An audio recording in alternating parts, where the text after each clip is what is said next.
keep that in mind. This is the tweet that they just put out right now. SWAT team on scene, continuing to work through the incident. This is still an active scene, so please avoid the area. A lot of traffic situations as we not yet into rush hour, KJ, but we can see the effects here early on in the afternoon with all of these closures that are going to really have an impact later on.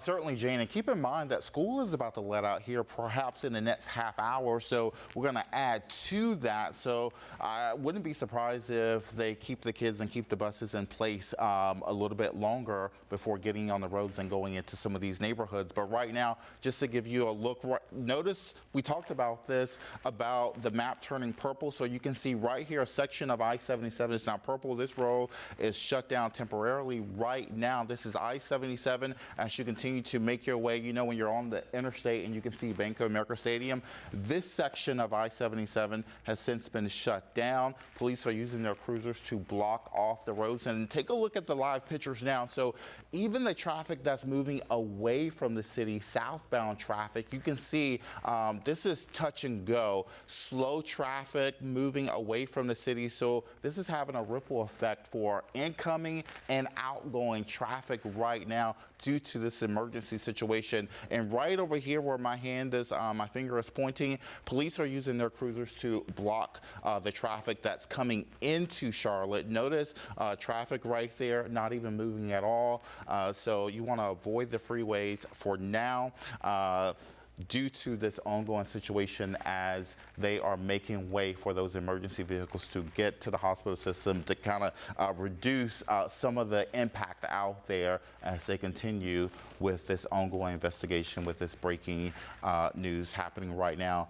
Jane, but we'll send it back to you, but I do want to show you the map here. Let me just move it a little bit here in the center. But you can see we do have very, very slow traffic for incoming and outgoing on I-77, and we just got a new alert here. So even some of these roads that attach to 74, 77, notice we're seeing the orange. That's an indicator that we do have touch and go traffic, so a little stop and go also coming on from 74 as well as getting on to 77. So the map will continue to update. What looks to be green, not so green out there, so be mindful of slow traffic for this afternoon. KJ, I mean, we can really see the 77 that already impacted. It's not moving, Jane. Looks like it's stop and go. Yeah, it's that closure 77 north at Belk, so right there at Bank of America Stadium. Right there at Bank of America Stadium, and the traffic certainly goes all the way back down to Woodlawn Road, and of course as this continues, perhaps in the next half hour, that traffic is going to be extended. So right now we're not seeing any traffic that's moving into the city on I-77 northbound right now because police have their cruisers blocking off this road. Traffic trying to leave the city, and notice the on-ramp to 77 southbound just really touch and go, not moving on. Of course, everyone's trying to figure out what's happening. That in of itself is going to slow down traffic, just trying to figure out what's going on. So we're not seeing any incoming traffic into the city now, so that is, of course, it's going to cause a lot of backup out there for this afternoon. Absolutely. KJ, thank you. I know you're monitoring that situation. Yeah. Let me regroup here and start from the beginning. If you are just joining us, this happened about an hour ago. We just got word of this not even an hour ago. I want to show you where this is. Take a look at this map. This is an ongoing situation. This happening on the 5,000 block of Galway Drive. That's just south of Milton Road. This is what we know so far. We are hearing reports of shots being fired at officers. We do know that CMPD has confirmed law enforcement officers have been shot. Also, there are significant road closures, including the interstates. And we have a neighborhood that's being involved here, Galway Drive, just south of Milton Road. We have many crews heading to the scene, but just got a note here that CMPD does not want media near the scene as this is an active situation. Gunfire still being reported through that area. And so there is a staging area that our media crews are heading to. We also have a crew heading to some of the area hospitals that we hear some of the injured victims may be transported to. Let's go over to our Twitter, where CMPD posted a couple of tweets here. First of all, this just a couple of minutes ago, CMPD SWAT team is on scene continuing to work through the incident. This is still an active scene. Please avoid the area. So that SWAT team that posted about 5 minutes ago. Also, 5 minutes, couple minutes, no, let me take that back. Let's go back to 12 minutes ago. CMPD confirming numerous law enforcement officers struck by gunfire in active situation in the 5,000 block of Galway Drive. The scene is still active. Avoid the area. Many roads closed for faster ambulance transport. Please cooperate with authorities. We are waiting to get our media crew to that media staging area to learn more, to learn how many officers were shot and the status of their condition. We are also working to learn who and what started this shooting, if there are any suspects in custody or what's being done there on Galway Drive in this neighborhood in East Charlotte. Right now we are trying to get our crews in a safe position. So we are showing you the cell video that we have right now. As you can see, the units are driving by very quickly. Medic also confirming that they were there on scene. And CMPD asking everyone, if you are in the area, please remain in your residence or steer clear of the scene. So if you have any plans to head that way, do not go to that area south of Milton Road. We are just getting word that the Gold Line is now seeing delays because of emergency vehicles. So really, in and out of this area, we're going to find transportation affected, traffic is affected, some businesses will be affected here, and although we have not heard that this is an official lockdown, with CMPD warning people to just stay inside their homes, this is probably the best bet. This is a tweet from the Charlotte area transit system looking at their bus, but they're saying that the Gold Line is affected right now. Bringing in Colin Mayfield here to join me as we are breaking into regular programming. Colin, this happened not even an hour ago, at least reports across our newsroom and across the scanners that we were hearing about shots being fired in this neighborhood. Just coming together, we're just piecing this together right now. As Galway Avenue, right, 5,000 block. Yep. On my way in on 77, there is a traffic jam. You have cruisers flying by on each side of the roadway, so be careful. If you are headed towards Uptown, there's an extremely amount of people, you know, as we head into the afternoon hours now, headed towards Uptown and then out of Uptown. There are a lot of issues. Yeah, this is the 77 closure that you're seeing, but I can tell you, I passed no less than 15 different patrol cars, and that's on the outer loop 45. And it was amazing too, because we're looking at the scene where the original reports of shots being fired, Galway Drive south of Milton Road in East Charlotte, and then we're hearing that 77 is closed, and we're looking at the map and saying that's ways away. Even down by from Uptown, the neighborhood. They have numerous roads closed, and as you've reported, I've been listening to on my way in, Jane. They're trying to get these individuals, officers, potentially right to the hospital. It seems like that. So that would seem the quickest routes, as you can see, medic just flying through here, and I think that's the cruisers that I saw on the outer loop and 77, trying to get to Uptown and trying to move people away, because as I said, as we head into this afternoon time here in Charlotte, a lot of people are going to be heading out. And KJ mentioned that school is letting out as well. So another big reason. Really, if you do not need to go anywhere, it is best you stay inside your home. Do not even try to hit that 77 right now if you can avoid that area as well, because this looks to be like it's going to be in effect for much of the afternoon. Right. We're going to sit with this and try to learn more as we gather more information, pass it along to you. But we have several crews headed to various parts of the city to try to gather some information here. And it sounds like, thanks to our producers in the background who are doing so much work, tedious work, it sounds like CMS, they're trying to get more information, trying to get make sure that this is not an issue that stops kids from going home. So we're trying to get more information from CMS.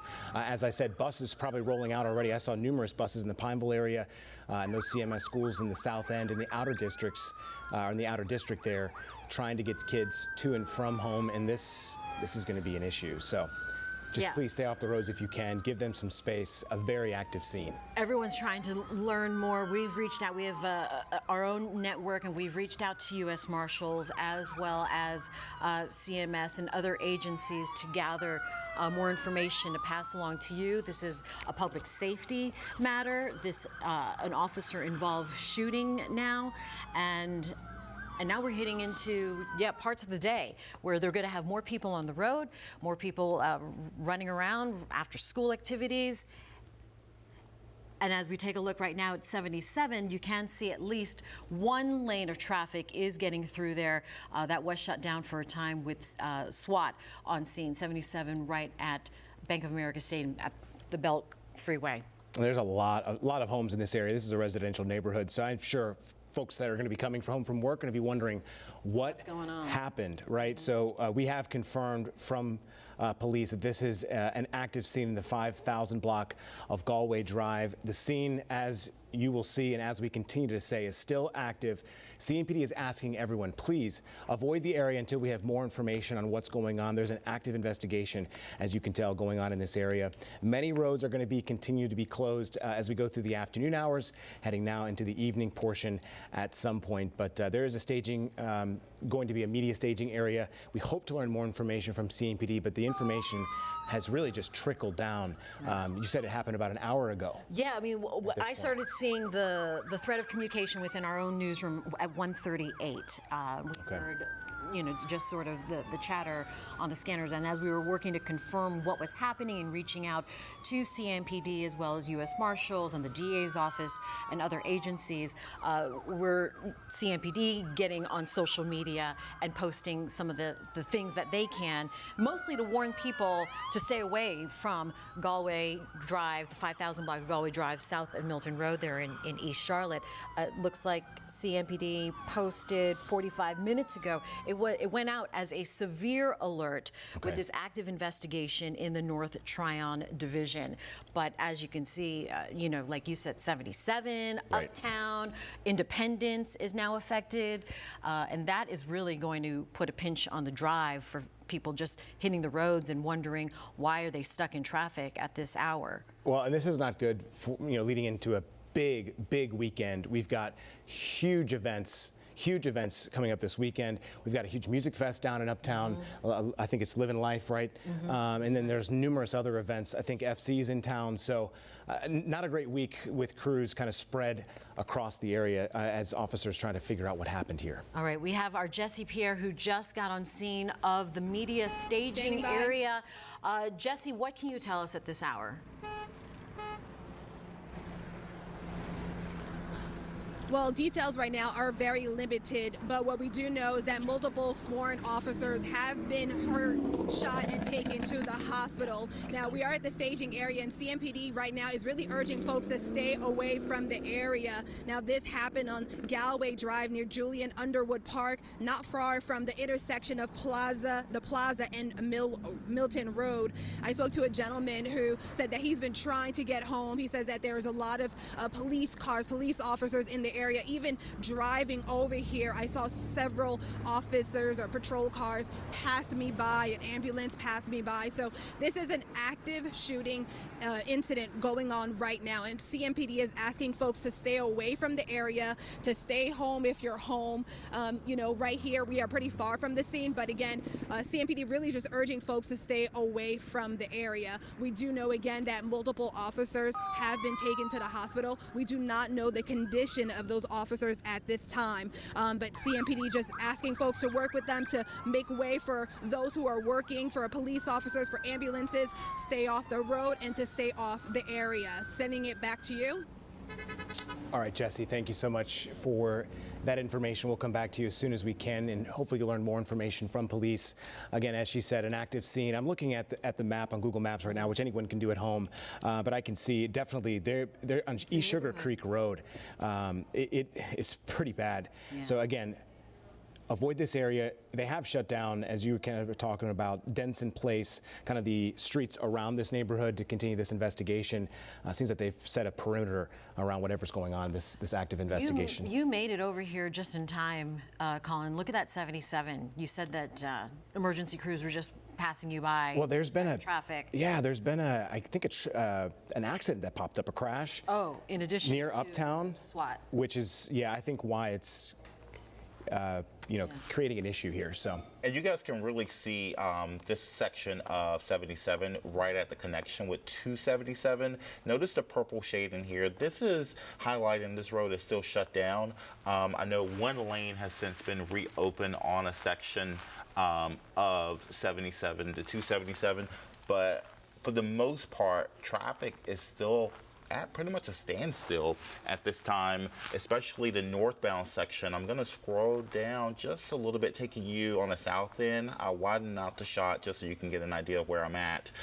Take a look where the start of the slowdowns are happening. This is gonna take us all the way back down to Tyvola Road and 77. So if you're starting to work towards the city, traffic is still at a gridlock on this section northbound 77. We're getting closer to the city now, and you can see this loop, this perimeter around the city. This is 277. Numerous roads are shut down. Take a look within the city, within 277. Notice the purple shading. Several streets are now blocked off. I'll take you over to 77. This is Independence. And notice, this is also slow, stop and go sections of 74 not moving. So even though this event happened in East Charlotte, it is certainly having a ripple effect on our major roads running through the Queen City on this afternoon, just really allowing for these emergency vehicles to be able to get to where they need to get to as quickly as possible in this situation. Yes, Jane? Are you able to show us where the incident is and compare it to, say, and that's the thing, Independence? Jane. So the reports are coming in terms of Galway like being shut down. Right. So we have lane restriction, traffic delays, Sugar Creek Road at Eastway Drive, Okay. Police situation nearby, Shannon House Drive as well, Galway Drive between Aaron Brook Lane and Ruth Drive. You are advised to avoid this area because of the police presence. And also we have, because of this situation on the plaza, traffic is also being redirected. This is over near Eastway Drive. So it's not highlighted here on the map, but those areas are also impacted severely due to this ongoing situation in East Charlotte. Such a quick response relatively to all what was happening, you know, getting emergency crews, getting them the room to move around. Right. But yeah, that definitely impacts these wide areas. I mean, we stretch out to 77, 277, 485 loop, and it's definitely putting the pinch on everything right now. We are waiting to hear from CMS about school release, how they're impacted, if at all. Right. As well as Jesse, Pierre, you saw there just a few moments ago on scene trying to gather more information. We're waiting for the public information officer from CMPD Right. to let us know what they can. So yeah, we've only got that this is around the 5,000 block of Galway. This is kind of close to the Charlotte Museum of History, if you know where that is here in Charlotte. So it's close to that, I would say within a mile or so, less than a mile. But we've reached out to U.S. Marshals. This is what we know at this point. There are reports that they were serving a domestic violence warrant when this happened about an hour or so ago.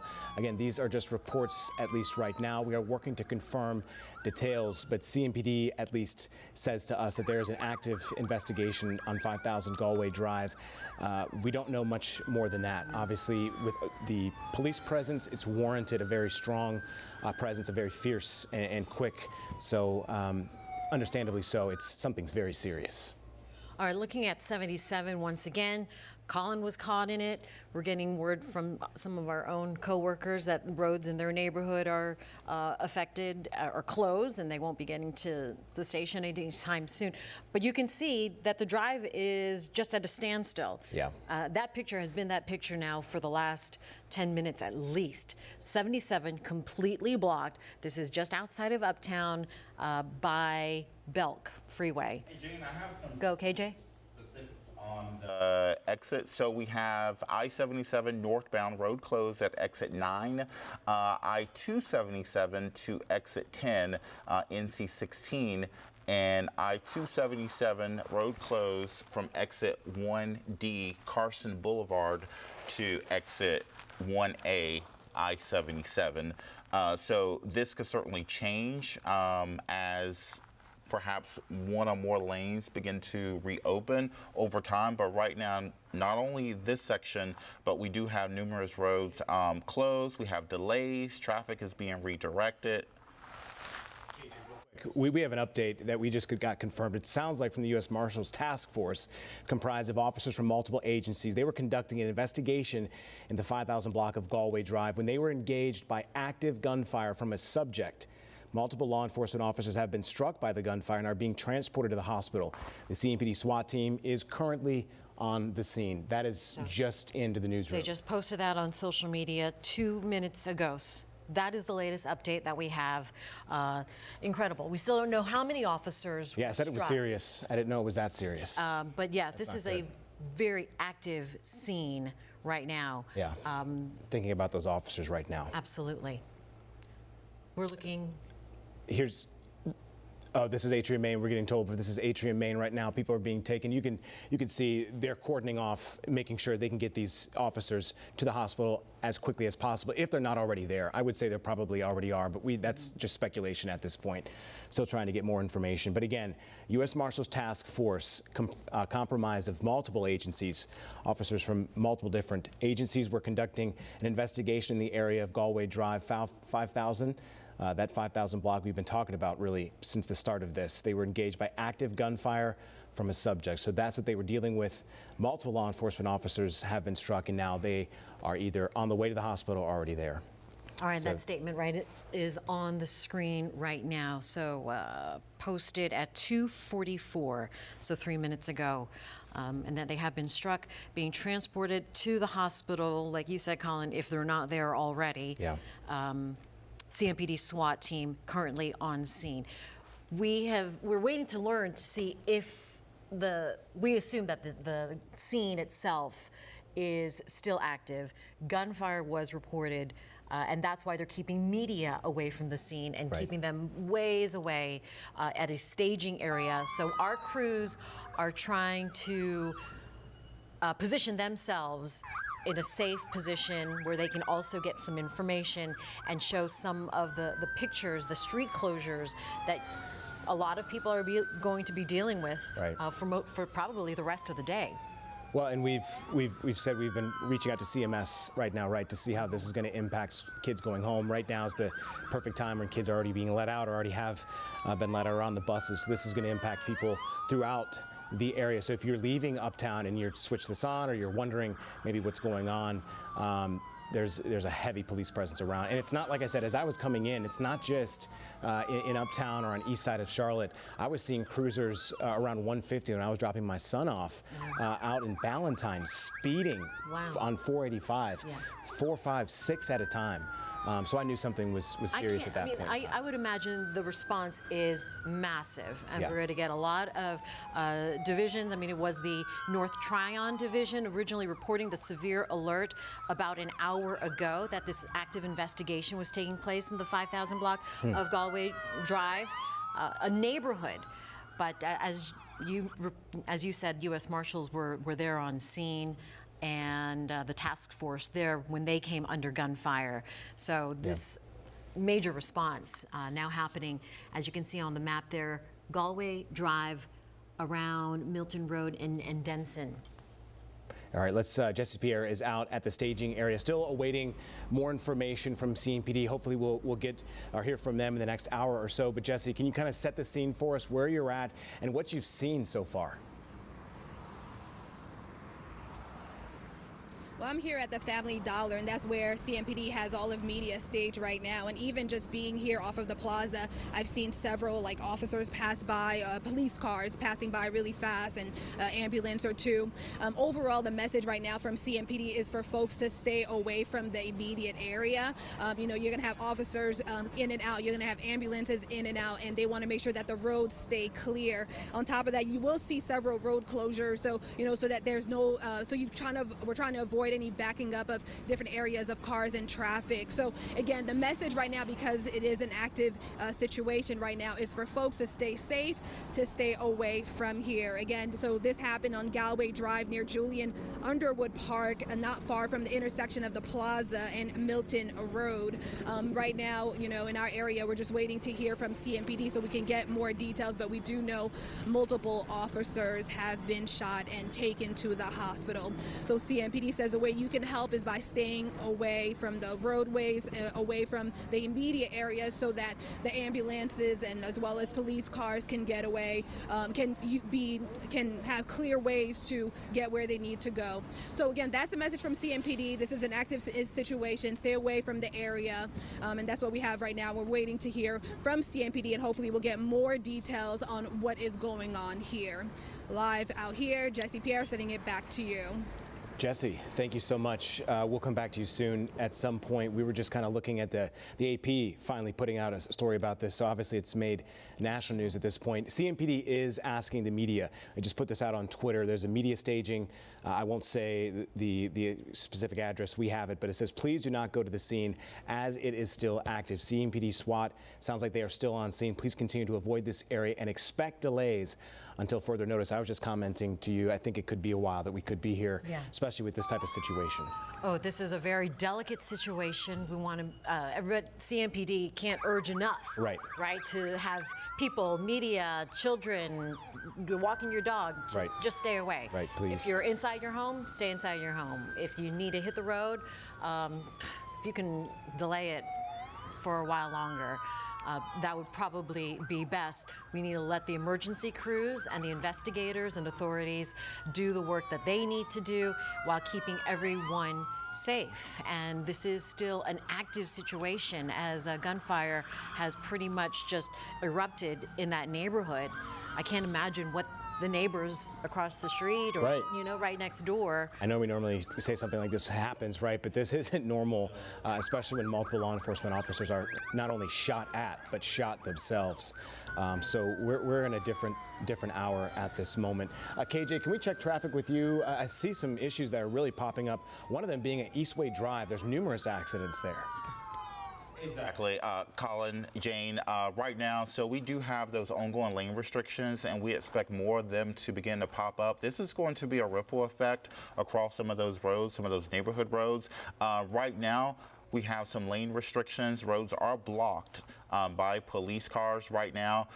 Randolph Road, Colonial Avenue, Caswell Road. These are some of those roads right here in South Charlotte. You can see highlighted. Let me just grab something here just to highlight where I'm at.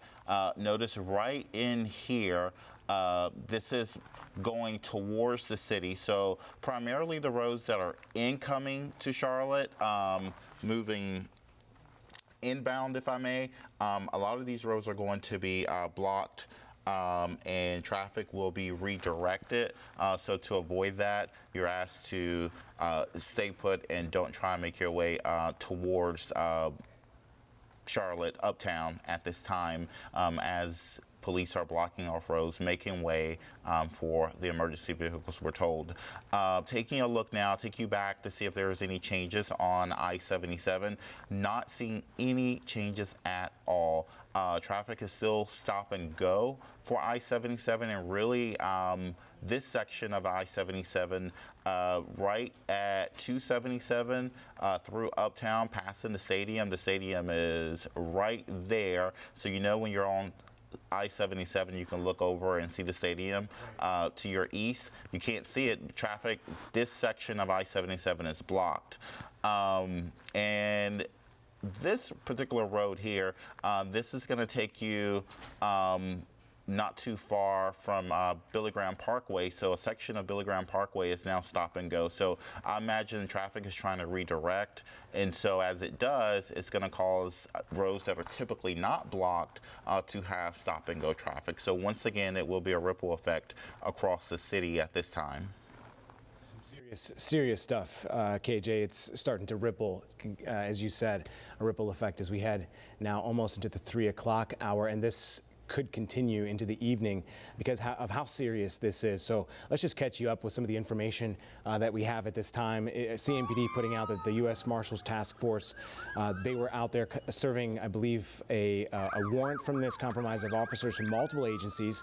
They were conducting an investigation, in the area. That's what it says on their statement of the 5,000 block of Galway Drive. You can read along with me there if you'd like. They were engaged by active gunfire from a subject. Multiple law enforcement officers have been struck by that gunfire and are being transported to the hospital. CMPD SWAT is on the scene. It sounds like this is a very active scene still, and it sounds like, you know, folks were rushed as fast as possible to the hospital in this situation. We're looking at a map right now. This happening around 1:30 this afternoon, so an hour and a half or so ago, on the 5,000 block of Galway Drive, south of Milton Road. That's just north of Denson, in East Charlotte. A lot of roads, as you have heard and as you can imagine, are closed. Yeah. Some of the big ones, Independence, 77. Eastway does not look good either. Eastway. Yeah. Just be aware. That traffic is really snarled, and I'm looking at just tweets from people saying that they got onto the plaza and are wondering why they're in traffic. And here's the CMPD tweet that the scene is still active. This was just put out, as you can see, about a minute ago, that they want you to continue to avoid the area, but expect some major roads to be shut down in the area to expedite victim transport. So now they're not just talking about officers here, Jane. It sounds like there are some victims involved in this. So I'm just reading between the lines, but as you saw from that statement, it did not talk about officers. Now they were talking about victims. So it seems like we've got officers and victims involved. All right, right now looking at a picture of I-77 north at Exit 9. Exit 9. Yes. So that's right into Uptown. So that's that closure there, and it's that could be there for a while. Yeah, that could be there for a while, and that's just going to continue to get worse if people aren't taking those detours, or hopefully you've got that downloaded app, right? That's why we say download the app, because we can send you those notifications as quick to your phone or your other handheld devices. And we always ask, you know, if you are sending, we've got numerous photos and videos from folks. So if you're in a safe spot, you can use that Near Me function on our app, bottom right. You can send video or photos to us, but only when it's safe to do so. If you're seeing a scene or if you've seen something, please send it in, because then it helps us tell the story and tell other folks what you're seeing. Absolutely. So the latest tweet we received from CMPD, their official latest update, was that the U.S. Marshals Office Task Force, which is comprised of officers from multiple agencies, was conducting an investigation in the area of the 5,000 block of Galway Drive when they were engaged by active gunfire from a subject. Multiple law enforcement officers have been struck by the gunfire and are being transported to the hospital. The CMPD SWAT team is currently on scene. All right, Caitlin Hagwood is on Plaza. We've been talking about Plaza potentially being shut down or having just congestion overall. Caitlin, what have you seen? Well, Colin, let me just sort of walk you through what we're seeing out here, and it honestly is a chaotic scene. We have helicopters just above us. We have traffic that is in standstill. We had multiple people stop us while we were in our news vehicle to ask us what is going on. I actually pulled over. I was in a separate vehicle from my photographer, and I had to pull over just so we could get into the same car because it was just absolute madness. Now, you guys are seeing one of the roads. This is actually near where one of those blockages are. I mean, we talked about I-77 being blocked, other side streets and nearby streets blocked off.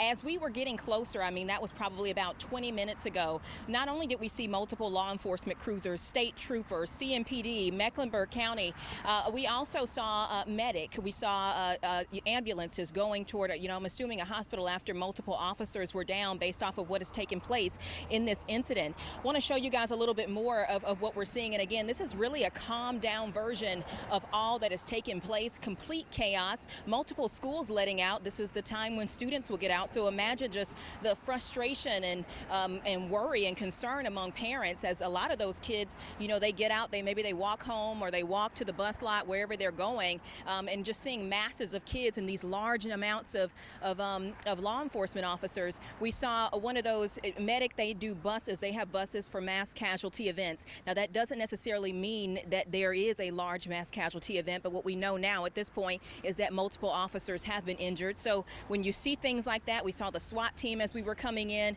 and again, just absolute chaos and confusion from folks wanting to know what exactly happened. Where we are on the plaza, and again, I can't get any closer, but I can see on my maps multiple red areas, so that kind of shows you where the traffic is blocked off, right? That Galway Drive, where everyone has been talking about, the area where this incident started, if you look on the map, you don't even actually see, and now there's some type of smoke that we're smelling coming from near where we are standing. So it's pretty soon we're gonna move. I'm not entirely sure why that is, but I will say nearby where that smoke that we're smelling, again, the plaza right here, I don't know if you guys can see that haze, but nearby this area is where all of this has taken place. But Galway Drive, where the actual incident was apparently said to have started, if you look on maps, it doesn't even show any red in that area, which makes me think that maybe it has moved a little bit, or maybe the suspects or the subjects have moved somewhere else.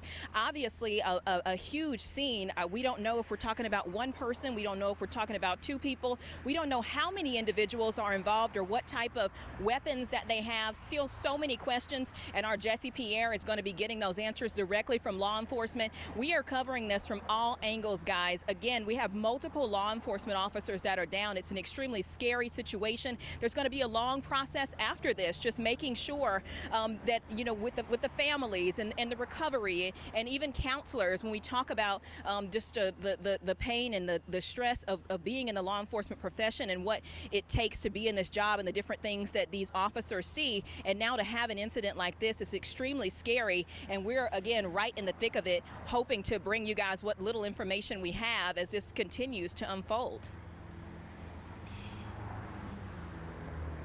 Kaylin Hagwood live on scene there at the plaza, waiting to get more information. Appreciate your take on it, describing a bit of a strange smell, a bit of an odor now in the air, and just staying away from the scene as it is still very active. CMPD emphasizing how dangerous it is still. So if you are at home, if you're watching on TV, if you are about to hit the road, best to stay at home. As we come up on the air just after 3 o'clock this afternoon, want to get you caught up on what we know so far. Just after 1:30 this afternoon, U.S. Marshals Office responded. We're on scene of a house in the 5000 block of Galway Drive, just south of Milton Road there in East Charlotte. They were fired upon. At least one suspect opened fire on a number of officers, and now we have CMPD confirming that multiple officers have been struck by the suspect and transported to local hospitals. CMPD SWAT team is currently on scene, and there are several closures, including 77, just to get ambulance and emergency response as quickly and as effectively as they can to this scene in East Charlotte. So it might be miles away from the plaza or Galway Drive, but they are closing a number of streets. CMS, we have reached out to CMS. We are learning that CMS officials are hoping to contact parents. They're looking for parents or looking to talk to parents, and then they will communicate with us as soon as they let parents know what to do with their kids. We also are working to learn how many officers were shot and how many suspects there are. So there is a lot of information out there right now. We do have a tweet from Representative Alma Adams, whose district this belongs to, and it reads, hold on, I can't really see that here. There we are. I've been made aware of the active shooter incident on Galway Drive in East Charlotte and I'm in touch with local law enforcement and the mayor's office. I am praying for the injured officers and their families. Want to toss it now to our Megan Bragg, who is here in studio with a verified check, and what you can tell us what we can confirm and what is not true so far, Meg. Yeah, and Jane, we've seen a lot going around on social media, and we are trying to look at what's confirmed, what's not confirmed, like you said. So let's take a look at this. We've been getting a lot of tweets in. We've been seeing a lot of tweets. Some of the tweets that we've seen is that 4 police officers have been shot. We are putting this in the question mark category for right now because that is not confirmed. And they are saying that there are 2 critical injuries. Those are police officers. Once again, that is not confirmed. But like Jane has been saying several times, we do know that numerous officers have been shot. Okay, let's take a look at this next tweet. It says, shooting 4 police officers in the middle of the day while marshals are serving warrants, causing a school to go on lockdown. Like we said, we know that U.S. Marshals were on scene investigating something, but we don't know if they were issuing a warrant. So once again, that is not confirmed, and we are still waiting to hear from CMS about if any school is on lockdown or was on lockdown prior to this. So we will continue to look through social media. If you guys do have any questions, feel free to reach out to us. You can email us at verify@wcnc.com. But once again, we are sifting through those social media tweets, Facebook, Instagram, anything like that to see what's real, what's not real, so we can bring you the facts, guys. Megan, great. Thank you for sorting that out. And again, continue letting us know, what you see, and we will also go ahead and re-verify on the backside of all that. Great stuff, Megan. Checking with you a little bit later. Want to go back to our Jesse Pierre, who is at the staging area. Jesse, what can you tell us at this hour? Well, right now we're still waiting for CMPD to speak to us and share any more details that they have.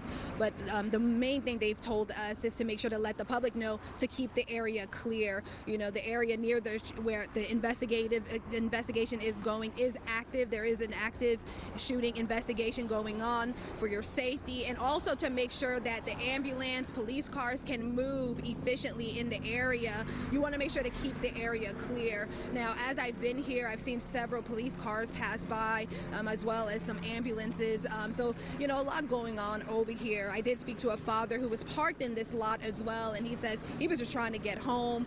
He says that he got a phone call from his neighbor and pretty much told him there was a shooting, and as he tried to get closer home, he really couldn't get any closer because of all the road closures and the amount of police officers that are in the area. So we'll hear from that father, and overall he says he's just trying to get to his kids, bring them home, and get them out of school because of all of this going on. On my way home, and then my neighbor called me. You know, he stayed right across the street from me, and he said that he said, "Man, there's some shooting going on. Man, we ain't never had nothing like this. Never. We ain't never had nothing like this. You know, I've been over there 27 years. It's wild, man. I got to go get my kids from school, and the guy didn't want me to move my vehicle. I said, man, can I go get my kids?"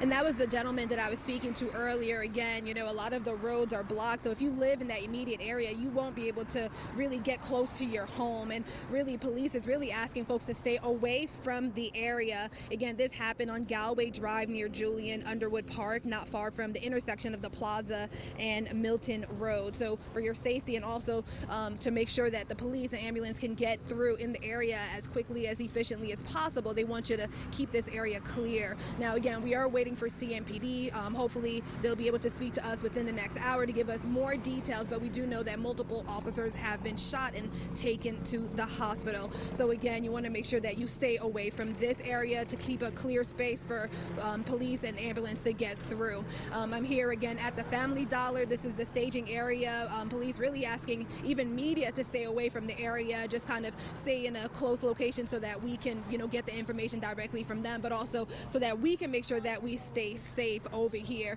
Now again, traffic isn't moving too crazy over here, but we know that some major roads are blocked.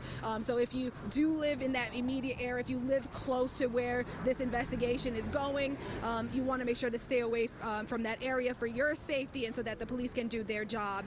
Sending it back to you live out on the scene, Jesse Pierre. Jesse, thank you for that live report. Yeah, we have a lot of people, a lot of families concerned about CMS schools with students being let out around this hour. We are learning that 4 CMS schools went on a modified lockdown. Whether they are still on lockdown, that part is unclear. So we're working to confirm which schools went on that original modified lockdown and if they have been cleared from that status.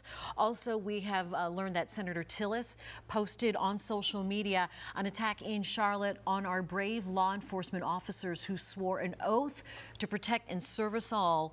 Susan and I are praying for everyone's safety.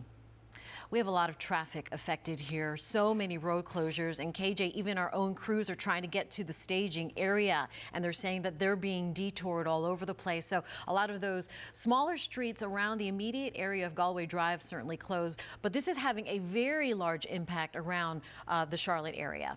Jane, that's right. The impact is massive, and just hearing some of those reports coming in from Kaylin as well as Jesse out there describing the scene, it's being chaotic, a little frantic, folks trying to get from point A to point B and trying to figure out also what's going on, especially with this event. But here's a look right now, and you can see both sides of I-77 back open, back moving here, and I'm sure people are trying to get there rather quickly, especially after the backup. So just be mindful that folks are probably moving with pace out there this afternoon, especially after having traffic shut down. But we did have a section of I-77 northbound shut down. Police used their cruisers to block off the road for a little more than an hour. It seemed, I think we started seeing the roads being blocked off around, say, 2:15. So we're now at about 10 after 3, 11 after 3. But you can see the roads are starting to show some relief out here as we take it back one. So the purple shading near exit 1 headed towards, say, 277 from I-77 is no longer purple, and that was an indication that it was shut down. Maybe a little purple there, but that will soon update now that traffic is back moving. But you can see still stop and go for parts of 77. But from what we can see from those live pictures, it does seem that traffic is moving along. But just keep in mind, I-77 may be back open and running, but we do have delays on Independence as well as additional roads across the area. Randolph Road, Colonia Avenue, and Caswell Road, we're also looking at some delays. So in and around the area, you will likely be redirected due to the backup in traffic. Police are using their cruisers to block off roads. They're going to be perimeter set up. So just know that you may have to work around this scene. So they're advising you to stay put to avoid just getting out there if you don't have to be. Jane, Vanessa? All right, KJ, thank you so much. Just to reset here right now, it is just about 3:15, and we've been following this very active scene at this hour. 2 hours at this point, I believe, that this has all been underway, and it sounds like it is causing widespread impacts, Jane. Absolutely. 1:40 is when we started hearing the scanner traffic and the alerts by CMPD to stay away from this area on Galway Drive, south of Milton Road, right by the park, as Jesse's been reporting. It's off the plaza. So it's in East Charlotte, major part of the city where so many streets feed into that area. Now with school letting out, people are going to be hitting the road for their afternoon commute, and these roads are closed until further notice, essentially. Yes, once again, multiple law enforcement officers have been shot. That has been confirmed by CMPD. We are told that this happened during a U.S. Marshals Task Force operation, and apparently, according to police, the suspect involved with that operation ended up shooting at multiple law enforcement officers. So a lot of the traffic impacts we're seeing are related to the medical transport of these officers, trying to shut down the roadways and get these officers to the hospital, get that medical care as quickly as possible. 77 are major freeways and interstates closed off to expedite some of the ambulance response. You can see it is now beginning to move, and it was loosening up there, as you saw on the maps that KJ was talking about.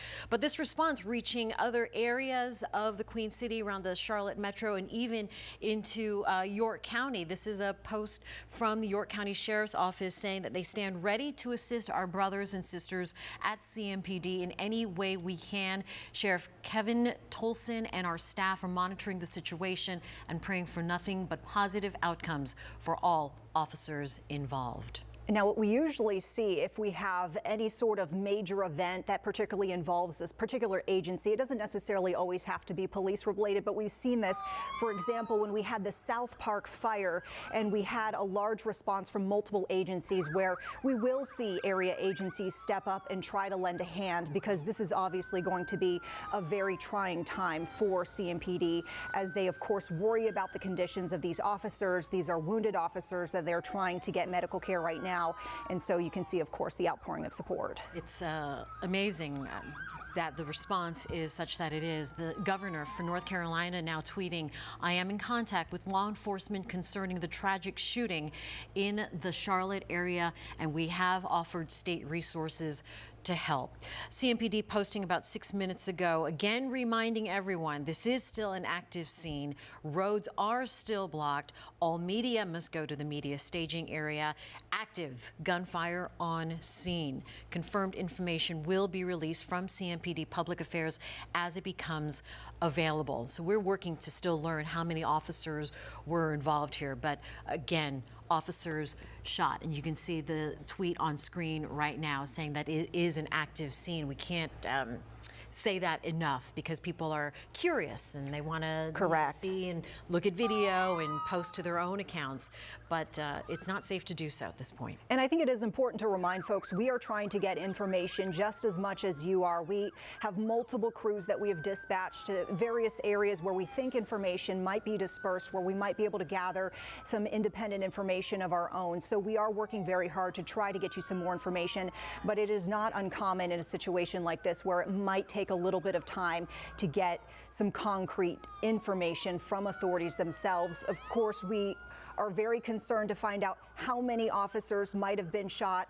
what is the nature of their injuries, how seriously injured are they. We are working to try to get all of that information. We just got word of CMS schools. I mentioned earlier that 4 of them went on modified lockdown. We now know the list of those 4 schools due to the activity in the area. They are Devonshire Elementary School, Briarwood Academy, Cotrain Collegiate, and Lawrence Orr Elementary School.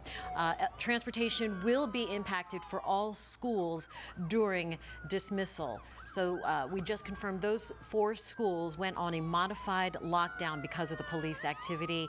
Devonshire Elementary, Briarwood Academy, Cotrain Collegiate, and Lawrence Orr Elementary School. And I think, of course, right, it didn't say it in the media release that we just received from CMS, but I would presume that they would not want parents to go to these schools, because once again, we are hearing from authorities that they would like people to stay out of this affected area. There's probably a lot that they don't know about security. Of course, there's probably a lot that they're trying to make sure that they're confirming for real that it is clear and it is safe to be in this area. So once again, we had mentioned those 4 CMS schools that are on a modified lockdown. We would just urge that parents don't try to make their way over to those schools. And once again, we do know transportation is expected to be impacted, but of course we'll let you know as we learn more on that front. Although they have reopened 77, so there is some relief there as far as your afternoon commute goes. That was shut down, I would say, for at least half an hour, and it really caused things to jam up. A parking lot. Colin Mayfield was here. He is actually heading to one of the scenes there. We have several crews. It's kind of an all hands on deck situation, trying to gather the information and learn what has transpired here in East Charlotte. But Colin said he was stuck on 77. He saw a half dozen emergency crews just fly by him coming up from the south. So you can, like you said, the response is so big, just coming from all areas of the city. And I was coming into work right. from the uptown South End area. And actually, as I was getting ready for work, all I could hear were ambulances for a period of time. And it just sounded out of the blue and a little bit more urgent than a typical ambulance response that you might hear on a normal day. So yeah, this definitely sounds like a big response. We are of course hearing that once again this was a task force operation when the officers were shot involving the U.S. Marshals. At a house. And so when they came under fire, and then officers responded and they came under fire. So we don't know how many suspects are involved or how many officers were shot, but CMPD saying multiple officers shot and transported to hospitals. We're working to confirm the condition of their injuries at this point. And today was a big day to talk about the safety going on for this weekend's festival, Love and Live Festival.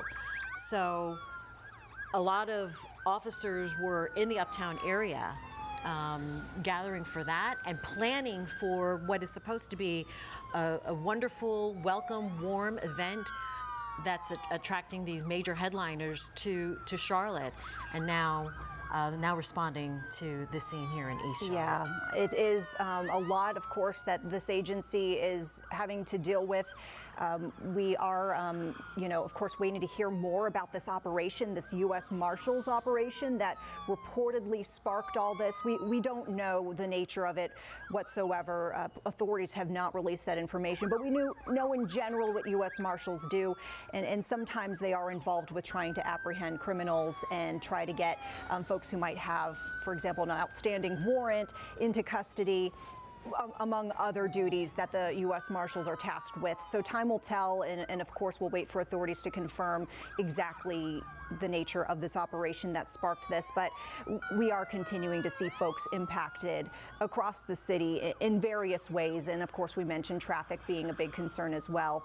We've heard from our Jesse Pierre, who's on scene, who's been speaking with various folks who are either trying to get home or trying to get to other places around the city, and it sounds like folks are being jammed up as some of the road closures have taken place. Take a listen here.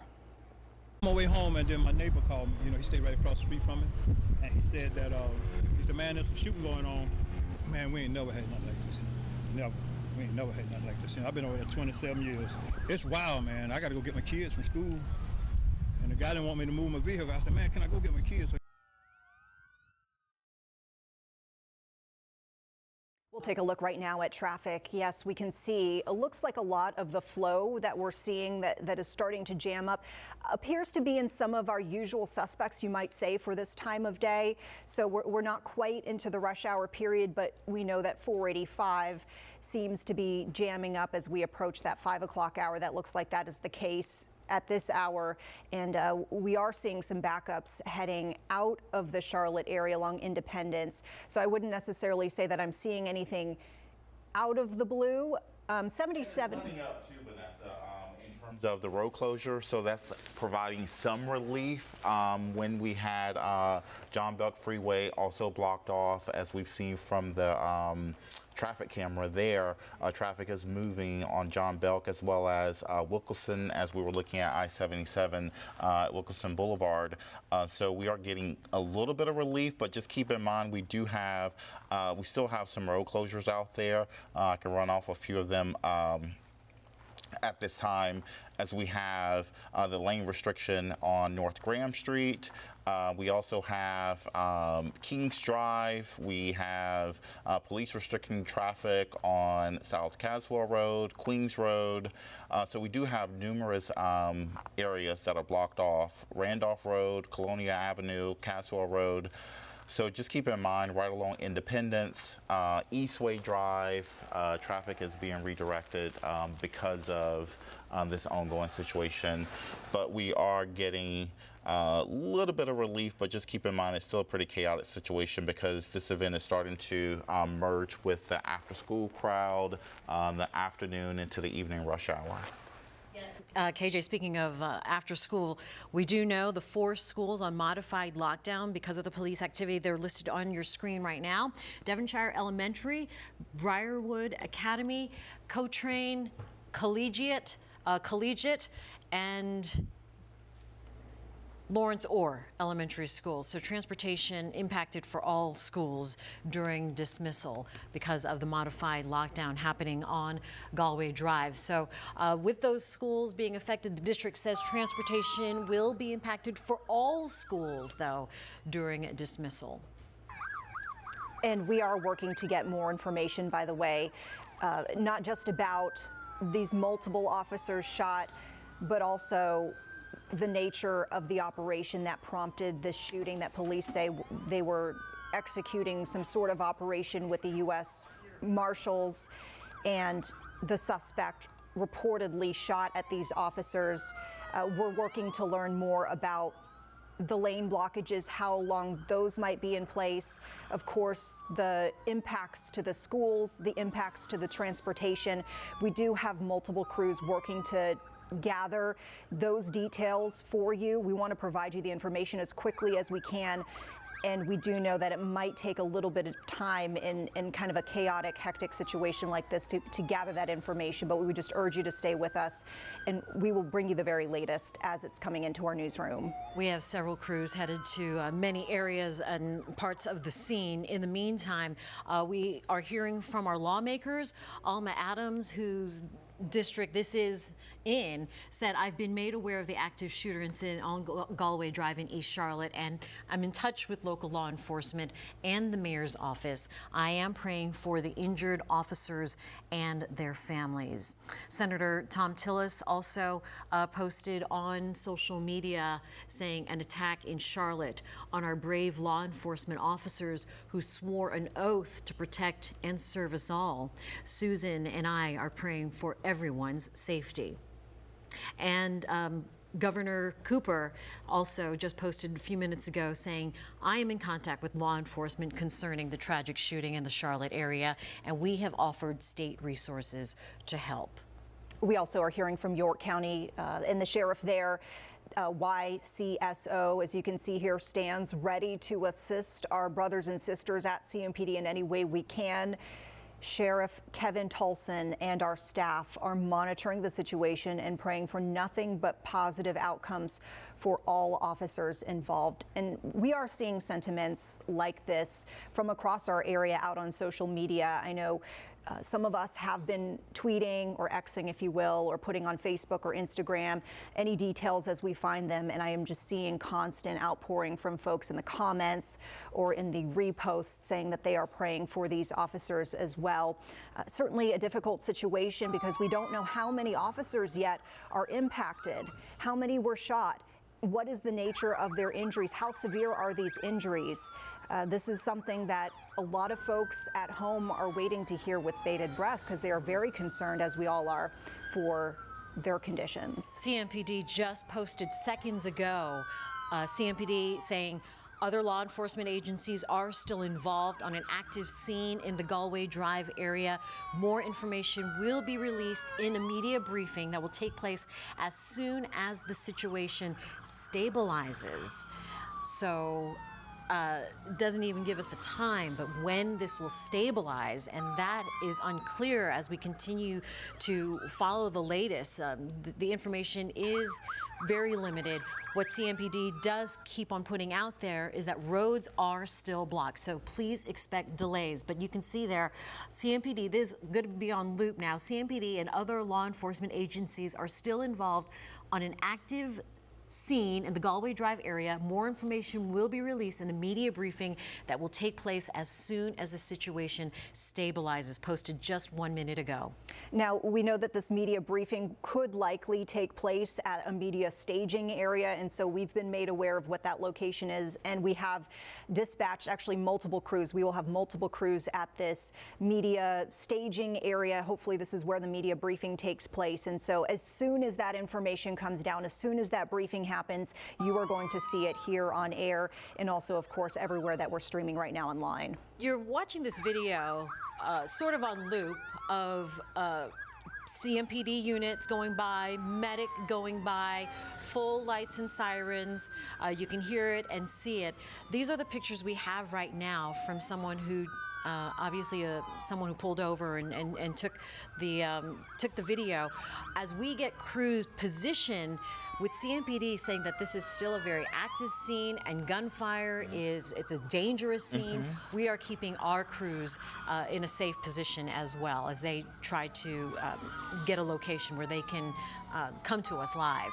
And of course, those crews are out in various areas around the impacted area, but also, as we mentioned, areas where we think information directly from authorities might be coming out. We actually have heard from one of our crews who spoke with a woman, and she says that she is in this area when the kerfuffle is happening, if you will, and apparently has video that she has of these officers pulling up in her yard and jumping out. And if you could, just take a listen to hear what she has to say. First of all, at 2 o'clock, they shut this street down. So I asked somebody who was on the street what happened, and he said they're shooting, somebody's shooting. So I came out and went to Shannon House to get into the neighborhood, because my house is apparently in the middle of the center of all of this. So coming across Shannon House, the police stopped all traffic. You can't turn, you can't come down the plaza, anything. So SWAT, everybody starts coming. Apparently SWAT is pulled into our driveway. From the cameras we can see that the police are getting out their car with their guns drawn. So we don't know if the shooter is there's a lake back there, if the shooter is there, or where the shooter actually is in the midst of all of this. But I just know that they tell us we can't go home, those who live in the neighborhood. We are coming up on 3:30 right now. I'm Jane Monreal, joined by Vanessa Rufus, as we are following this breaking news on an officer-involved shooting. Coming up on 2 hours since this first started on the 5000 block of Galway Drive in East Charlotte, just south of Milton Road. A very concerning situation, as we are hearing from CMPD. Multiple law enforcement officers have been shot, and they say that this happened while CMPD, along with U.S. Marshals Task Force and potentially other agencies, were involved in some sort of operation at a home in the 5500 block of Galway Drive, so that is in the East Charlotte area. And so they say that this is a suspect who fired upon their officers, and we are seeing widespread impacts following that shooting. They confirm multiple officers have been shot. The extent of their injuries unknown at this time, and how many suspects involved. We are still working to learn more about that. Staging area has been set up for media to gather that information, but CMPD will release more in a briefing once they deem the situation has stabilized. That is the last note they put out on social media, that this information will be released and it will take place as soon as the situation stabilizes, indicating that this is still very active, this is still very unstable and very dangerous. And we are seeing, speaking of the impacts we just mentioned, a lot of concerns to traffic. We know that roadways are closed because we have law enforcement officers who are injured. We are hearing that major roadways, some thoroughfares to get from the scene to the hospitals, have been closed to make quicker way for these officers to get the medical care that they need. So not only are police asking you to avoid this immediate area where this reported shooting happened, but also try to be clear, of these major roadways heading towards hospitals where they might shut the roadways down to make way for these ambulances. We're even seeing impacts to local schools, Jane. Absolutely. A number of schools affected. 4 of them were on a modified lockdown. Still unclear if they remain on a modified lockdown. That list is on your screen right now, including Devonshire Elementary, Briarwood Academy, Cochrane Collegiate, and Lawrence Orr Elementary School. But traffic and transportation, I should say, is impacted for all schools across CMS. And we're still seeing delays, and now we're going to be combining it with the afternoon drive. So it really is just a situation that's going to be tough if you need to hit the roads. That's right. And just in from CATS, they say that you should be expecting delays for bus routes using 77 and 277. Limited service now for the area between CTC and French Street stations on the Gold Line. There is no service eastbound on the Gold Line at this time. CMPD just wanting to put out there, keep reminding people, if you are just joining us, to stay inside your home if you haven't left, if you're just learning, if you're just hearing the sirens and you're looking at the lights and wondering what's going on, stay inside your home. If you have to make your way out and about on the roads, do so carefully. There's going to be a lot of traffic. A lot of these smaller neighborhood streets are closed. There are several detours posted because of this massive response. Now, in a frightening situation like this, breaking news situation where a lot of information is coming in fast and furious, and sometimes there might be a vacuum of information. For example, we don't know how many officers and the nature of their injuries. You could see some misinformation pop up, but we do have a team in place that is meant to really fact check what we know and what we don't know at this hour. Absolutely. Our Megan Bragg now looking at what's been taking place and sifting through some of the chatter on social media with a verified fact check. Megan. And guys, there's been a lot of chatter on social media at this hour. And of course, we're going to take a look at this tweet. It says that there's an active sniper attack in Charlotte, and radio traffic reports the death of 1 police officer and 5 others that were injured. So we can confirm, this is what we can confirm at this hour, that numerous officers were shot. But CMPD has not told us that 5 officers were shot. They haven't told us how many, or that they have not reported on any injuries or deaths at this hour or the extent of their injuries. So all we know is that numerous officers have been shot. And as far as the active sniper, we are unsure of that. We don't know what kind of weapon was used in this. So we are also going to put this in the question mark category. As for those shutdowns, we told you earlier that people were reporting that there were some school shutdowns. We have those listed right here. Jane just saying that there have been a modified lockdown at this hour. So this is what we have confirmed, these 4 schools on that modified lockdown. And of course, we continue to get information into the studio, and we will be sure to give you the facts on this. Like I said, lots going around on social media right now. So if you have any questions, feel free to email us at verify@wcnc.com, and we will continue to look through that social media and fact check for you guys.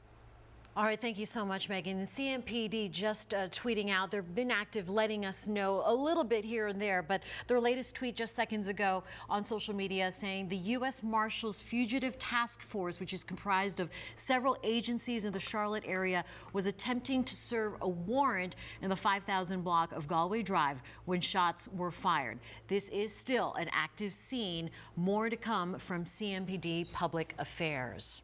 And of course, while we await that information, we do have our crews posed in areas where we believe information might be coming out. Jesse Pierre is at one of those locations, over at the media staging area, over at the operations area. Have you learned anything? What are you hearing from folks in the area, Jesse? So right now I am at that media staging area off of the plaza, not far from Milton Road, and just waiting for CMPD to speak to us whenever they get ready. As of right now, the only message they have is to tell the public to really stay away from the immediate area, saying again that this is an active shooting investigation. So for your safety, you want to stay away, but also to make sure that police officers and ambulances can get where they need to get. We don't need any extra traffic, any extra cars on the roads, just making sure that you can clear the area for them. Now, I've spoken to a couple of people in the parking lot. Again, this is the media staging area, but folks who haven't been able to get to their home because, again, there are several roads that are closed at this time. From what we saw from CMPD's, what they've been putting out, some of them are closed, obviously, for safety reasons, but also to just keep a clear area for police officers and so forth to get around. One father I spoke to, he said, he's never seen anything like this. He really said there was just so many officers, so many police cars and SWAT and so forth. He was really shocked to see this in his neighborhood, in his community, and he wasn't able to even drive into it. So he pulled over here into the parking lot, just kind of waiting. It's a waiting game until police clears the area. But this is a little bit of what he had to say earlier. On my way home, and then my neighbor called me. He stayed right across the street from me, and he said that he said, "Man, there's some shooting going on. Man, we ain't never had nothing like this. Never. We ain't never had nothing like this. I've been over there 27 years. It's wild, man. I got to go get my kids from school, and the guy didn't want me to move my vehicle. I said, man, can I go get my kids?"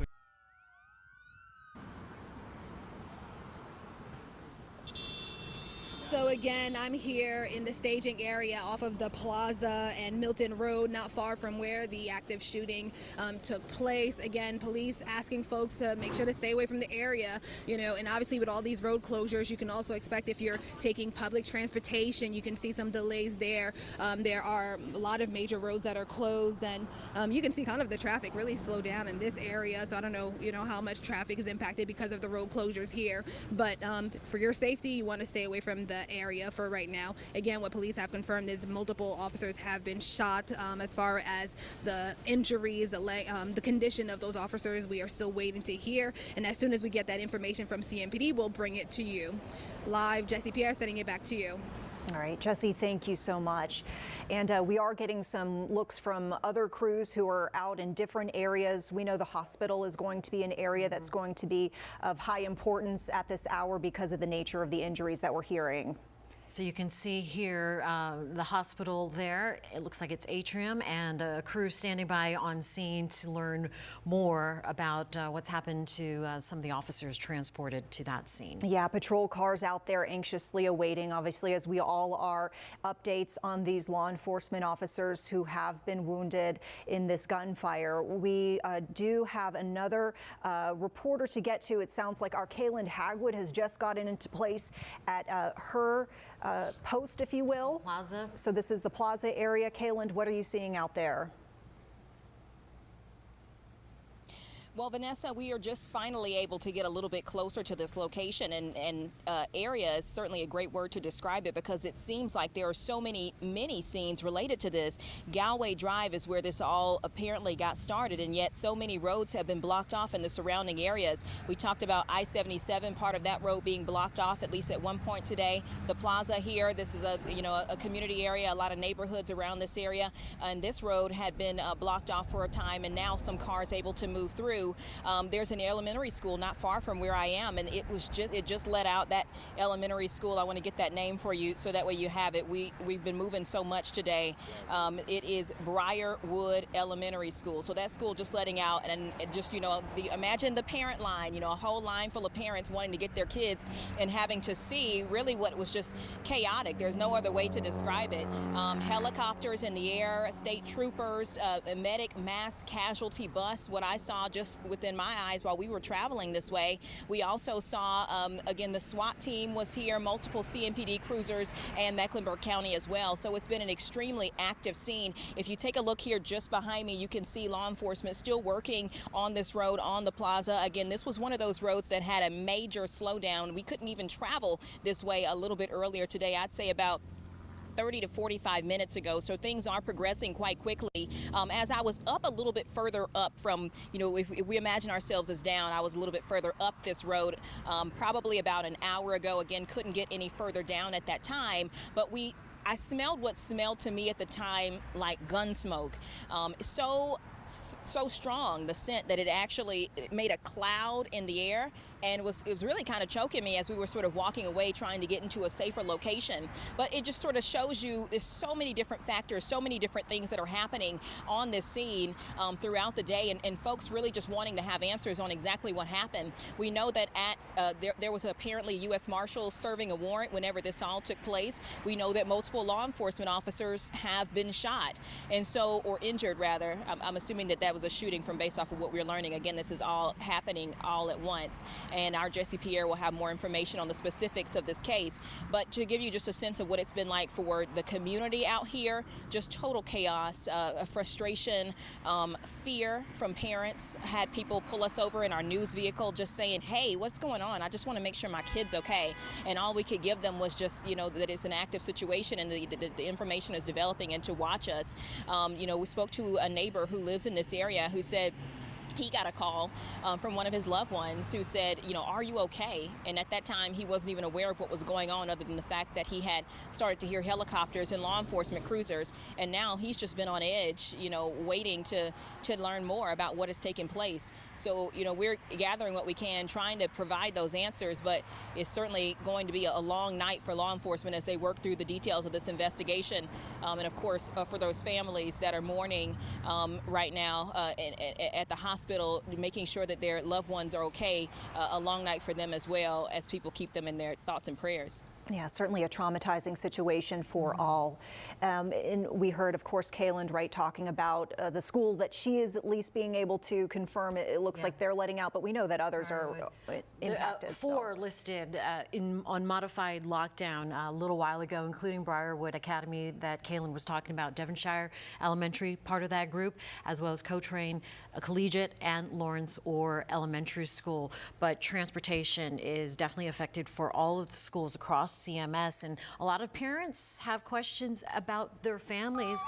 We are just getting word, though, that all lockdowns have been lifted here. So at least, again, we're getting to that mode of stabilizing the scene. So just another sign that dismissal has started. So that will be encouraging news for parents concerned about getting their children out of school today. Yeah, certainly a promising situation to hear, not just for the parents and students, but also seemingly that they feel comfortable enough about the scene itself, about the shooting that prompted this, the suspect who prompted this whole scene that is impacting the Charlotte area, that they feel like that they can go ahead and clear those schools and start the dismissal process for them.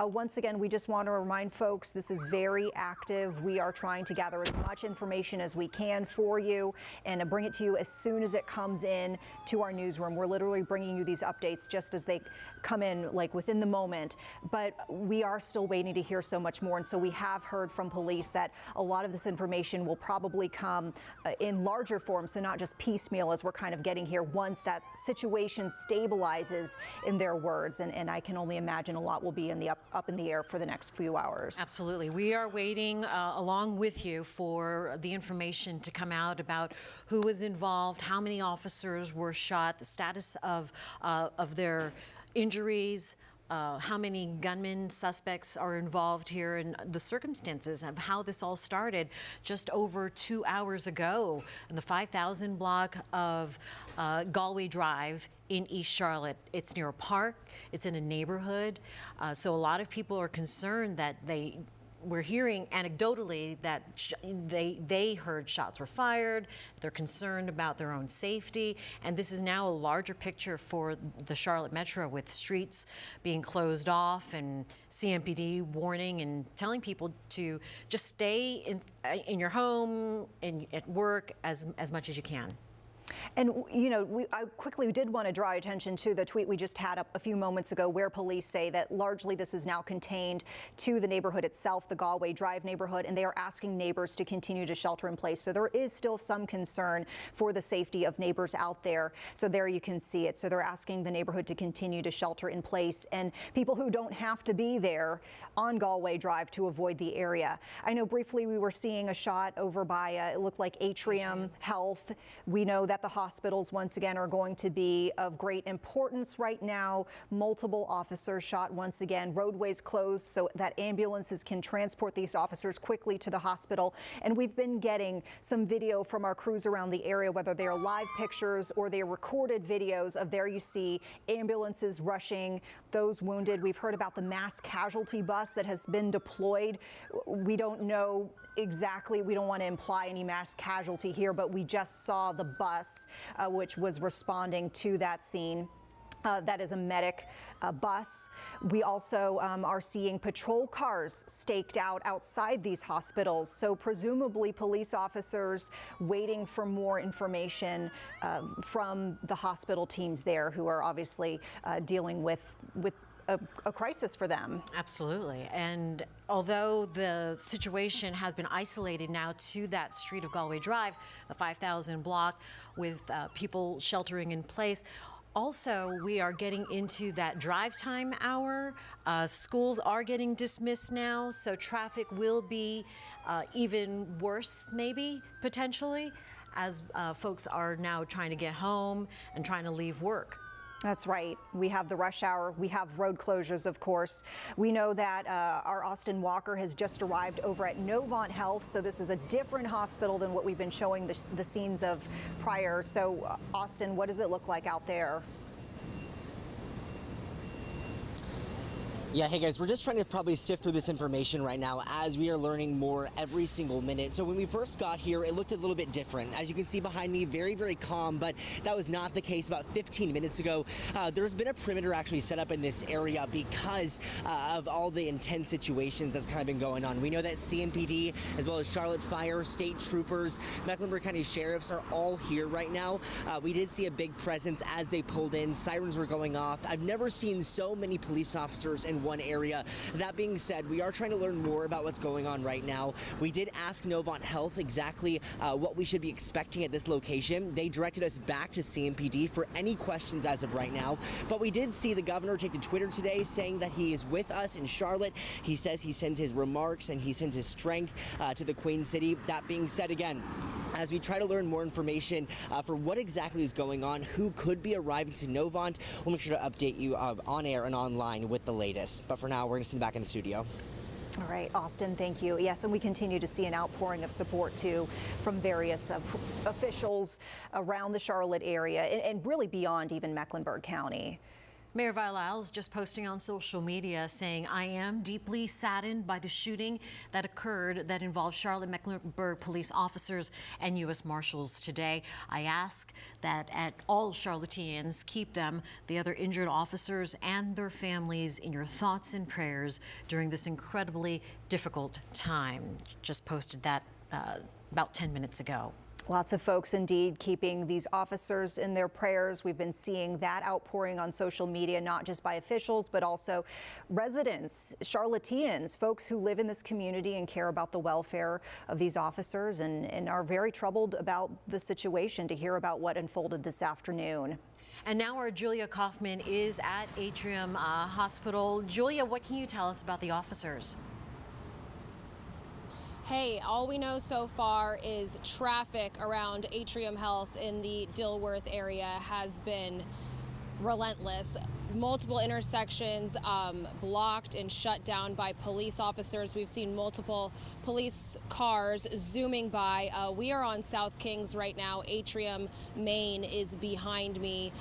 We got a peek of some officers driving into the emergency room area, but they have it pretty locked down here. All we know is they've been rerouting traffic or trying to help traffic move through, but it was shut down at one point at Scott and East. We see it flowing now here on South King Street, but still very backed up. Some cop cars just sped through it. They looked like county sheriff's police. So we're going to keep an eye on things and give you more information soon. Julia, we'll check in with you a little bit later. Thank you for the live report. All right, meantime, we want to go over to Austin Walker. Once again, Austin is posted up outside Novant Health. Do you have any updates to share, Austin? Yeah, in the last 30 seconds, we actually saw a caravan of state troopers as well as medic vehicles coming into this area, speeding through just down 4th Street across Caswell. Again, we're not sure exactly like who was in that medic vehicle, but they did have urgency. They are, again, heading towards that Novant area. Again, we are not allowed on scene right now to the hospital, so there is a perimeter set. We are on the edge of it, and we're getting updates little by little exactly kind of what is going on as of right now. Again, just to give you a little recap, we did see about 20 minutes ago, this looked like a very different area. Again, as you can see behind, not many things are developing as of right now, but literally in the last 20 seconds before you guys came out to me live, it looked very different. We saw all these cars racing towards the hospital.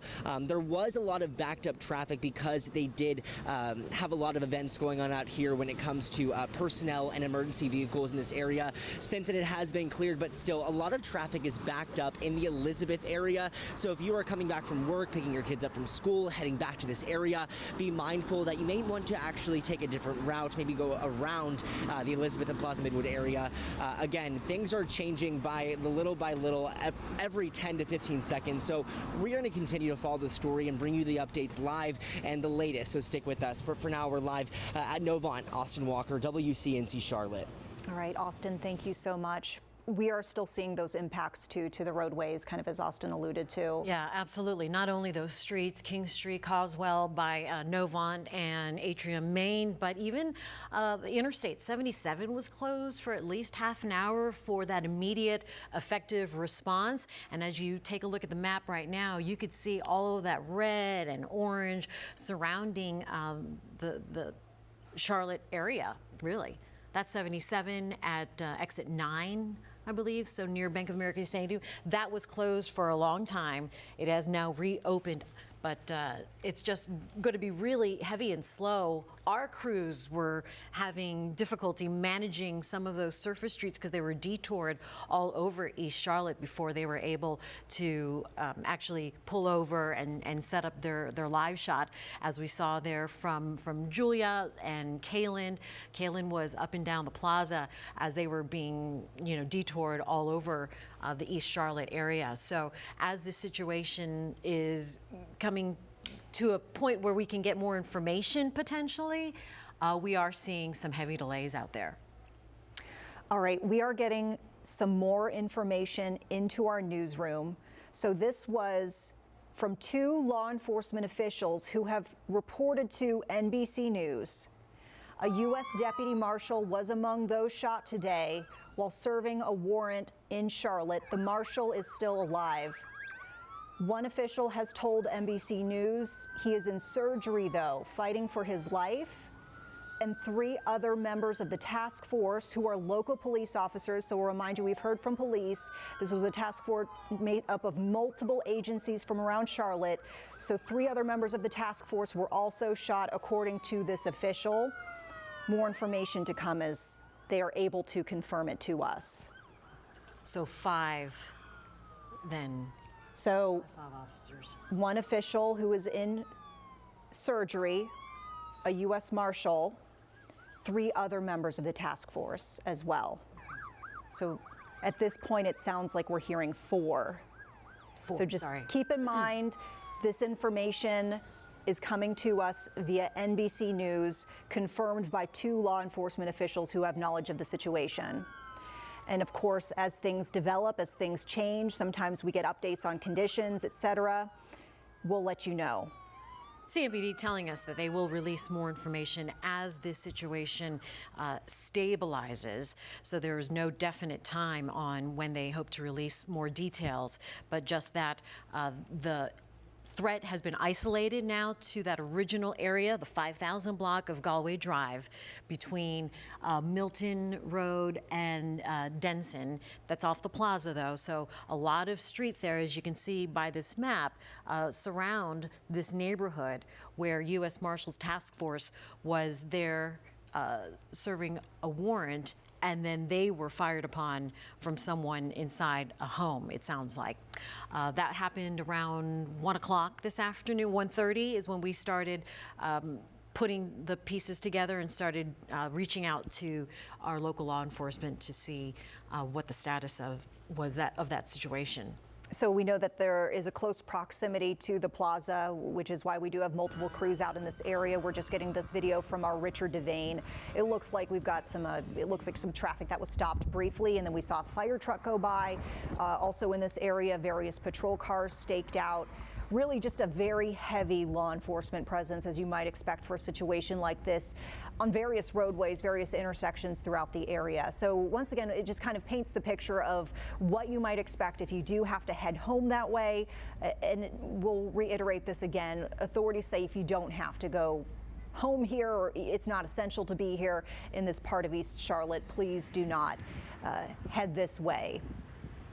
We are coming up at 4 o'clock now, and we started coverage and broke into programming around 1:45, 2 o'clock, I should say, with this scene and what we knew. And so information is coming to the newsroom slowly. We are still waiting the official briefing from CMPD, who says that they will let us know. They have a media staging area there off the plaza and are gathering everybody together, and will release more information once they feel that the situation is stable enough. But in the meantime, to avoid that area in the 5,000 block of Galway Drive. And folks in there urged to continue to shelter in place because we've not heard an all clear overall. They've seemingly been able to feel comfortable enough to lift modified lockdowns that they've had at 4 schools that were kind of around this area. So those dismissal processes are happening right now. But the concern for the immediate neighborhood, neighbors who are on Galway Drive, that is not done. Police are asking folks to continue to shelter in place.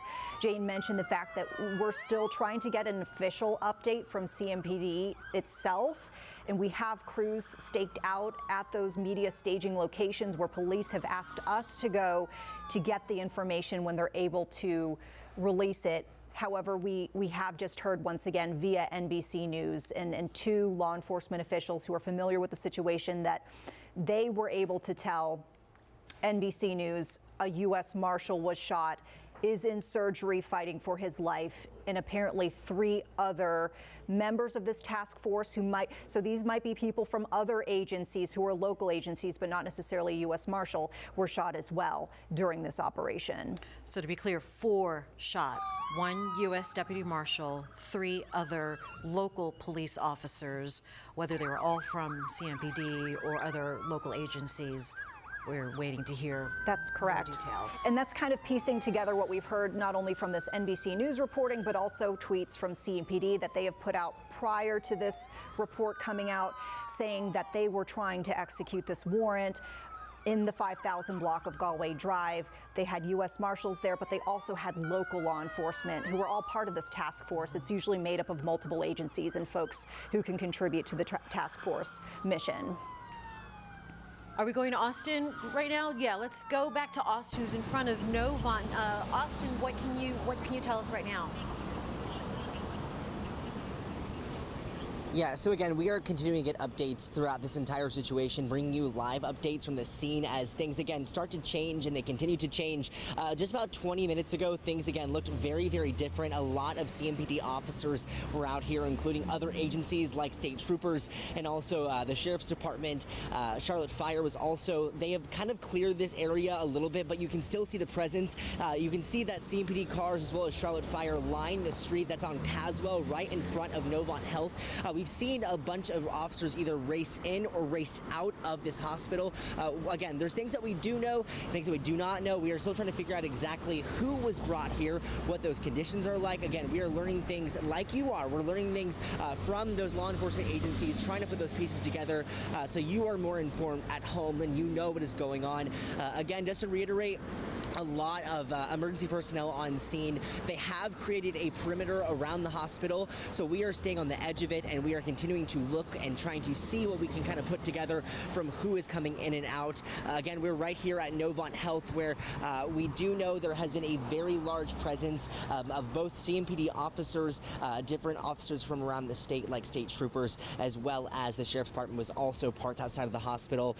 We are making sure to keep you updated on air and online with the latest, so stick with us. as we are going to continue to get those pieces and put those together for you. But for now, we are live at Novant. Austin Walker, WCNC Charlotte. Austin, thank you for that live update. We come up on the air just after 4 o'clock right now, and if you're just joining us here, we have been following breaking news for the last couple of hours. Sources tell NBC News that a U.S. deputy marshal was among those shot today while serving a warrant in East Charlotte. He is now in surgery, fighting for his life. And we are also hearing 3 other members of that task force, so potentially local officers were also shot, because once again, we are hearing that this task force was made up not just of U.S. Marshals, but also folks from other local agencies. At this time, officials are still trying to piece together exactly what happened, so we are awaiting many details about this situation. In the meantime, a staging area has been set off the plaza that's close to Galway Drive, rather, in East Charlotte. But let's go to our Kaylin Hagwood right now, who is off at the plaza. And Kaylin, what can you tell us at this hour? Well, let me just walk you all through, especially for viewers who are just joining us now at the 4 o'clock hour, what it has been like in this area of Charlotte. The best word to describe it is just pure chaos. As the traffic moves behind me at this moment, it's only just now able to move after this road was blocked off. We talk about that Galway Drive, but that's just one area. So many questions left in this case, including why there seemed to be so many different areas blocked off, so many scenes, so many law enforcement officers. CMPD, we saw state troopers. I saw the SWAT team, medic had a mass casualty bus. Still so many details as to what has taken place here. We know multiple officers were shot, and we know this incident started as U.S. Marshals were working to serve a warrant on Galway Drive. If you take a look behind me, and the traffic is sort of covering it there, so we're going to try to get a little bit closer now that things have calmed down just a bit, a little bit later in the broadcast for you, but it is still an active scene. We're near Briarwood Elementary on the plaza, and what we saw is a neighborhood, or what appears to be a neighborhood, and several law enforcement officers still in that area. But progress has been made. This stretch of road, as I said before, was blocked off. Now things starting to get moving again. I will say within the last 15 minutes, we saw a CMPD crime scene investigator truck coming to this area. So perhaps in the investigation stage, working to learn more about exactly what happened and piece together those details. But there's still so many questions. We did speak to people who live in this area. One person says they heard 4 to 7 gunshots around 1:45. And again, that's just coming from folks who live in the area trying to piece together exactly what happened. Others say they saw planes in the air. We can still say that I'm seeing a helicopter right now as I'm speaking to you. I want you to hear from one of those neighbors. He didn't want to show his face, but he wanted to share just his response to not only this, but the violence that's been taking place in Charlotte. It's a shock. That's a nice neighborhood, you know, and for to hear what's going on, and couple of police officers have been, fired upon and all that. You just wonder, I prayed again this morning that if it was something that we could do to stop some of this violence.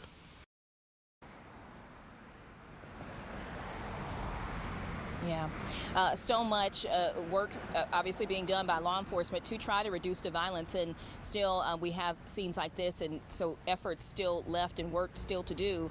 Certainly there's a lot of prayers going out from folks in the community, from that gentleman there as well as others, for those officers that are in the hospital at this time. But I'm going to send things back to you. We're going to try to get a closer look so you guys can see a better view of what exactly is going on. But I can say, if there's any silver lining, at least at this moment, things do seem to be calming down here in the plaza area as traffic is allowed to pass through. Good to hear. Yeah. Thanks, Kaylin. Well, we also have our crews staged in areas where police have actually told us to go, because this is the area they will be dispersing information directly. So we do have a crew out there at this point. Yeah, our Jesse Pierre at the media staging area, also off the plaza. Jesse, what can you tell us at this hour? Yes, so we're here at the plaza, off the plaza, where we are having the media staging area. There isn't a set time of when officers will speak, but CMPD says once things stabilize, they will go ahead and let us give us some more information here.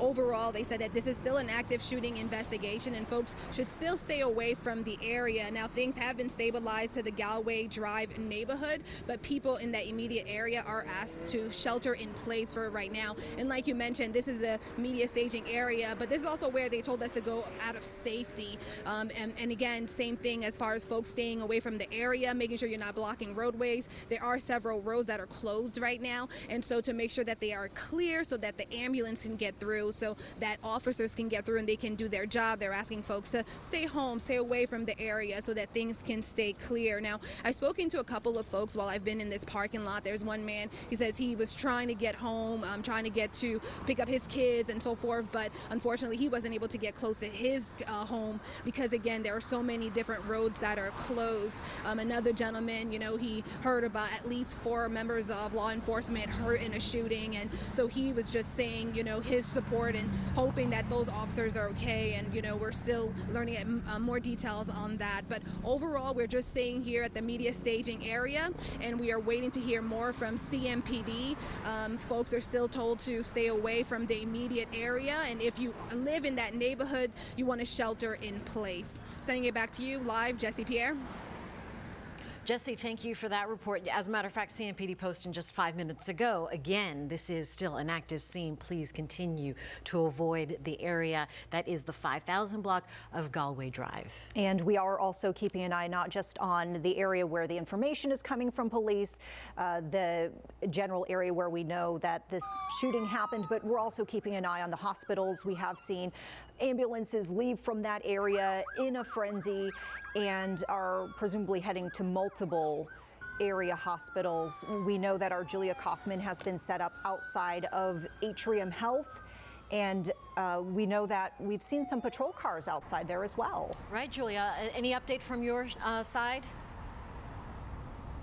Yeah, we've seen multiple patrol cars blocking intersections around Atrium Health in the Dilworth area. An intersection we have video of from just about 15-20 minutes ago. We'll show you. Unreal traffic that we were trying to get through. Police shutting down intersections and trying to help guide cars as we now start to inch into rush hour. We saw several police officers in the emergency room area as well, their cars, I should say.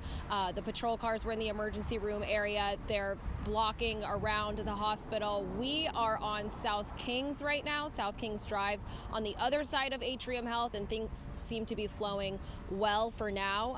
As we've reported, it sounds like 4 officers have been injured in this shooting per reporting. So we checked in with Atrium Health to see how many patients, if any, were transported here.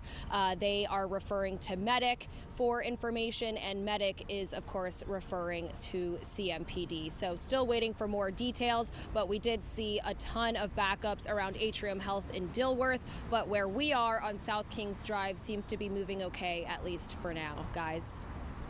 All right, Julia, thank you for that. A lot of people are now beginning to talk a little bit about how they're feeling, what they're experiencing, and someone talked to our own Richard Devane. That's right. We are hearing from folks who say that they heard gunfire.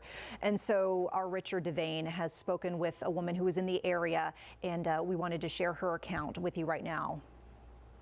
Chaos. Chaos. Nothing but police jumping out of their cars with the guns drawn.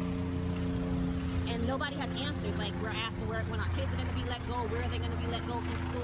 Nobody can tell us anything. We just know they don't know. That's what we're being told. They don't know. A lot of questions out there as we wait for the briefing from CMPD to give us the latest. In the meantime, Austin Walker has been standing by outside of Novant. Yeah, hey guys, we are continuing to learn more information and bring you those details as we learn them because again, things continue to change. But when we first got here about 45 minutes to an hour ago, the scene looked very, very different. As you imagine over in the Plaza Midwood area, it was very much chaotic. And here, there was also a different kind of chaos. But I want to show you what we're looking at though. As you can see behind me, as the traffic is flowing a lot better than it was about an hour ago. At one point, it was just a standstill mess at the corner of Caswell and Randolph. That's right outside of Novant. But if you zoom in a little bit closer, you can actually see CMPD cars are lining the street as well as Charlotte Fire. At one point, we did see a lot of state troopers out here as well as Mecklenburg County sheriffs because again, we are just trying to understand who could have been taken to this area. We did reach out to Novant Health, wondering to see if any of those people were transported here, and they referred us to CMPD to get that information. So right now, we are, like a lot of people, waiting to get information from CMPD. But just to recap one more time, again, we're on the corner of Caswell and Randolph. We were just outside of Novant Health. They have created a perimeter, so we are just on the outside trying to look inside and kind of see what all is going on. At one time, we did see crime scene investigators pull up to the hospital, as well as different agencies. But again, we are going to bring you updates as we do learn more, so stick with us on air and online for the latest details. But for now, we're at Novant. Austin Walker, WCNC Charlotte. Austin, thank you so much. So we do want to recap once again as we await further detail, an official release of information from CMPD that we are hearing from 2 law enforcement officials via NBC News that there were 4 total law enforcement officers who were shot while a U.S. Marshals Task Force was serving this warrant on a suspect in East Charlotte. Happened around 1:30 this afternoon, and U.S. Marshals Task Force came under fire by a suspect inside a home in that 5,000 block of Galway Drive. So we now know, as reported to NBC News, the U.S. Deputy Marshal as well as 3 local police officers, whether they were all from CMPD, but the task force comprised of multiple officers from local agencies and the U.S. Deputy Marshal shot. So we are waiting to hear the status of their injuries. That's why we have Austin at Novant as well as Julia at Atrium, and we've seen the emergency crews there and rush to both of those hospitals. A lot of folks praying for the best outcomes here for these law enforcement officers who have been wounded. According to at least one of these law enforcement sources who have shared information with NBC News, the U.S. Deputy Marshal apparently went into surgery and is fighting for his life, so sounding like that could be a grave situation.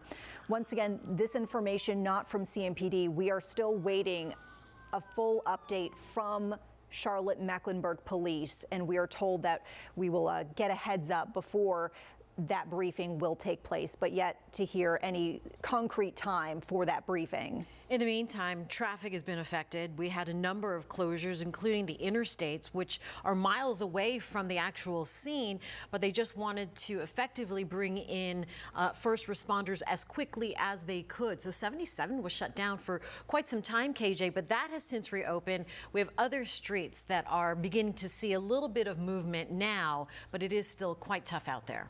That's right, Jane and Vanessa. We have seen some relief on the roads over the last half hour to about 45 minutes now. But around 2:15 or so, a quarter after 2, that's when roads were starting to be shut down, especially some of those major roads such as I-77.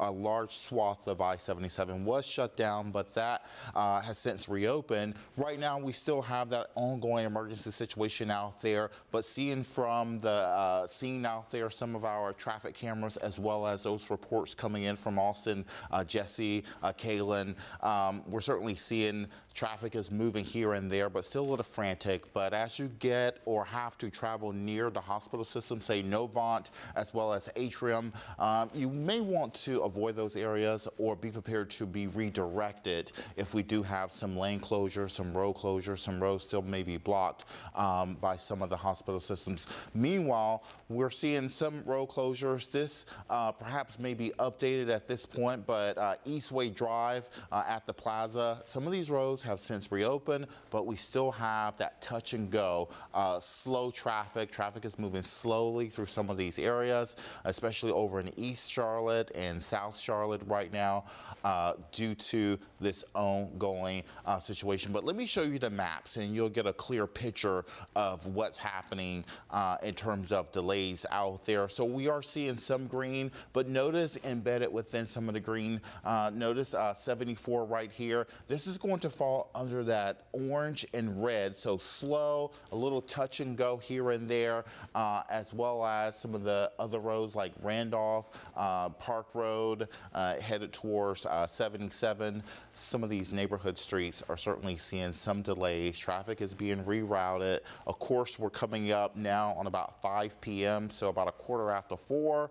We're going to combine what's happening with some of those delays we already had. Added to that, we're going to have that evening rush after school, so on and so forth. So this could prolong getting to your destination, as we'll have some of those ongoing congestions out there. Meanwhile, taking a look, this is 77 at Wilkinson, and traffic is moving southbound. We're looking southbound, but this part here, northbound, was shut down for about an hour or so, but now you can see traffic is moving smoothly. Notice the school bus moving right there as well. So hopefully everyone is getting from point A to point B safely, despite the emergency scene and the situation happening across the area.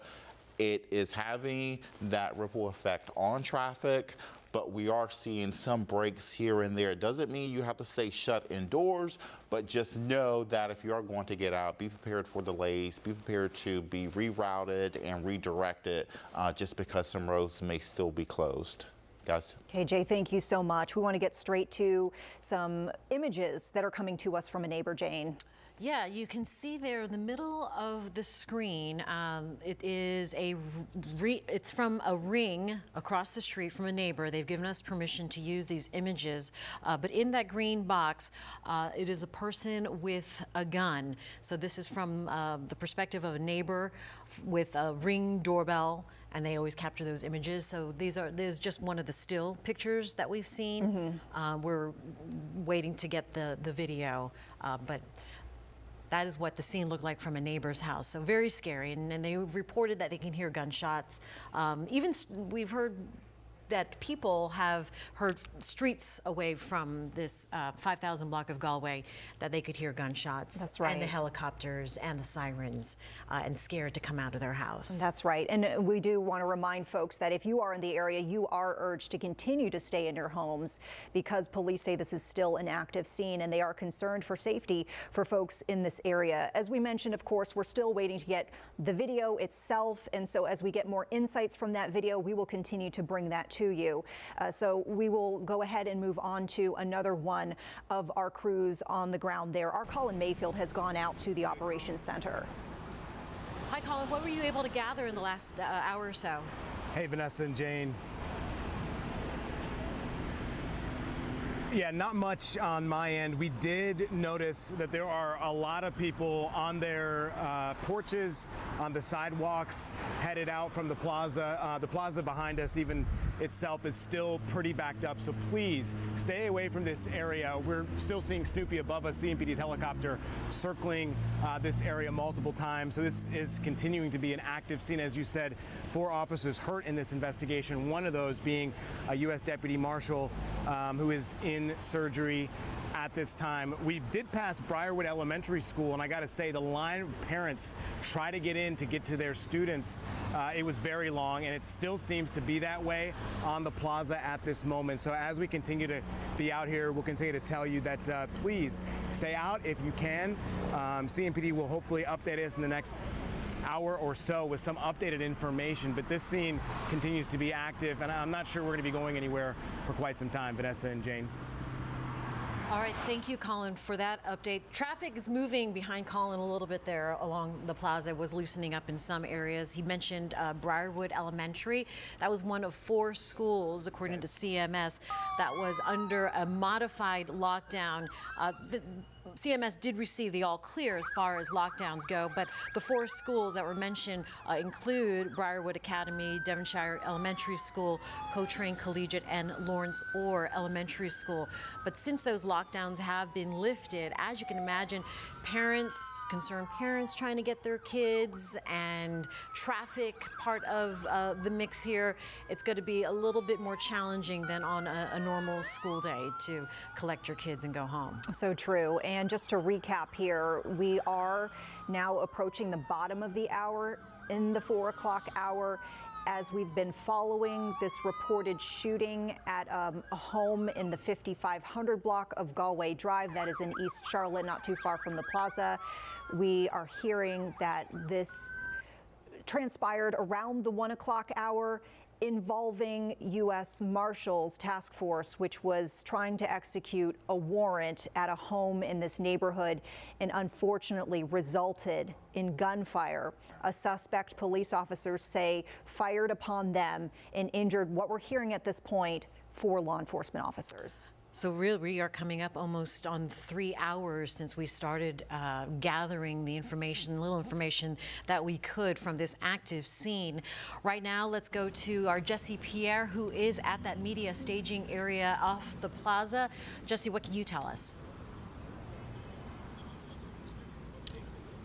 So yes, we are here at the staging area, and things are still getting set up, but as of right now, CMPD says they are waiting for things to stabilize before they speak. The message is still the same for folks to stay away from that immediate area on Galway Drive. We're actually the staging area right off of the plaza and Milton Road, and just about a mile away from this active shooting investigation. So not too far away.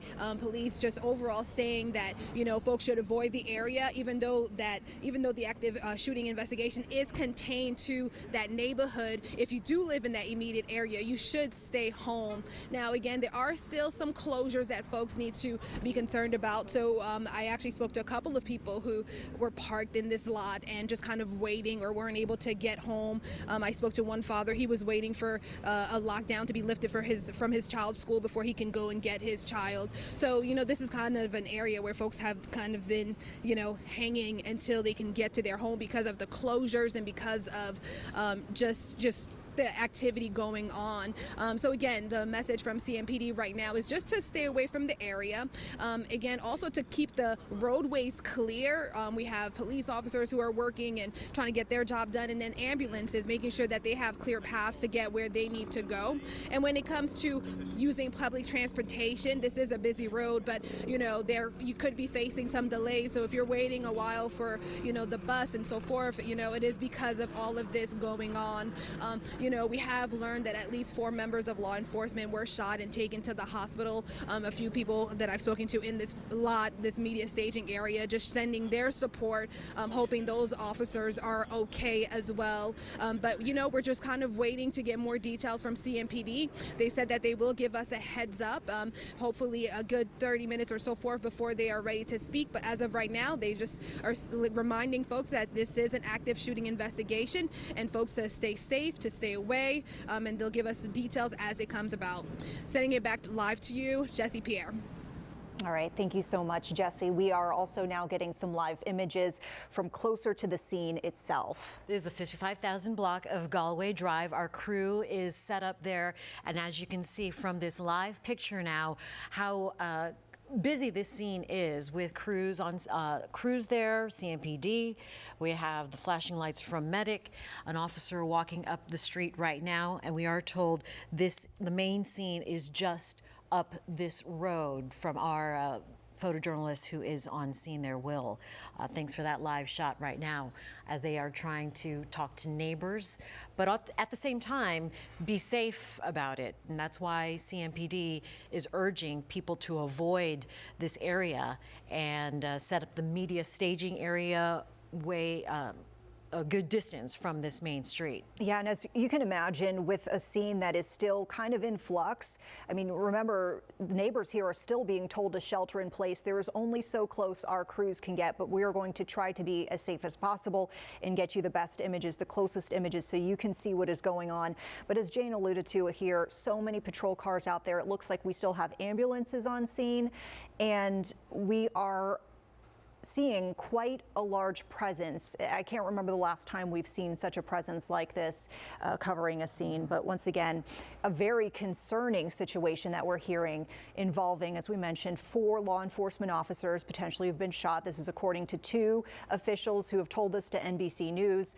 A U.S. deputy marshal who was wounded, went into surgery, and was, it sounded like, not in great condition. Fighting for his life were the words used to describe his condition, as well as 3 other officers who were part of this task force, possibly with local agencies who were assisting the task force, who were wounded as well.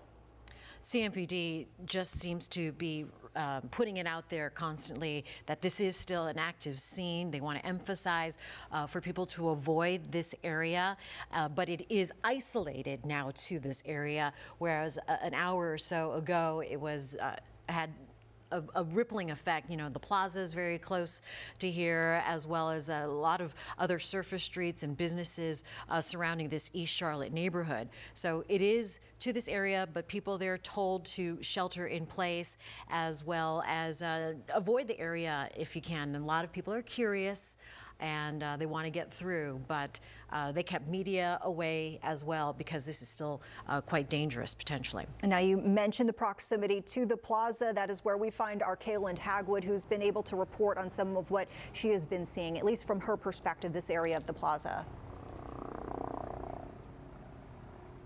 Yeah, guys, I mean, when we talk about Galway Drive, that's actually 4 or 5 minutes away from where I am here on the plaza, and still you can see a scene is set up on this street.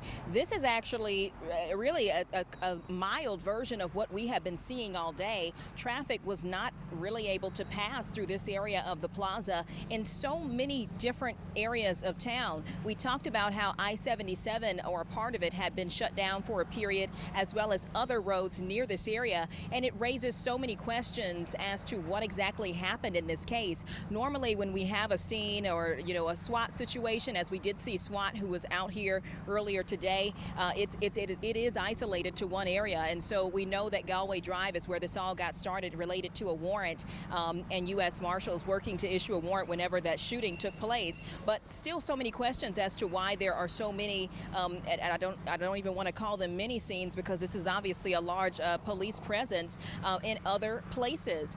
For neighbors who live in this area, because this really is, this part of the plaza is just a series of different neighborhoods. Briarwood Elementary is tucked away here, and a lot of parents were leaving with their kids in the bus lines with so many questions, concerned about exactly what took place in this incident. But the people who live in this area, I think Colin mentioned it, folks have just been kind of sitting out on their porch. Some folks have come out and got their cell phones, taking videos, wanting to know exactly what took place here. I spoke to a woman who said that she was just concerned for her kids. She has her kids inside and she's just watching, because really that's all that she can do.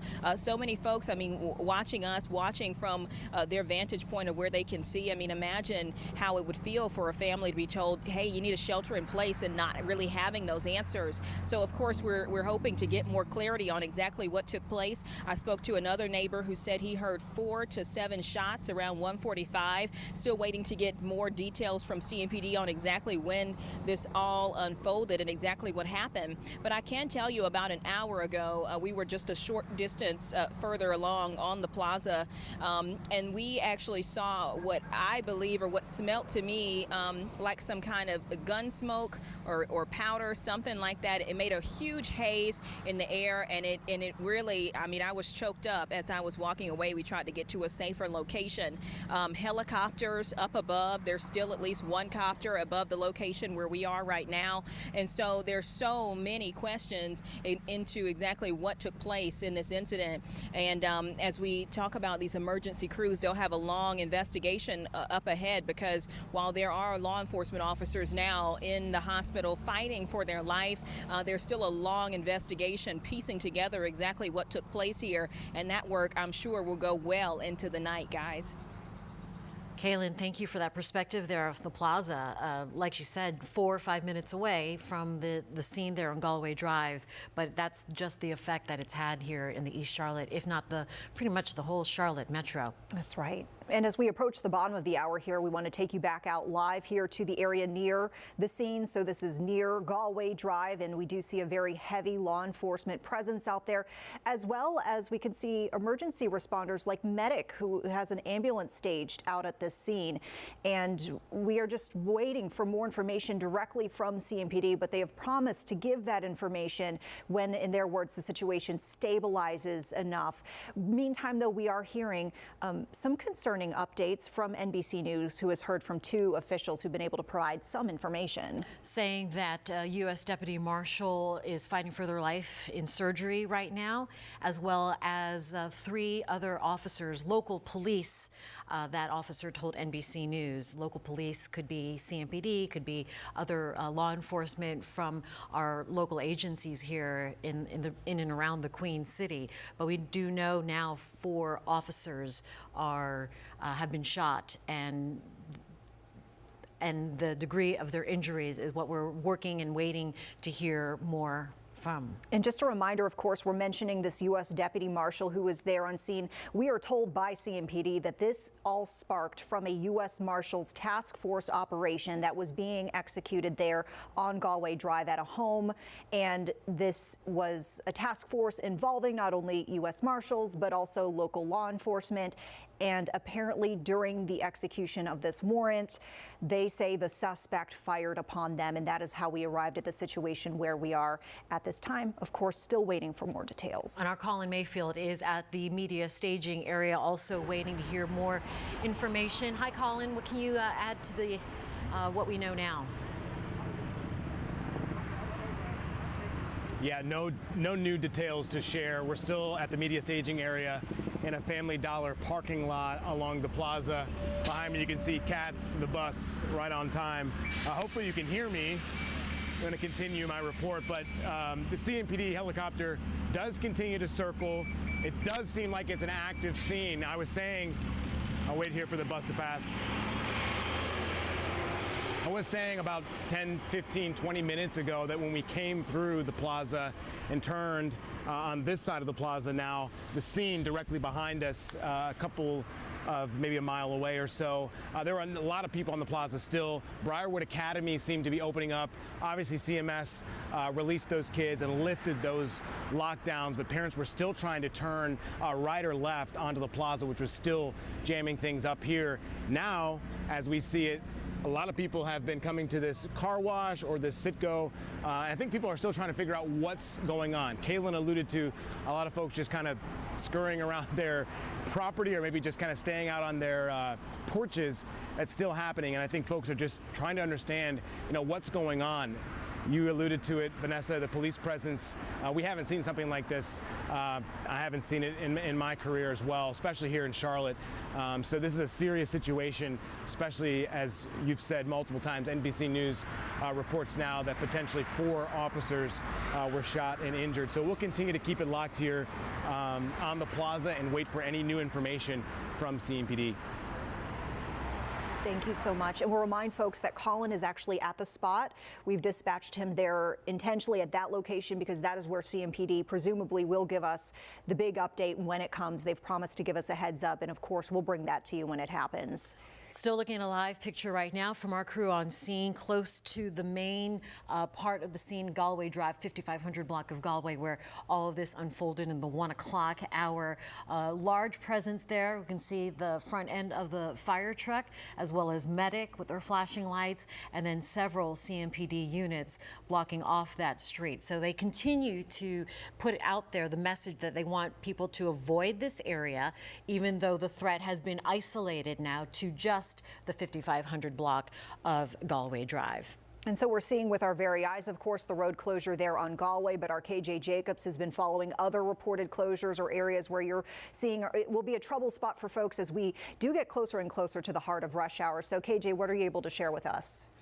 That's right, Vanessa and Jane. This event happening right now is having huge implications on traffic across the area. We felt the impact over the last couple of hours now. But now that we know more information and that it's mainly confined to Galway Drive, folks trying to get home, if you're live streaming us, or if you want to leave home, perhaps get to work or get out for this evening. Yeah, we just saw a person walking in the neighborhood, probably because they can't drive due to those road closures. So taking it to the immediate area for Galway Drive and some of those nearby connectors, you can see Shannon House Drive, road closed at Galway Drive and Grafton Drive. Ruth Drive, this road is closed from Kerry Lane to Galway Drive, and at Galway Drive we have a road closed from Ruth Drive to Denson Place. So some people, I know when we cover severe weather events, say if there's a tornado or roads are blocked due to downed trees, people can drive as far as they can. They get out and they walk the rest of the way, and sometimes you have to walk home. So this may be one of those situations. In order to get to your house due to those road closures, you just may have to walk. If you want to leave, have someone pick you up, perhaps that is an option as well. But right now, near the immediate scene, we do have these ongoing road closures in and around Galway Drive due to this investigation that is ongoing, guys. And I think, of course, it's important to remind folks that at one point we did have majors that were closed and backing up. So we saw a lot of issues with Independence and with 77. And as someone who has prior done traffic reporting, I know that sometimes it could take a while for that stuff to recover. Right. So I would just urge folks to make sure you're planning, even if you're not going to be in that immediate East Charlotte scene. Absolutely. And now it's mixing in with the afternoon hour. rush, so I can't imagine it improving anytime soon. I want to show you an image now. This is from a neighbor's ring doorbell, and you can see there in the middle of your screen, it's outlined in a green box. That is a person with a gun, according to the neighbor. We're waiting to get the video from them, but that was what they were looking at. So quite a scary scene in the heat of the moment this afternoon as it was unfolding there in this suburban area of East Charlotte. And just a reminder for folks, we've showed this image before. We are working to get the video itself. The neighbor has given us permission to show the still images, and we're working to get the video. So perhaps a full video could give us more insight into what we're actually seeing on the scene. We're unable to confirm, is this the so-called suspect who was involved, the person who was having the search warrant executed on them? We don't know any of that information. All we are getting are kind of piecemeal updates, images, anecdotal information from neighbors, seeing, right. But we wanted to share with you in real time as we're getting these details. We've heard from a number of officials, including Representative Alma Adams. This is her district. She posted an hour or so ago, I've been made aware of the active shooter incident on Galway Drive in East Charlotte and am in touch with local law enforcement and the mayor's office. I am praying for the injured officers and their families. We also have from Senator Tom Tillis weighing in an attack in Charlotte on our brave law enforcement officers who swore an oath to protect and serve us all. Susan and I are praying for everyone's safety. And Governor Roy Cooper also posted on social media, I am in contact with law enforcement concerning the tragic shooting in the Charlotte area, and we have offered state resources to help. We also hear from the York County Sheriff's Office, so a law enforcement agency in the Charlotte metro, but not necessarily in Charlotte, correct? Right? Yeah, York County. I mean, they just say that they are ready to assist their brothers and sisters at CMPD any way they can. And so they say here that the sheriff is monitoring the situation and they are praying for positive outcomes. And we had mentioned this before, but it is not unusual to see aid come in from partner agencies or neighboring agencies when we have a very impactful situation like this. I can harken back right to the South Park fire. That's probably the largest scene that I have in my recent memory, where we had Charlotte Fire, but also a lot of neighboring agencies who pitched in to help because it was such a large scene. And even in the days to come, because we know that this is going to be a staffing impact, a staffing toll, an emotional toll to CMPD, and so they might need some support in the coming days. As we've been reporting, up to four law enforcement officers may have been shot. That's why we have both our Austin Walker as well as Julie Kaufman posted outside hospitals. Austin, outside of Novant. You've been seeing a little bit of activity in the last hour or so. Austin, what can you tell us now? Yes, we've been on scene for about an hour and a half outside of Novant, where we've seen the area change almost every 5 or 10 minutes. So we first got here, and it was a sea and a slew of cars. I just want to show you that video, what you saw when we first got here. You can see police officers and state troopers racing through this area all along that road into the hospital, also out of the hospital. Now, with that being said, we've seen a lot of different agencies in Novant coming to the hospital itself. We've seen a bunch of CMPD cars as well as state troopers, Mecklenburg County Sheriffs, Charlotte Fire, and many more agencies also here. We also did see crime scene investigators also outside. But if we take a look right now, very different than from an hour ago. As you can see behind me, still CMPD and Charlotte Fire still on scene. I'm not sure you can see a little bit farther, but if you go past that biggest tree in the distance, there are about 5 to 10 CMPD officers outside. They have created a perimeter in this area, so we cannot get up there. We've been trying to ask Novant for any information because we do know one of the individuals that did get shot is in surgery. We asked if they are in surgery here at Novant, so they've directed us back to CMPD and are now anxiously awaiting for any updates.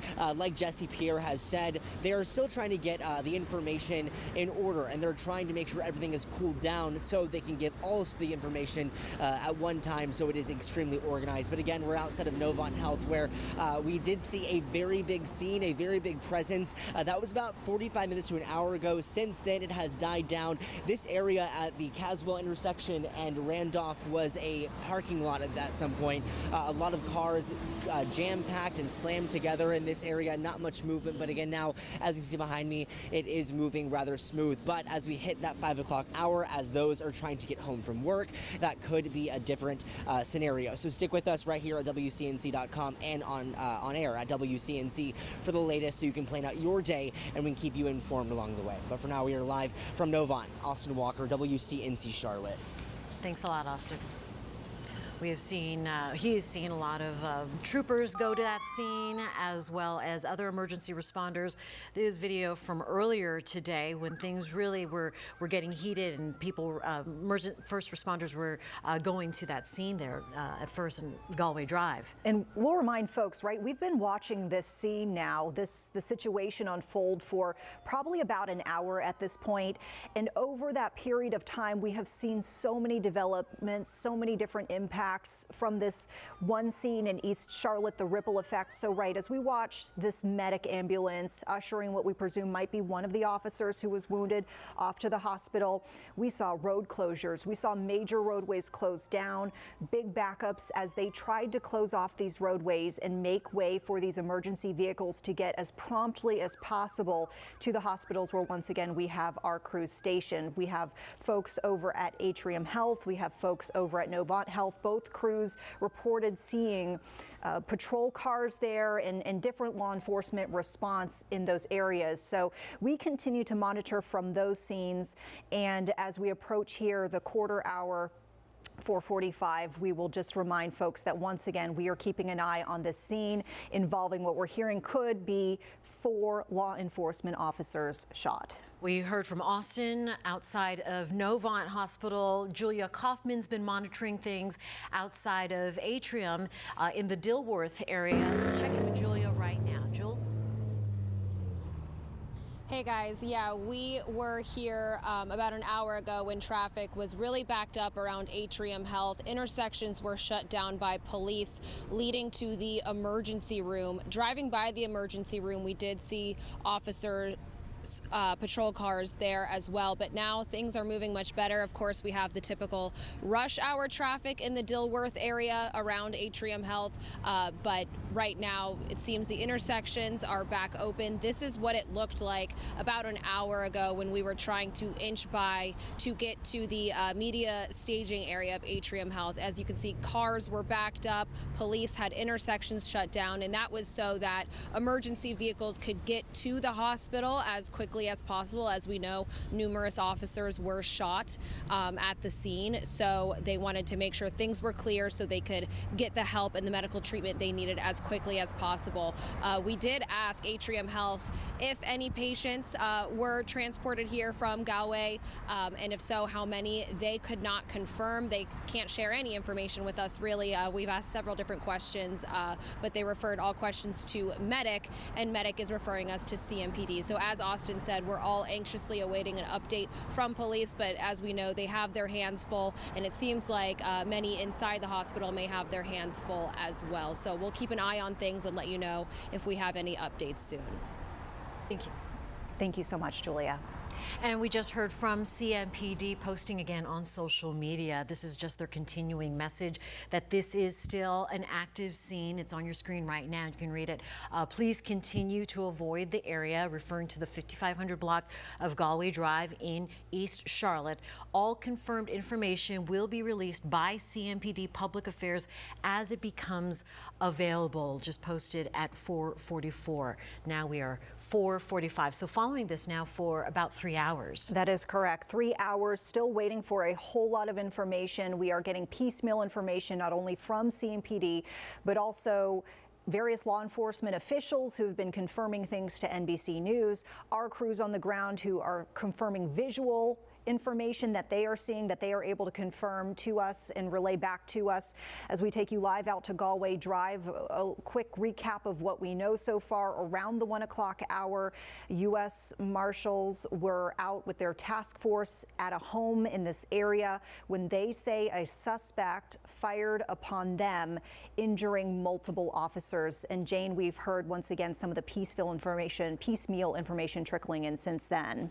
Right. We don't know if it was one person with a gun or if it was more than one person.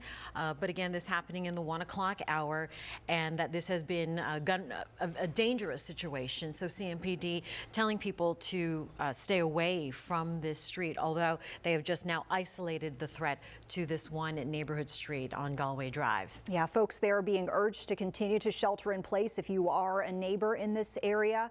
And we'll remind folks, as we are kind of sitting in a vacuum of information, we are seeing that there are folks who might be reporting other things, maybe purported eyewitnesses, if you will, reporting different figures, different numbers of law enforcement officers who might be shot than we are. We are only going to report what has been confirmed to us. We want to get over to Austin Walker, who is now seeing something. Austin, what are we watching? Yeah, hey guys, we just saw about 3 or 4 CMPD patrol cars with lights and sirens pulling into Novant. Again, we do not know exactly what this could mean. We've actually asked Novant Health multiple times, trying to see if they've taken any transports from that scene to the hospital. They, again, have taken us back to CMPD for any information. And like Julia has said, like we've all said, we are waiting anxiously to hear any update from CMPD. But they say that is coming, and they say they promise to give us the information when they think things have cooled down in that area. But just to walk you through again, just in the last 20 seconds, we saw about 3 or 4, I want to say 4 CMPD cars with lights and sirens pulling into the hospital. We're not sure what that means, but they are heading into this direction. Again, very, very similar to what we saw about an hour ago when it was all lights and sirens. A lot of different agencies across Mecklenburg County seen at Novant Health. Again, we saw CMPD, Charlotte Fire, Mecklenburg County Sheriff's Department, state troopers, and much, much more. Crime scene was also on scene at the hospital. Again, we're just trying to learn more information and bring that to you as soon as we learn more. But for now, again, we're at Novant. Austin Walker, WCNC Charlotte. Austin with the very latest observation there. Novant, and just the latest tweet now from CMPD saying that the CMPD SWAT team is still working to clear the residents. Residents should expect to continue to see a heavy police presence in the area. Posted at 4:46 as we continue to wait for a press conference from police. Meantime, our crews are staked out across the area, different areas. We believe the most information might come from our Kaylin Hagwood, has been out by the plaza, and you're getting an interesting perspective, Kaylin, because as you mentioned before, you said you're not very, very close to the scene, but you're in the area and you are still able to see a whole lot. Yeah, 5 minutes away from that area where they say that this all started, when that warrant was issued and the shooting started to take place, and yet there are scenes in other areas. I mean, this is the plaza near Briarwood Elementary, and you can see officers still out there working this scene in quite large numbers. And this is actually smaller than what we saw earlier. This road was blocked off probably about an hour or two ago. Traffic able to move through now at a pretty steady rate, and even the elementary school able to let out after CMS had a lockdown issued. It's been pretty scary for folks who live in this area. I spoke to one person who said that he heard 4 to 7 gunshots, still unclear exactly what took place, and that was really sort of the scary part. I spoke to another person who said that they were just concerned about the violence, seeing the helicopters and being informed of all of this from people who live in the area, calling them to ask, are you okay? I want you to hear from one woman who I spoke to. She didn't want to show her face, but she just kind of shared sort of the fear for herself and her children as they watch this scene unfold. My understanding, say chaos happened with maybe a neighbor who shot back at a cop or something of that magnitude. I know, of course, if it's all these cops' cars, again, it has to be something serious. But from what I've heard from other people, that some stuff happened with the officer shooting some officers, unfortunately. And I want to walk you guys through what today has been like, because as you see these different areas, and we have been here since this all started just hours ago, it can maybe feel like, especially if you're driving through town, that things are somewhat calm. But that is not the case. This has been complete chaos, is the best way to describe it. All this happening as many kids were just letting out of school, and you just saw officer after officer as we were trying to get to the scene. We were blocked on road after road. I-77 blocked at one point during today, and families stopping us in our news vehicle asking, what is going on? Do you have any answers? At that time, all we could tell them was that it was an active investigation. You know, we get a lot of reports into our newsroom, and we want to make sure that we're accurate in what we're sharing. And so that's why, as Vanessa was telling you, that we want to make sure that we're sharing you nothing but the facts, especially as the situation develops. But I can tell you right now, here at this scene, it's still very active. We know that multiple law enforcement officers are in the hospital. We know that this all started as they were attempting to serve a warrant for an individual or maybe multiple individuals, and we know that shots were fired. Still working to learn more and piece this together, something that law enforcement officers will certainly be doing throughout the night here at this location and other areas. And as I send things back to you guys, one of my questions is really just, we know this all happened, again, 5 minutes away from here, and yet there's still a scene at this area, and this road was blocked off for quite some time. So I'll be interested to hear the answers as to exactly how all these different areas piece together in terms of this investigation and what's taking place. Yeah, seemingly there is a concern for the scene that does remain active, Kayland, and yeah, they're clearly casting a wide net here. We just heard a few moments ago, as you mentioned, Jane, right from CMPD, they're still working to clear this home. Absolutely. A SWAT team is still there trying to clear the residents. This is another angle of the scene there on Galway Drive from another part of the street in a suburban area. But you can see that still so many CMPD units are on scene. That is medic as well as fire department. There in the distance, another medic van pulling up to the street with its lights flashing. Not too far from there, we have our Tradisha Woodard who's standing by. So obviously we see behind you, it looks like the roadway is closed and impassable with all of the law enforcement and different emergency responders. What are you seeing out there? Absolutely, Vanessa. Right now, we are pretty much in the thick of it all. This is where it's all happening. We are on Kildare and Joyce Drive. Very, very active scene. Heavy police presence. I'm going to step out of the way just to give you a better perspective of what we are looking at. Now, we did speak to some neighbors who are still waiting to go home who live on this street. Some of them say they heard the shots when they first rang out. I spoke to another neighbor who said she was picking up some of her kids from school, seeing lots of police cars swerve over into the lane, trying to get here to this scene.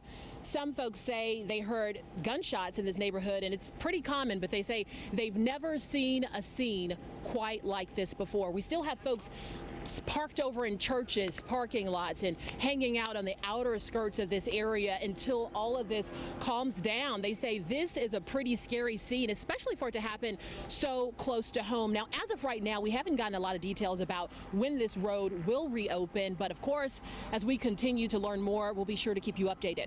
Reporting live for WCNC Charlotte, I'm Tradisha Woodard. And we are waiting for that press conference from CMPD, Tradisha, to get more of those details about this incident that all unfolded around 1 o'clock, 1:30 this afternoon. We've been on it since about 1:45 as we heard that shots were fired and officers were fired at, not knowing at that time the extent of their injuries. That's right. And we've been waiting ever since for CMPD to provide a fuller update. They've been primarily concerned, it seems like, with securing the neighborhood itself, with the safety of the neighbors around this home where this warrant was being executed. And so we are hearing they're continuing to echo this message of stay in your homes if you're in this area, be safe, do not try to come to this area if you don't have to be here. As you can see, this is a massive scene. And we are, of course, waiting for the updates from CMPD, but have heard from NBC News, who has confirmed with 2 law enforcement officials familiar with the situation. A U.S. deputy marshal was among those shot today while this warrant was being served, and 3 others of the task force, local police officers, were shot as well. We had heard that the U.S. Marshal was in surgery fighting for his life as of a 4 o'clock update. So this update from NBC News that we're relaying to you right now came in at 4 o'clock. The U.S. Marshal was still alive, is still alive. So that's the very latest that we have confirmed. And so we await with our crews once again spread out in different areas, including an area where we believe police will be briefing us soon. Yes, they've told us they've set up a media staging area and will wait for this situation to stabilize before releasing any more details. In the meantime, Colin Mayfield is out on the plaza awaiting for that briefing. Colin, what can you tell us at this hour? Yeah, we're at the media staging area at the Family Dollar here on the plaza. We're just awaiting. There are a number of other city leaders that are here, City of Charlotte, Fire Department as well. And we're waiting from CMPD, a PIO from CMPD to get here to get more information. CMPD just putting out, as you guys talked about last 15 minutes, CMPD SWAT team is still on scene. They're working to clear this residence. It sounds like just in the last 5 minutes or so, the helicopter still is overhead, but it kind of stopped doing circles from where we're at. The scene is obviously behind us, about a mile or so back there, but we're still seeing some remnants. I saw a state trooper speed past us here on the plaza. So it's a situation that I would say is still not over with. And obviously we're still waiting for those newest details from CMPD to gather all the information about what happened around the 1 o'clock hour now. So we're going on a couple of hours now since we've been out here kind of monitoring this situation. So once we see this press conference start and get some more details, I will make sure you guys know at that moment about some of those answers, and hopefully we can get those questions answered for you, Jane and Vanessa. Are you able to hear me? Colin, we just got an update from CMPD, and I'm going to read it to you in full since it contains a lot of information, and Jane, perhaps you want to jump in here. We're hearing from CMPD the residence on Galway Drive is now clear. The area is safe. Residents no longer need to shelter in place. At least 1 shooting suspect was located, deceased at the residence after clearing the scene. And they go on with further information, Jane. I don't know if you can see that. Okay, CMPD is questioning now on your screen there too, questioning 2 other occupants of the home. CMPD and other law enforcement agencies will be at the scene to conduct the investigation. Some roadways in the neighborhood will remain closed. Please remain patient and cooperate with officers. An update will be provided in a media briefing as soon as possible. So yes, Vanessa, we just got that a minute ago. So to recap here, as we see it now, as we approach the top of the hour, we're almost to the 5 o'clock hour. It looks like the shelter in place has been cleared for residents on Galway Drive after this shooting took place during the execution of a warrant at a home there on Galway Drive. This warrant apparently was being executed around the 1 o'clock hour. That's when we're told the shooting was happening, involving injuries to, from what we're gathering, 4 law enforcement officers, a U.S. deputy marshal, and 3 officers who are with local agencies who were shot. And it sounds like the U.S. marshal had to have surgery at the hospital and could be in a tough condition right now, tough medical condition. Right, fighting for their life, as we have been told. Emergency personnel clear now at the Hawthorne and Elizabeth Gold Line will also resume. So as the situation stabilizes, a word that CMPD used, it seems that public transportation will get back online here, as well as streets will reopen. Although the residents, or Galway Drive, that 5500 block of Galway Drive, south of Milton Road, that will remain closed. And as we saw from the scene there, it was very active still, very large presence of medic and fire department, as well as law enforcement agencies. All right, we are here at 5 o'clock. We are following this breaking news. If you're just joining us, sources telling NBC News a U.S. deputy marshal was among those shot today while serving a warrant. He is now in surgery fighting for his life. With 3 other members of that task force, the local officers were also shot.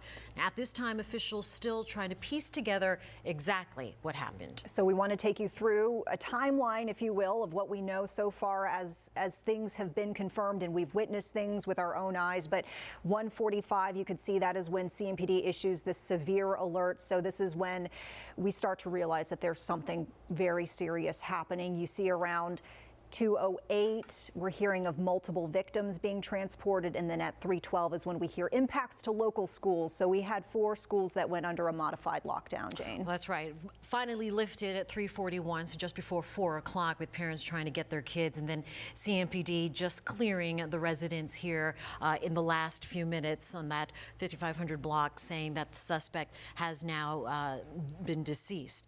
Let's go to our Austin Walker, who is outside of Novant, monitoring things. As we've heard, 4 officers were shot. And so we'll remind you, Austin was reporting on seeing multiple crews coming in. There you are, Austin, we can see you now. Yeah, hey guys, as you said, we've been here for like an hour and a half, just monitoring the situation. Things have changed and calmed down quite a bit. I'm going to show you what it looks like right now, and as you can see, it used to be a grid of traffic. Not many things were moving in this area, but within the last 45 minutes, that has thankfully changed. But if you zoom in to Novant, you can actually see emergency personnel are still on scene. CMPD is here, as well as Charlotte Fire. At one point, we saw the Sheriff's Department also here, state troopers, and much more. We actually got some very intense video about 10 minutes into our stay right here. You saw those state troopers just zooming into the hospital. At the same time, many people and law enforcement agencies also moving out very quickly. We're actually in the corner of Caswell and Randolph, again, just off of that Novant Health campus. Again, it was very hectic out here at one point. A lot of people trying to wonder exactly what was going on. We do know that one of the individuals who was shot, they're in surgery right now. We're not sure of that condition as of right now, but we asked Novant if how many or who was taken to the hospital from that scene, and they did not confirm with us. They said that more information should be coming, so we'll make sure to update you when we learn more. They actually directed us also back to CMPD, and again, we are waiting for information from CMPD at this point. But just to run you through it, again, we were outside Novant, where we saw a very big presence from multiple agencies across the county and in the state. We are going to continue to monitor this location in this area and bring you the updates as we learn more, so you're well informed. But for now, we're live at Novant. Austin Walker, WCNC Charlotte. All right. Thank you, Austin.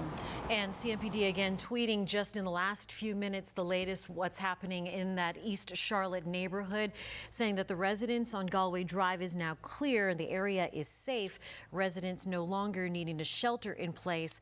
At least one shooting suspect was located deceased at the residence after clearing the scene. CMPD is questioning 2 other occupants of the home. CMPD and other law enforcement agencies will be at the scene to conduct the investigation. Some roadways in the neighborhood will remain closed. Please remain patient and cooperate with officers. An update will be provided in a media briefing as soon as possible, but that shelter in place again has been lifted. Now, of course, very interested to see if we start to see a dispersal of some of the law enforcement presence that we're seeing in a wider radius from this scene, because as our Kaylin Hagwood had pointed out before, she said 5 minutes away from the scene over at the plaza, and she was still seeing a lot of patrol cars out there. And so I am curious, as now the police have officially cleared the residents in question, that was the residents of concern, whether you're starting to see a lifting of the scene out there where you are, Kaylin. My understanding, say chaos happened. Officers to move away from this. Can you guys hear me? If you guys can hear me, we definitely have seen a clearing in quite a bit from law enforcement from this area on the plaza near Briarwood Elementary. Quite a bit of progress when it comes to getting these cars back up and moving after what was really a better word to describe it, but a chaotic start to the day. If I take you through exactly what we experienced, I mean, just hours ago, this road was blocked off. We wouldn't have been able to even get this close. And as we were just a little bit further away, we were concerned for our own safety, because there was so much going on. There were helicopters up above. There was a medic mass casualty bus.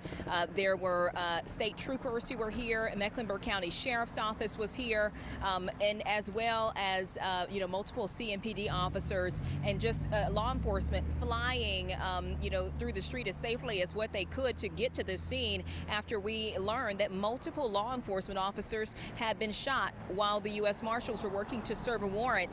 And as more details come in now, we know that the media team over there doing what they can to try to get us that information after what was really a very scary circumstance for folks who were just passing through and neighbors alike. I want you to hear from one of the folks who lives in this area about what that experience was like for them.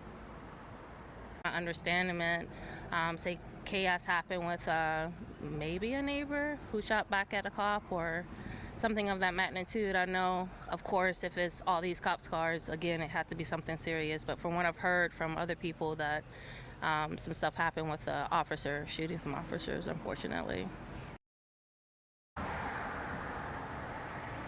Yeah, folks, a lot of folks out here have been kind of sitting on their porch. They were asked to shelter in place, and so that woman in particular not wanting to show her face, but wanting to just kind of protect her kids. Her kids were inside as she just sort of watched, hoping to learn more just from what she could see. As we kind of show you a view down there at Shannon Park, that area, you see some officers starting to leave now. That area only just now beginning to get cleared up after everything that took place today. And again, neighbors saying they heard 4 to 7 shots coming from these different areas. This scene where I'm at, actually about 5 minutes away from Galway Drive, where everything apparently got started. So wanting to know exactly how these scenes connect, because there was a large law enforcement presence in this area. We know part of I-77 was blocked off for a period of time as well. So a huge law enforcement response, obviously a very sad situation as officers work to,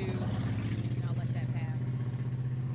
Obviously a very sad situation as those officers work to recover at the hospital. Kaylin, so many aspects of the city affected by this police activity. Thank you for that report there off the plaza. We are awaiting for this presser. We've been told that it's going to happen around 5:40, and our Colin Mayfield is at the media staging area awaiting for the live briefing. Colin? Yeah, ladies, that's what I was going to tell you. The pressers for 540. So we're waiting to hear more on that. Seemingly, though, as you guys were talking about the scene being cleared on Galway, it seems like this area, the tension that we were feeling in terms of the traffic, the people that were walking around, kind of just eased up. I won't say it's a coincidence, right? But it's what happened behind us with this scene kind of clearing.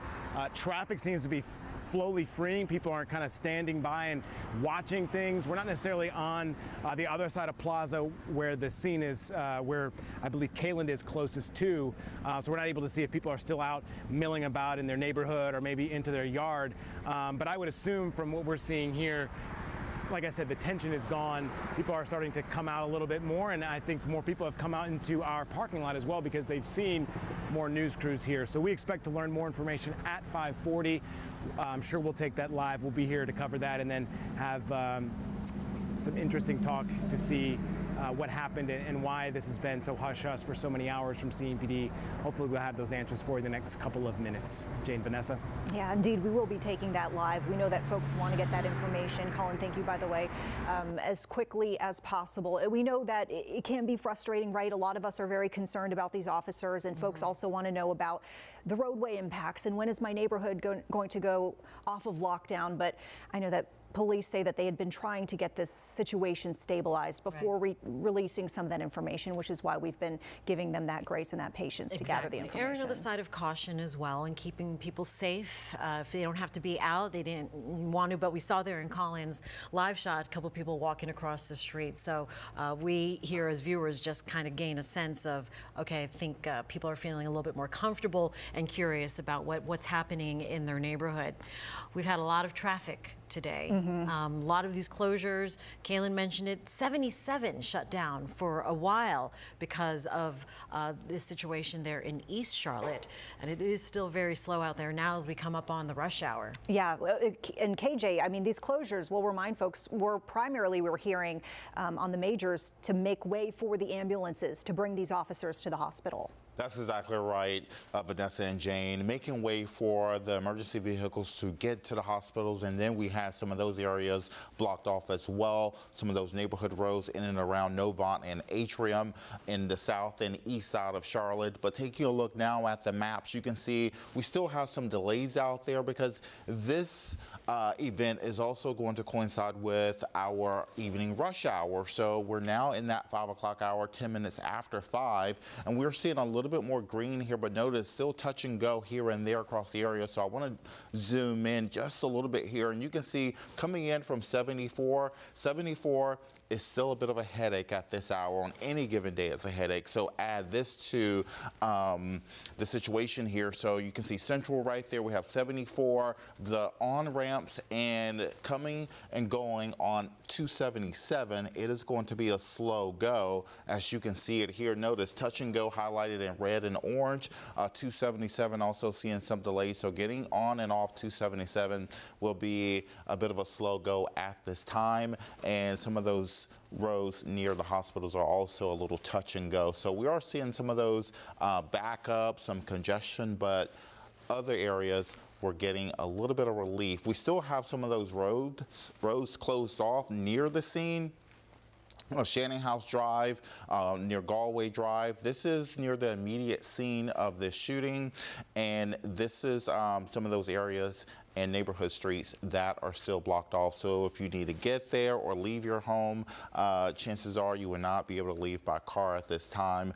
So you'll certainly want to stay tuned and updated on what's happening in and around this area of Galway Drive in East Charlotte. Thank you, KJ. So we just wanted to remind folks that as we await more information, we are seeing various reports. We've mentioned possible eyewitnesses reporting different numbers and such. We're trying to be very responsible in our reporting here. We only want to confirm to you what we have confirmed ourselves with law enforcement. So we do see there are other reports floating around. We want to make sure that we're getting the right information to you. So as we know it at this hour, 4 law enforcement officers shot a U.S. Marshal in surgery fighting for his life, and then 3 local officers wounded as well, and still awaiting conditions on some of them. Exactly. We have reporters all over this scene and area hospitals looking at some live pictures right now from Galway Drive, where they say the area has been cleared. One suspect found deceased at the residence, but they are still talking to 2 other people, occupants of the home. CMPD also telling us that they will hold a press conference around 5:40, so we are standing by for that. This scene here remains active, and it will remain closed as they try to deal with the investigation, which sometimes will take much longer than actually what unfolded prior to, everything coming to a conclusion here. So as this scene is still unfolding in a very active investigation, they just ask that people, spectators or people that are curious, to stay away from the area. That said, we are hearing the shelter in place for the actual residents here has lifted, so that is some promising news, reflecting on the safety now of the situation. Apparently police feeling a little bit safer now that they've been able to confirm, as we told you before, the suspect at the center of this, the purported person who shot at these law enforcement officers, according to police. It was discovered deceased inside the residence. As you mentioned, Jane, they're still going to be questioning 2 other people who were inside the home. Our crews who are in the area have also reported crime scene investigators coming up and approaching the scene with their units. And so as we see here, even here, this live look showing the mobile command showing up, we know that the scene is probably going to remain active with a lot of law enforcement for several hours to come. As we wait for that, we are coming up on 5:15 now, and so all of this unfolding around 1 o'clock this afternoon. And as we are waiting to hear more details, you could see a lot of, it looks like SWAT team and local law enforcement now going back to their cars, and it seems like a lot of people are now retreating back from that residence. Yes, a recap here. This all started to unfold, we're told, around the 1 o'clock hour. Jane, you mentioned that. U.S. Marshals trying to serve a warrant at a home in this neighborhood. So we're told the 5500 block of Galway Drive. This is in East Charlotte, not too far from the plaza. And so there you see a timeline of what we've been able to piece together so far. Eventually hearing that multiple victims were transported. As we mentioned, we've been able to hear via NBC News that 2 law enforcement confirmed to NBC News that the 4 victims included, once again, a U.S. Marshal and 3 local officers who were shot. They were all part of this task force. We've got a lockdown. There you see around 3 o'clock involving 4 schools. We know that dismissal was delayed a little bit, and then eventually the lockdown lifted. And then right now, just at the top of the hour, close to the hour, CMPD confirming that they've cleared the residence. Vanessa, you talked about the U.S. Marshal there, the task force there to serve a warrant with the task force. And we want to bring in now Quentin Williams, FBI expert, joining us live, who could weigh in on and talk to us about how the process went down, why that task force was there, and the things that unfolded afterwards. Well, I'm just actually getting up to date on it. I was bringing my kids back from school, and prior to going to do that, I saw a bunch of cruisers responding to this incident from South Charlotte, and who could weigh in on and talk to us about how the process. We apologize. I think we're getting some feedback why here. That task force was there and the things that unfolded afterwards.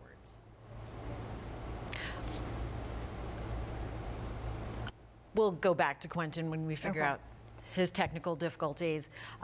He said that he is getting just caught up anyway on what's happening and what's transpired. This is a story, unfortunately, that has made national headlines as we've seen it come across the Associated Press wires, and saying several officers shot trying to serve a warrant on a suspect earlier this afternoon. It sounds like we can get back to Quentin once again, so hopefully we've resolved the audio issues there. We apologize for folks watching at home for the feedback that they heard, the audio feedback. But Quentin, if you can hear us, are you able to weigh in once again? Give us some insights on what these U.S. Marshals might be doing, you know, generalities of their job, what they might have been doing at this home.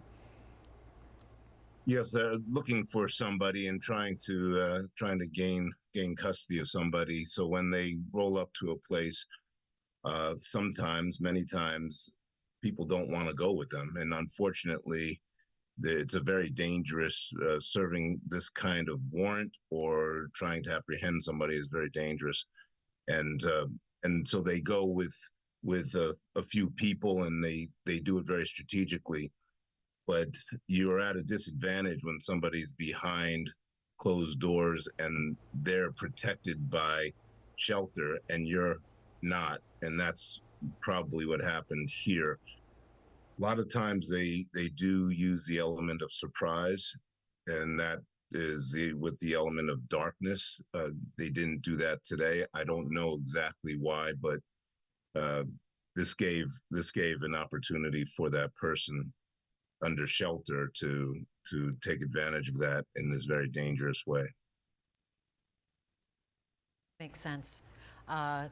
Quentin, and then following when the suspect opened fire and why everything was on lockdown, explain the procedure by, now this is a public safety concern with streets being closed and gunfire in the neighborhood. Who decides who's going to do what, when? Law enforcement has trained over and over to be able to handle some of these situations with instinct rather than having to think about it. So that's what happened. As soon as this happened, they went into lockdown. They locked down the roads to make sure that they didn't that nobody else was a part of this that got away.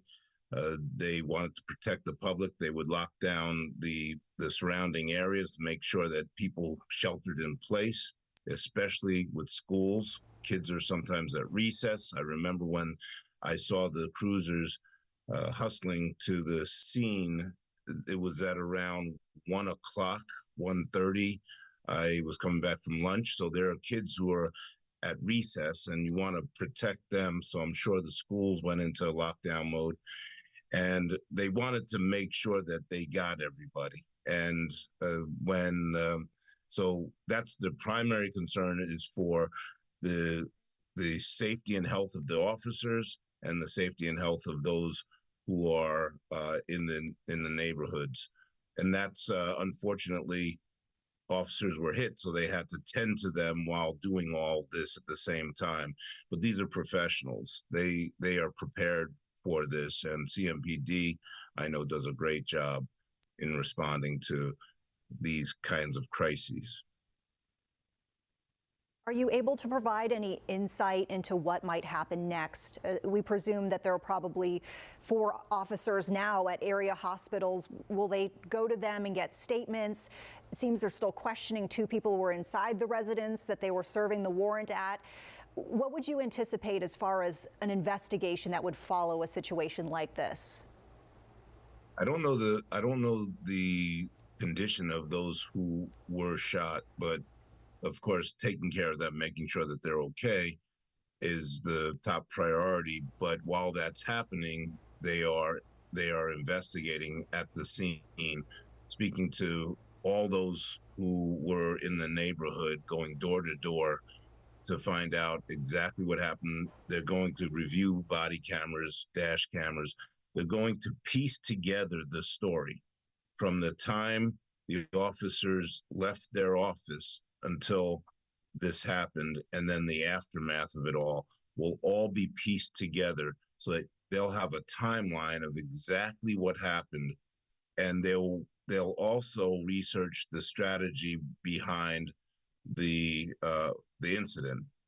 What were the officers doing there? Why were they there? Why were they there in that way? What was the game plan for knocking on this door or approaching this house? And that will become part of the full story. And that will help them in many ways. Of course, it'll help them to figure out if there are any other subjects that they need to who were not apprehended, who were a part of this, that they need to gain custody of. It'll also help them to understand how this happened so that we can learn from it, because we do not want this to be repeated. And so there will be a lot of hours spent investigating this and papering it, and we'll find out more information as time goes on. But I'm sure Chief is going to have a press conference to give us some information without compromising the investigation. Now, on that note, you mentioned, of course, not wanting to have something like this happen again. Quentin, one of our investigative journalists, Nate Morabito, had pulled some numbers and basically found a report from the National Fraternal Order of Police showed that the number of police officers shot on the job hit a new high in 2023. So the data is kind of illustrating here a landscape, a situation where it is seemingly becoming more concerning and dangerous to become an officer. I guess, what are your thoughts there? Does it feel like that, as someone who has a background in law enforcement, like it is a more dangerous landscape to be a law enforcement officer? And how do we turn these numbers around? It's a great question. We're at a different time for law enforcement officers now than any time in my life. We are at a point where, especially after getting through COVID, and the dynamic between the public and law enforcement has shifted. That shift has been occurring for some time, but it was accelerated through the COVID period. It has been more dangerous to be a law enforcement officer because of the tensions between the two parties. I think it can be overcome. And I don't think this is just a blip. I think it's something very serious, but I do think it can be overcome. I'm an eternal optimist, but I'm a realist too. And the relationship between law enforcement and the community has got to get better. And there are methodologies for doing that. It's something that I know the CMPD is adopting, these opportunities to engage with the public. But even when you do that, and you do it really well, it doesn't mean this won't happen, because there are some folks out there who are dangerous and do not have the same concern for human life that we, the general public, do. And it's a shame that things like this happen with very committed people who are trying to do their best to serve us all. But I do, to answer your question, I do think we are in a more dangerous time for law enforcement. But at the same time, I think it's going to get better, because there are great leaders and great agencies like CMPD that are adopting methodologies for bringing communities together with law enforcement. Quentin Williams, former FBI agent, thank you for weighing in and giving us a little insight onto the thoughts of law enforcement and this scene here, which has been just awful. Our Tradisha Woodard has been on the scene now. She is as close to that main scene on Galway Drive, and she joins us now with a live report. Tradisha, what can you tell us at this hour? Well, Jane, I will tell you that a lot of officials have started trickling out here and there, but a lot of residents still standing outside. They say they have not received the clearance to go home yet. And let's just bring this to a better perspective. This was around the time school was getting out. So a lot of folks, first priority is finding out how to get their kids here safely. They say now they're just waiting to go home. It has been a really, really long day for a lot of folks. Take a look at this. Imagine coming home, seeing a scene like this in your neighborhood, far from what we saw just about an hour ago, right? Many folks say they witnessed multiple police cars speeding past them, medical officials also speeding past. They say they knew something was going on, but they had no idea it was happening so close to home. Folks in this neighborhood say gunshots are pretty common. So after the first shots, they didn't think anything of it. But after the second and third round, they say they started to get concerned. Coming this way, that's where I took the video at. It was the largest police presence, as you can see, I've ever seen in my entire life. I saw the ambulances take some people away. I heard gunshots. It was more gunshots than I could count.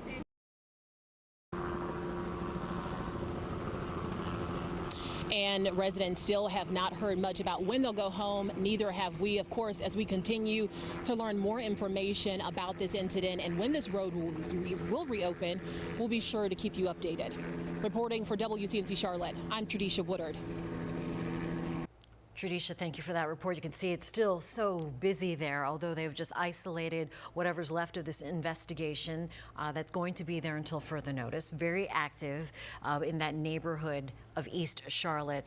But CMPD posting not too long ago that they will be holding that press briefing at 5:40. So as we stand by for that press conference for all the details, we are coming up on 5:30. So now almost 4 hours since things unfolded there on that street. Yes, and we continue to get video from our crews, which are stationed around various points in this neighborhood and just outside of this neighborhood. We have crews stationed outside of local hospitals where we believe these officers may have been taken. And of course, we have crews at this briefing point, which Jane mentioned here. We could be hearing from CMPD with big updates on this case in about 10 minutes or so. Meantime, many of you at home, neighbors in this area, continue to send us video, photos, details. We appreciate everything that you are sharing with us so we can pass it along to the general public. Looks like this video is coming to us from Kevin Martinez, and it appears as though we do see quite a few officers out there in perhaps somebody's lawn. We know that SWAT was out there for a period of time, and we are even, I think, Jane, you pointed this out, seeing the SWAT tanks, the heavy duty equipment. There you see it. This is a live look. Heavy vehicles there on scene.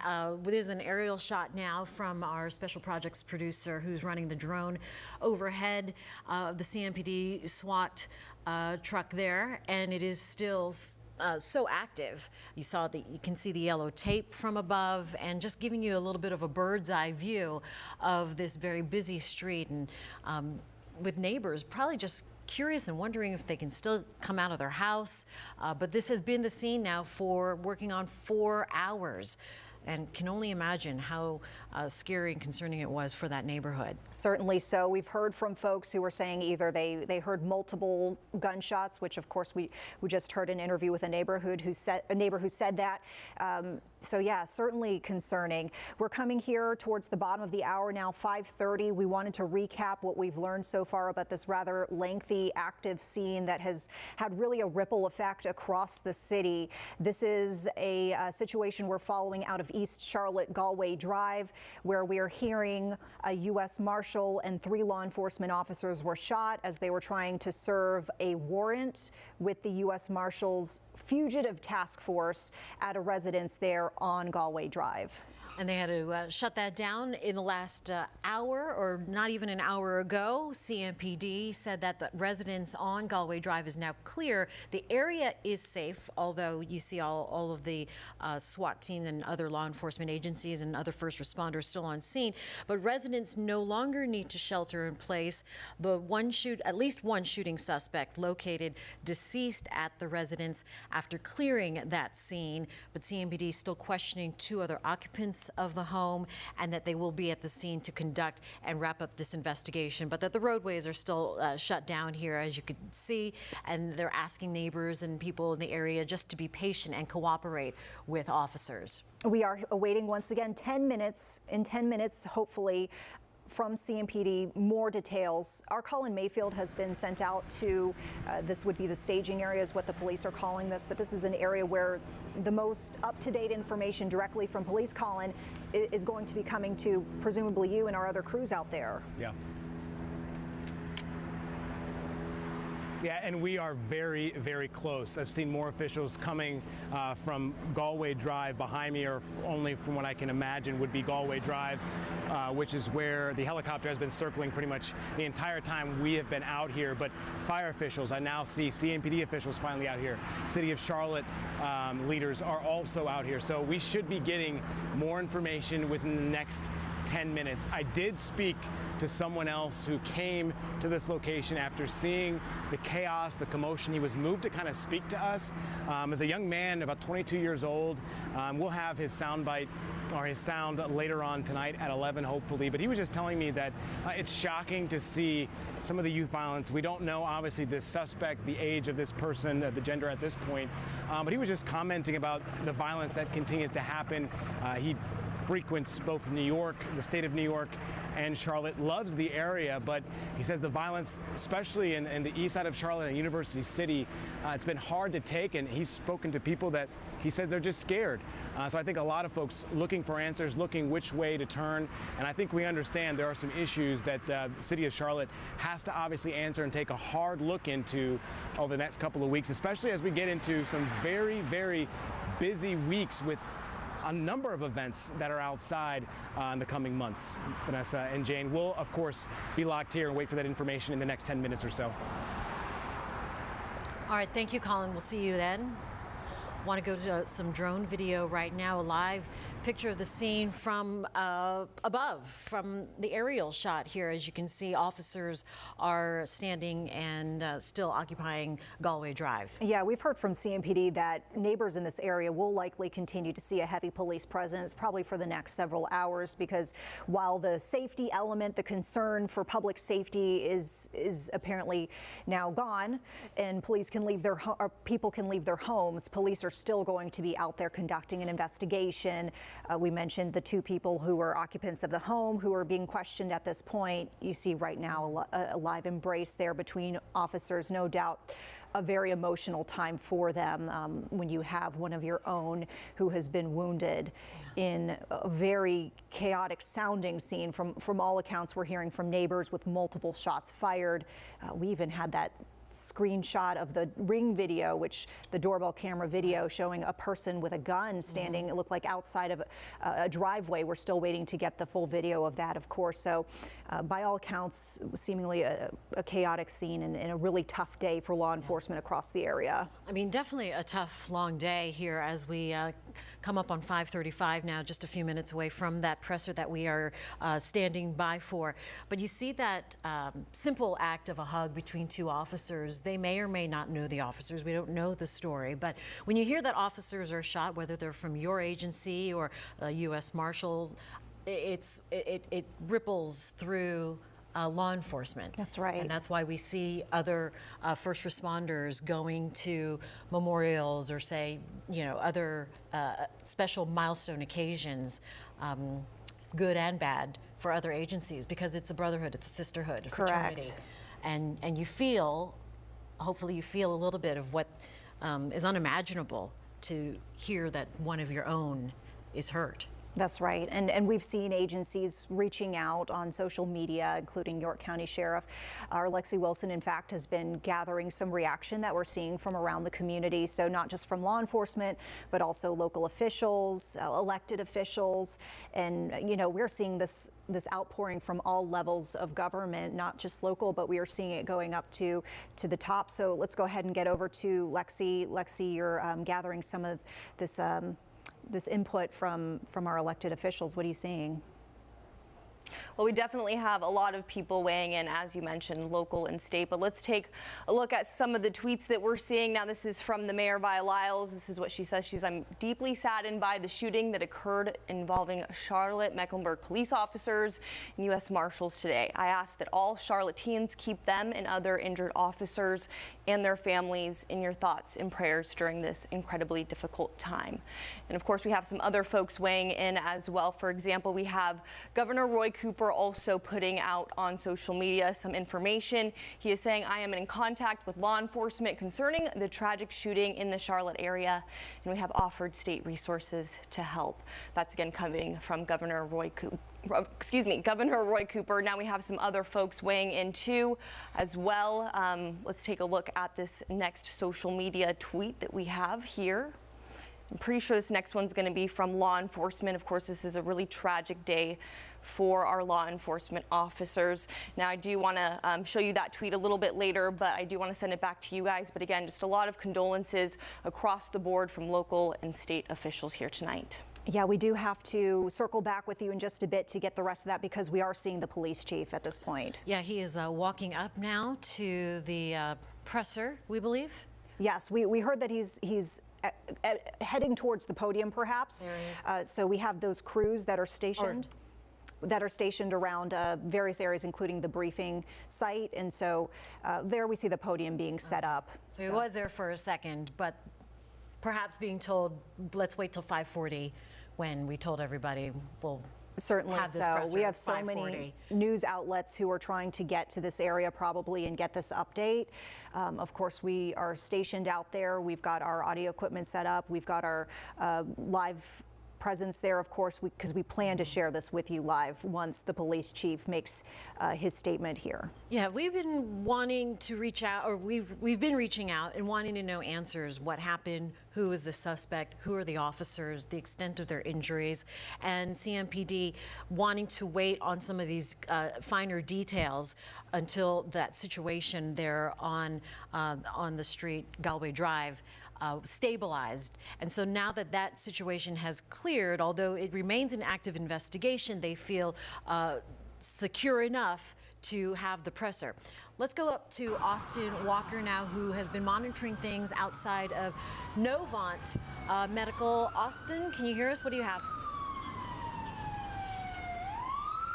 Yes, I got you. As you can hear behind me, there's actually a lot of active police. We are hearing that there was actually a procession of officers that were actually just all right here, and they took off. We were actually just trying to get our camera up so you can get that video. But as you can see, the ending of that trickle of officers down here. Again, we are just outside of Novant, where we know that one of those individuals was taken into surgery, and there's 3 others that were also shot. We do not know, and it's unclear where that person is having surgery at, if it was here or at Atrium or any other area hospital. Again, we've asked Novant if that is happening here, and they deferred us back to CMPD for any and all information. Again, we are at the corner of Novant, of the Novant campus. That is actually at the corner of Hawthorne and 4th. We do know that they did block off Hawthorne and 4th to Hawthorne and 5th past Elizabeth. That was just about 120 seconds to 2 minutes ago in that time frame. Again, we're just learning more right now as things are happening in front of us. Again, we did see a slew of officers and patrol vehicles all in one line leaving this area down Hawthorne as traffic was being blocked. So again, we're not sure where they're heading at this point. We know that Charlotte Fire is pulling back up to this direction. We're seeing some police officers coming from the north area down this way. Again, we're going to make sure to update you with the latest, though. But as we do get it, we'll bring it to you on air and online, so stick with us. But for now, we are live from Novant. Austin Walker, WCNC Charlotte. Austin, very active scene there for the last couple of hours. Thank you for the very latest. We should be moments away now from the CMPD update. We're awaiting Chief Johnny Jennings to come to the podium where our crews have set up the microphone equipment, and we will, of course, carry his statement live when he gets there. In the meantime, we do wait here for the very latest. We'll just remind folks that we've been getting a lot of information piecemeal over the last 4 hours that this scene has been underway, and we are only reporting what we've been able to confirm. We know that there is probably some unofficial information that I've seen floating around on social media that is giving different numbers and about officers shot and such. We are only reporting what we've gotten from law enforcement officials who've confirmed things either to us or to NBC News. So this is, at our count right now, 4 law enforcement officers who are wounded in this. As we look at that picture on your screen right now, we will go to that press conference as soon as we see someone speak. But in the meantime, happened around 1:45 is when we saw that CMPD issued that severe alert to pretty much stay and avoid the area of 5500 block of Galway Drive. And then shortly after 2 o'clock, hearing that multiple victims were transported, we learned later on that it was a U.S. Marshal as well as 3 local officers from the task force, that this U.S. Marshal task force was serving a warrant on that residence. 312 CMS confirming that they had a modified lockdown of 4 CMS schools in the area, including Briarwood. Those have since been lifted. 340 CMS lockdown lifted, and then CMPD clearing the residence just before 5 o'clock. The heavy police presence does remain, as we see here with some live aerials of the neighborhood. So many patrol cars out there This is actually recorded, I'm told, but this is still pretty representative, we would say, of the scene, because we've seen other angles with multiple patrol cars as of a few moments ago, with those law enforcement officials still out there on the Galway Drive roadway. Looked still impassable by our angle that we were seeing for folks who might even be wanting to go into the area. So we will continue to follow, of course, the information that comes from the scene itself. We know that they were questioning 2 people inside the home, and so there will be that investigation, but also, of course, very concerned over the conditions of these 4 law enforcement officers who were injured. Our latest update, our most recent update, was via NBC News. That was at 4 o'clock when we heard the U.S. Marshal was going into surgery, had to go into surgery, and was fighting for their life. That was a quote that we received regarding that person's condition. We did not receive a condition on the 3 other officers who were shot. We are standing by for a live press conference looking at the media staging center right now. This is off the plaza. CMPD telling us that they will hold a press briefing at 5:40. Obviously, it's 5:43, so it should be happening any minute now as we see somebody else walk up to the podium, potentially setting up all the audio and other notes that need to be taken care of to give us the very latest details. We still have a lot of questions. We know you at home have questions about what happened and who these people, who was involved, both suspect and on the law enforcement side. That's right. And so as we await that information, we do want to go ahead and check in with some of our crews. It sounds like we have our Julia Kaufman, who has been giving us updates throughout the afternoon from Atrium Health. Any changes to the scene that you're seeing out there since we last checked in, Julia? No changes, Vanessa, Jane. Pretty clear out here, which is good news if you are commuting home from work during rush hour here soon. It's clear here on South Kings Drive outside of Atrium Health. About a couple hours ago, when we were trying to get to the area, it was extremely difficult. Traffic was backed up around the Dilworth area, around the hospital. Intersections were shut down by police as they tried to keep the area clear for potential ambulances and law enforcement patrol cars to come in. While driving through, we did see some patrol cars at the emergency room area, but it's unclear if any patients were transported here from the scene. We spoke with Atrium Health's media contacts and they couldn't share any information, but as you can imagine, when there are large scenes like this, a huge police presence, or multiple law enforcement officers injured, you can imagine hospitals often bring in extra staffing to help respond to that and try to help treat anyone if needed. So we're working with limited details here, but we're waiting for those more details from CMPD. Of course, everyone just being careful that we're reporting correct and accurate information. Medic was also referring to CMPD, so we'll wait to hopefully hear from them soon, guys. So important that we are responsible journalists first, so thank you for that update. And it's good to hear that traffic has gotten back to somewhat normal there in front of Atrium Health. That's right. 5:45 right now. We do want to recap what we've learned over the last 4 hours. So we are hearing from CMPD that this was a situation in East Charlotte, Galway Drive, where U.S. Marshals, the task force, it sounded like it was a fugitive task force, was trying to... Okay, we are just getting a really sad update. NBC News has confirmed that the U.S. Marshal has passed away. So we were told that that person was in surgery earlier today, whether it was Novant or Atrium, but they were fighting for their life.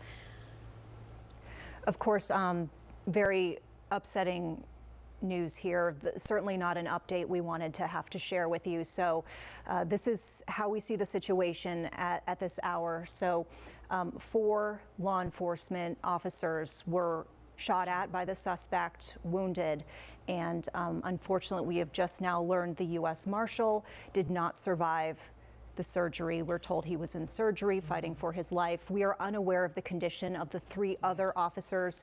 We do know via 2 law enforcement officials who confirmed the initial injury reports to NBC News that these 3 officers were local. They were with local agencies, so they were assisting with this task force. So Okay, we're being You look at directed that to some more statement, but information. again, this happened in the 1 o'clock hour, around 1:30, where the U.S. Marshal Task Force was serving a warrant on that house, on a residence on Galway Drive, when they were fired upon. Here's the statement from U.S. Marshals we're getting at this hour. U.S. Marshals Service confirms that one deputy U.S. Marshal has been shot and killed during a fugitive warrant operation in Charlotte. Several other Marshals Service Task Force members and local officers were also shot and wounded. They cannot confirm the number of officers wounded or their condition. So once again, this is a statement from U.S. Marshals. They're referring us to Charlotte-Mecklenburg Police, which of course we're still waiting to hear from. The matter's active and ongoing. They are not sharing the name of the deputy because they need to notify the next of kin, his family. It's news. You hope that's not going to happen. The word, and the condition of the person, the U.S. Marshal, who we knew went to surgery and was fighting for their life. But when you actually hear that it is confirmed that he did not make it, it's beyond tragic. It's just so sad to hear. We are waiting for CMPD to give us the details on their press conference they say is going to be happening at any moment, hopefully in the next 5 minutes. Yes, it's imminent, we're hearing. So we are standing by with our crews around the area. I mean, you mentioned this, Jane. This is the update that nobody wanted to hear. We heard from so many elected officials, people in the community, neighbors saying that they were praying for these law enforcement officers, that they would have the most positive outcome. So I know this is not just shattering for the law enforcement community, but also for the Charlotte community overall. Absolutely. Trying to serve a warrant and just trying to do their job in the name of justice and on the right side of the law. And we had to confirm that that person had passed away. The deceased gunman, at least one suspect, also found deceased earlier this afternoon. That was confirmed by CMPD.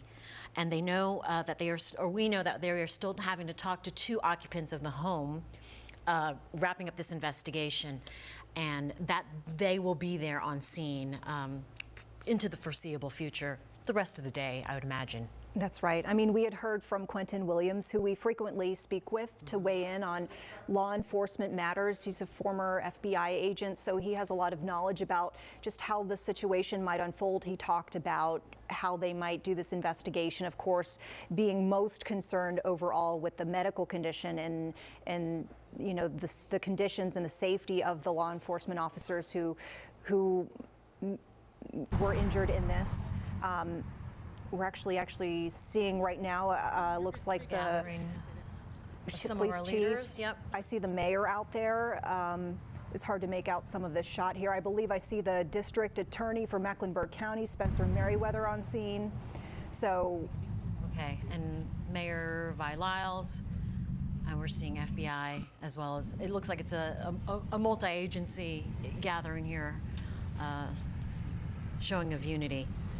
Mayor's looks like she is visibly upset and emotional. That's right. So we'll wait to see if this press conference is starting. We were told 5:40, so the update should be imminent. Let's listen in here. Good afternoon, everyone. My name is Kevin Petrus. I'm a lieutenant with the Charlotte-Mecklenburg Police Department here in Charlotte, North Carolina. I appreciate your patience this afternoon as we have worked through the situation that we've been dealing with today. There's no doubt that our Charlotte community has experienced a tragedy today. And it's one that, as a law enforcement community, we always know is possible, but we never expect. It never gets easier. We're going to do our best to answer your questions today, to provide details, to be transparent about the events of this afternoon. But I do implore you to understand that we're dealing with a tragic loss of life today. And that loss of life is very fresh. There's details that we do not know. There's questions that we frankly just aren't going to be able to answer. We will take your questions, but first, the Chief of Police for the Charlotte-Mecklenburg Police Department, Johnny Jennings, is going to come and give you some information and share his thoughts. I'll spell that for you. Johnny is Johnnny. Last name is Jennings, Jennings.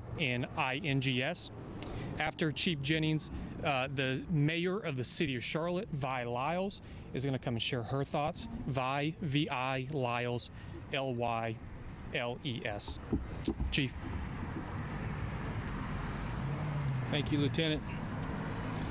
Today's an absolute tragic day for the city of Charlotte and for the profession of law enforcement. Today we lost some heroes that are out to just simply trying to keep our community safe. I'm going to try to go through a series of events of how this all occurred and played out, and then tell you a little bit more about the injuries and the things that we had to endure today as a profession and as a city. So about 1:30 p.m. this afternoon, the U.S. Marshals Fugitive Task Force went to the 5000 block of Galway Avenue in an attempt to serve a warrant on an individual for possession of firearm by a convicted felon. When they approached that individual, they were met with gunfire. Officers returned gunfire and struck the victim, who was later pronounced deceased in the front yard of the residence. As officers approached that individual, they then received additional gunfire from inside of the residence. So after a long standoff, we were able to clear this residence and confirm that there were 2 additional people inside. They were both brought to the police station as persons of interest, and we're trying to determine now what exactly occurred inside of the residence. Tragically, there were 3 members of the U.S. Marshals Task Force who were pronounced deceased, and there were 4 CMPD officers who were shot, one being in critical condition who is now in the hospital fighting for his life. A total of 8 law enforcement officers were shot by the suspects in this house. So we are very early in the investigation. CMPD will lead this investigation. We still have a lot to uncover, a lot of questions that are not answered right now. So please respect the fact that I won't be able to answer some of the questions that you're going to have, but at the same time, we are going to diligently work on this to ensure that we bring a respect to these officers and these law enforcement officials that lost their lives today. And this is a good example of what we try to tell people every single day, that when we put on this uniform, that we don't have any guarantees that we'll return home. But yet we have a lot of great men and women across this entire country that do it every single day to make sure that you're safe in your communities. So with that, I'm going to turn it over to Mayor Vilaus, so she'll want to say a few words. I'm just going to put this mic down. You never know what your day is going to be like. You can't plan things like this to be in this space at this time. We've lost 3 people. They lost their lives after they gave us the opportunity to be in a safe place, and they lost their lives. These are people that care deeply about what they've done for a profession, and now today we have to say to them how much we are grateful for what they have done. We won't know very much about what happened until their investigation is done, but I know this about our community. Our community stands up for people. They stand up for all of the people that work for us, that make it possible, all of our officers. If you had a little bit of problem driving around today, I don't think anybody was too worried about that, because we know that there is a reason for this, and there's a reason that everything happens, and sometimes we don't understand it. But at this point, I know that this community will seek understanding. I know that our police department will seek understanding. I want to say this. We're very, very much grateful. Today I heard from the White House about the loss of our officers and the situation that we were having to adjust to. I've heard from Congresswoman Adams as well as Congressman Jeff Jackson. On the way over here, the Speaker of the House, Tim Moore, and the President of our State Senate, they all talked about what can they do to help us. Now, we may not know what help we need right now today, but we do know that when people reach out to say this is something that is important that has happened, and they want to be a part of whatever we do, because there will be a time that we will commemorate these people that lost their lives. You think about it.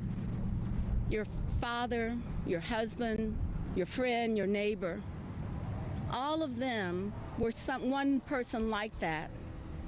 And today they're not going home. You know, 3 people lost their lives today. And the most that I can ask of our community is that we honor and respect them for all the work that they've done, all the work that we will do to make it possible for our city to be safer. Every one of us wants to be in a situation where you get up this morning and get to come back home. And someone didn't today. Keep your prayers, keep your faith. Make sure that these officers who have families have people to reach out and hold them up, because they will need this. And we are a city that will make it possible for them to be this way, to be able to live and know that we honor and respect the loss that they have. Thank you very much for this time. Thank you, Mayor. I want to take just a moment just to clarify. There was a total of 4 CMPD officers that were struck by gunfire today, and 4 task force officers. That's a total of 8 law enforcement officers who were struck by gunfire today. I want to take a minute to recognize the people standing behind us here today. The first responder community, the government organizations that stand behind me. This is a community within the community. And it's incredible the bond that we have, and it's demonstrated in no other way like it is in moments of crisis and in moments of tragedy like the one that occurred today. So to recognize the people that are with me today, we have the Charlotte Fire Department, Medic, Department of Homeland Security, Federal Bureau of Investigation, Department of Alcohol, Tobacco, Firearms, U.S. Marshals, Mecklenburg Attorney's Office, North Carolina Highway Patrol, and I sure hope I didn't leave anybody off the list. On their behalf, I want to thank you for being here, and on behalf of all the men and women that they represent who answer the call, especially when tragedy strikes, I want to thank them. Any questions that you have, Chief Jennings and Mayor Lyers are available. Chief Jennings, you mentioned that these marshals were serving a warrant for a convicted felon with a weapon. Yes. Knowing that they're going into a situation where they know that someone has a weapon, how does that change the way that they respond, if at all? Well, it certainly changes the response. The question is, how does it change the response when you're going into a residence where someone has a history of having a weapon? And let me just be clear, the U.S. Marshals Service, their Fugitive Task Force is comprised of surrounding agencies. So there are multiple agencies that are involved with the Fugitive Task Force with the Marshals Service. The Charlotte-Mecklenburg Police Department is a member of the U.S. Marshals Task Force as well.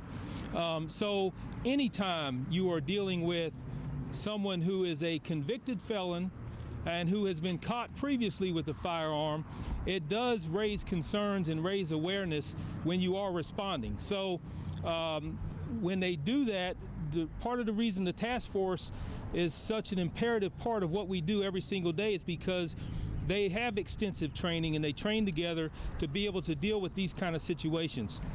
It's always going to be something that's on the forefront of their thought process when you're going after Charlotte's most dangerous people. And unfortunately today was something tragic that we never want to see. I never want to stand in front of you today to talk about an incident such something this tragic. It's really heartbreaking. Yes.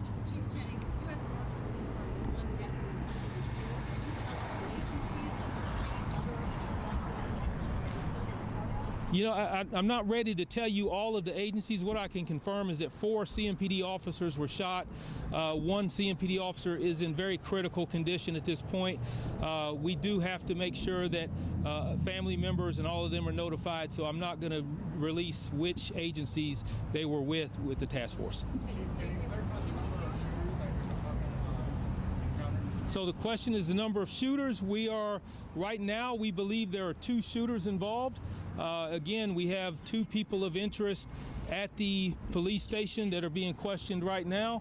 And we have confirmed that the individual that was set up, that we were serving the warrant on, was the individual who fired the initial shots and was deceased in the front yard at the end of all of this. So, besides the one in critical condition, how were the other 3 of your officers doing? The other officers, besides the officer that's in critical condition, the other officers are stable. The degree of injuries are varying, anywhere from a graze wound to a wound that requires a little bit more attention, but they are stable and expected to be okay. And can you say if any of your officers who are shot in this, were they responding patrol officers? Were they SWAT officers? Yes, I can confirm that we do have a sergeant who is assigned to the task force who was on the scene. That officer immediately called for help. The 3 officers, or the 4 officers that were shot, are officers who were responding to the scene. Chief Jennings, I'll get to you. Yes, sir.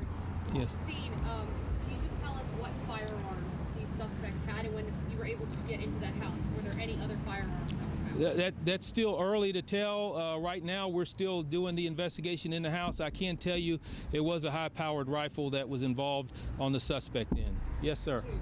First of all, my thoughts and prayers are with you and Thank you. U.S. Marshals.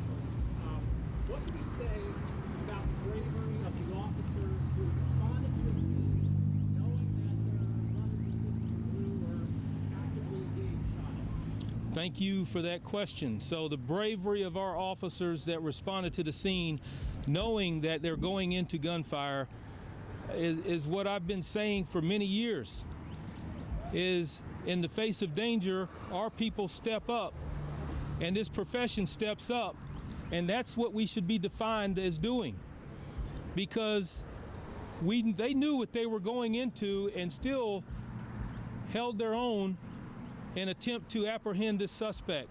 They knew that they had officers that needed help, that needed to be extracted from that location, yet they went in, some getting shot themselves as a result. So the bravery, the heroism, everything that goes down with that defines what our profession is, our people demonstrated that today, and I couldn't be more proud of the response. I couldn't be more proud of the partnerships that we have at every single level of law enforcement, every single level of public safety. I can't say enough about the phone calls, the text messages, the support. And as you heard Lieutenant Petrus say, or the mayor say, that a lot of it is, what do you need? How can we help? And it just, in times like this, that's exactly what we need in these situations. Chief, in terms of other surrounding areas, law enforcement agencies, can you talk about how many maybe from other counties helped out, or federal law enforcement agencies helped out? Yeah, so the question is, how many other agencies are with the Fugitive Task Force or just responded? So the Fugitive Task Force, I don't have the exact numbers. With Charlotte has 1 member on the Fugitive Task Force as a sergeant, but mainly the surrounding agencies within our surrounding cities and towns are members of that, and we can get you those numbers exactly who is involved. That actually helped out responding to this, whether it was yeah. providing the bear cab or whatever. Yeah, so the officers who responded to help out, all the federal agencies were on the scene with me, and state agencies, the Mecklenburg County Sheriff's Office was there as well. We had agencies from Pineville to different towns within our county. They sent officers in to answer our calls for service, because we obviously, you can imagine the manpower needs that it was to secure that scene and to do the transports. So they were very helpful to ensure that we did not let our citizens down in responding to those calls for service, and they were very helpful in that. So. Chief, any children in the house at the time of this, while the warrant was being served? No children in the house. There was one juvenile that we did get out of the house, though. Yes. You said the suspect used a high-powered rifle. Can you provide any information on what type of ammunition was used by the suspect or suspects? Not right now. The type of ammunition, that's still part of the investigation. All of that will have to be looked at as far as when we get into the house. Also recover any projectiles that might have been taken out as treatment to the officers. So there's a lot that we still have to uncover. We're not.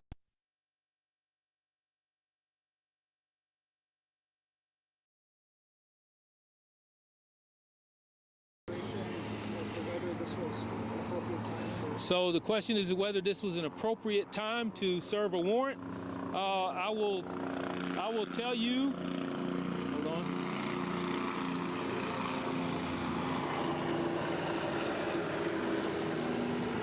I will say, when you're talking about a felon who has propensity to carry a firearm, there is no great time to do it, whether it's in the middle of the night or in the middle of the day. The interest in the Fugitive Task Force was to ensure that this person was brought to justice and taken off the streets. And unfortunately, he decided that he was going to respond to that by gunfire at our officers. Yes, ma'am. Do you have any prior histories or calls regarding this place of residence? I do not right now, but the history of this residence, the history of the individual, all of that will be released very soon. We're going to try to get that information out. We do have a lot of family notifications that we have to make in order to provide more information to each and every one of you about this individual. So.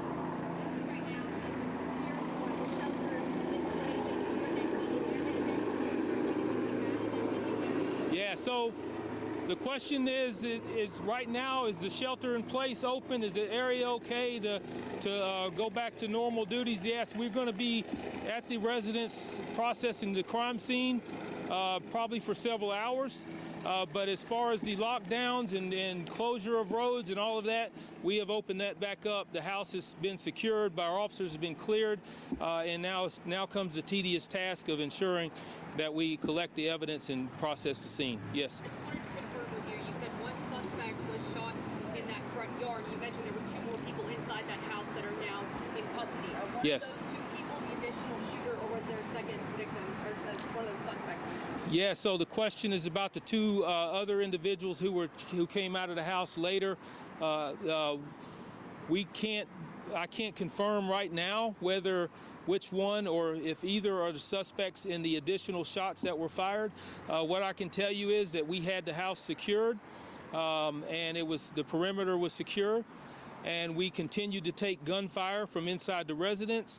And after we cleared the residence, there were only two individuals that came out, one 17-year-old juvenile, and then another female who was taken out as well. So just to confirm, there is only one suspect that is deceased? One suspect is deceased, yes. Chief, do you know, and I hate to ask this, do you know if this is the deadliest law enforcement day in Mecklenburg County or Charlotte history? I cannot. I've been with the Charlotte-Mecklenburg Police Department for 32 years. I can't remember an incident where 3 law enforcement officers were, and also 3 that were killed in the same incident, as well as 1 in critical condition and additional that were shot and injured. So to me, it's the most tragic one that I've been involved in. I don't know historically. I can't imagine that there's one that's any worse than what we're seeing today.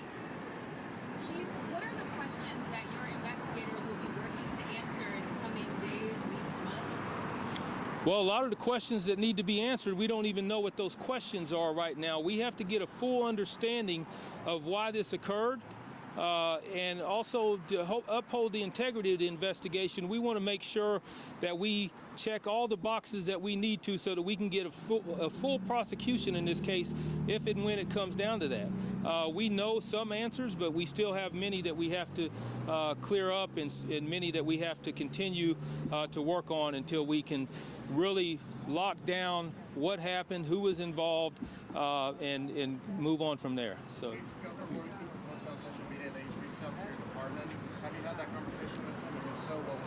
I did. I spoke with the governor earlier today. He basically asked me, what do I need? He's here to support. Certainly appreciative of the phone call with him. You know, unfortunately, I know he would be here if he could right now. He's on his way to come and speak with us, but I did speak with him this afternoon. Chief, while our prayers are for the families and the community, I am a East Charlotte resident since 1975. I appreciate what the police officers do in our community. Speaking on behalf of the East Charlotte community, I'm prayerful that there will be an increase of the police presence in our area, in East Charlotte. Yeah, thank you for that. You know, at this point, I'm concerned mainly with taking care of the officers, taking care of their families, and all of that comes into play later on how do we respond to this community. But want to make sure the community knows that we're going to continue to keep them safe. We got a lot of brave men and women out there that are going to continue working in that neighborhood, and they're going to continue to work in the best interest of our community and our citizens. So yes, I'll take 3 more questions. Yeah. Chief, of the CMPD officers who responded and are injured, how many of those officers were part of the U.S. Marshals Task Force, and how many were responding to the shots that Okay, all of the officers from CMPD that were injured were responding to the scene. The one sergeant that we have assigned to the task force was not injured. Yes.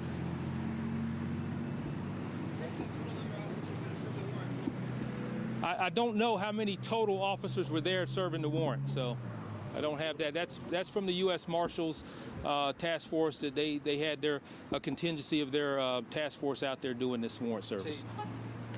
Yes. Devontae speaking. My condolences for you and the police force. I definitely feel like this is a bad, tragic situation that should never take place. In regards to law enforcement and just citizens throughout this state, what can you say could be a beneficial step that can be taken between relations between police enforcement and whether it could be just citizens, felons, or whatever the case may be? What could be done to bridge the gap so a level of this situation will never take place? Well, I'll be honest with you, whatever gap there is, this level should never get to this place, right? I mean, you can have all the hate in your heart that you possibly can have. That should never result in taking a life, and much less taking multiple lives. So the Charlotte-Mecklenburg Police Department and every agency you see behind me has a priority to continue to make sure that we have the best community relationships that we possibly can. But a lot of that also means that we have to be met halfway on certain things. So we're going to continue to do that. And like I said, we're going to continue to keep your community safe. So thank you. That's all I'll answer for now. So thank you. All right, thank you all for being here. We do need your support, and we do need your prayers, both for our officers and the other officers involved, and for their families, and for those impacted in our community in other different ways. So stay tuned to CMPD Public Affairs, our social media channels and press releases that we're going to be putting out. We'll keep you up to date on all the information that we have as we get it. Thank you. I'm Jane Monreal with Vanessa Rufus. We've been following breaking news for the last 3.5 hours on a officer-involved shooting. You just heard a live press conference from CMPD Chief Johnny Jennings. That's right, and we wanted to first and foremost address the loss of life, which was just confirmed to us by Chief Johnny Jennings. We are hearing that 3 law enforcement officers have died while the U.S. Marshals Task Force was trying to execute a warrant at a home on Galway Drive. We are able to confirm at least one of the law enforcement officers who died was a U.S. Marshal, and that's because we received a separate statement from the U.S. Marshal's office confirming essentially one of their own had been shot and killed.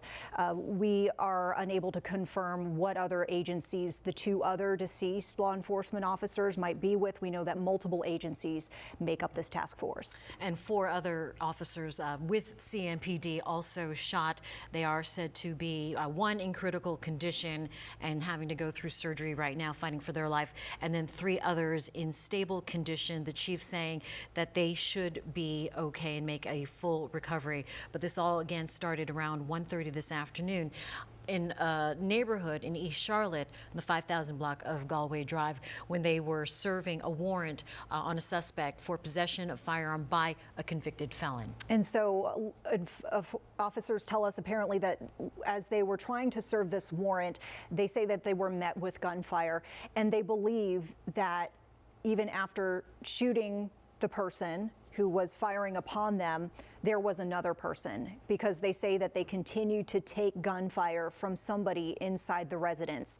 And so we do know at this hour that 2 people who were inside the home after law enforcement was able to clear the home and basically confirm that one of the suspects was dead.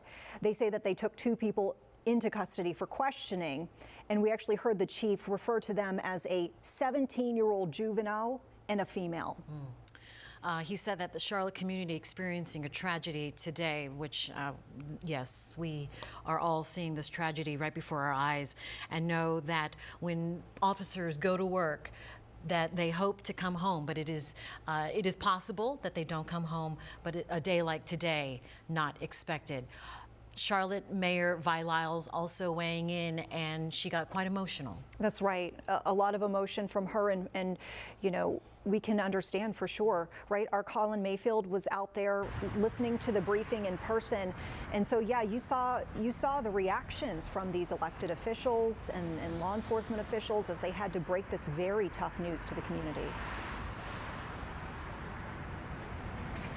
Yeah, ladies, tragic, of course. 8 law enforcement officers. You heard Chief Johnny Jennings talk about in his career. He doesn't think that he's had 8 officers fired upon in a day like this. So it's unfathomable for these men and women to go to work and have to deal with something like this.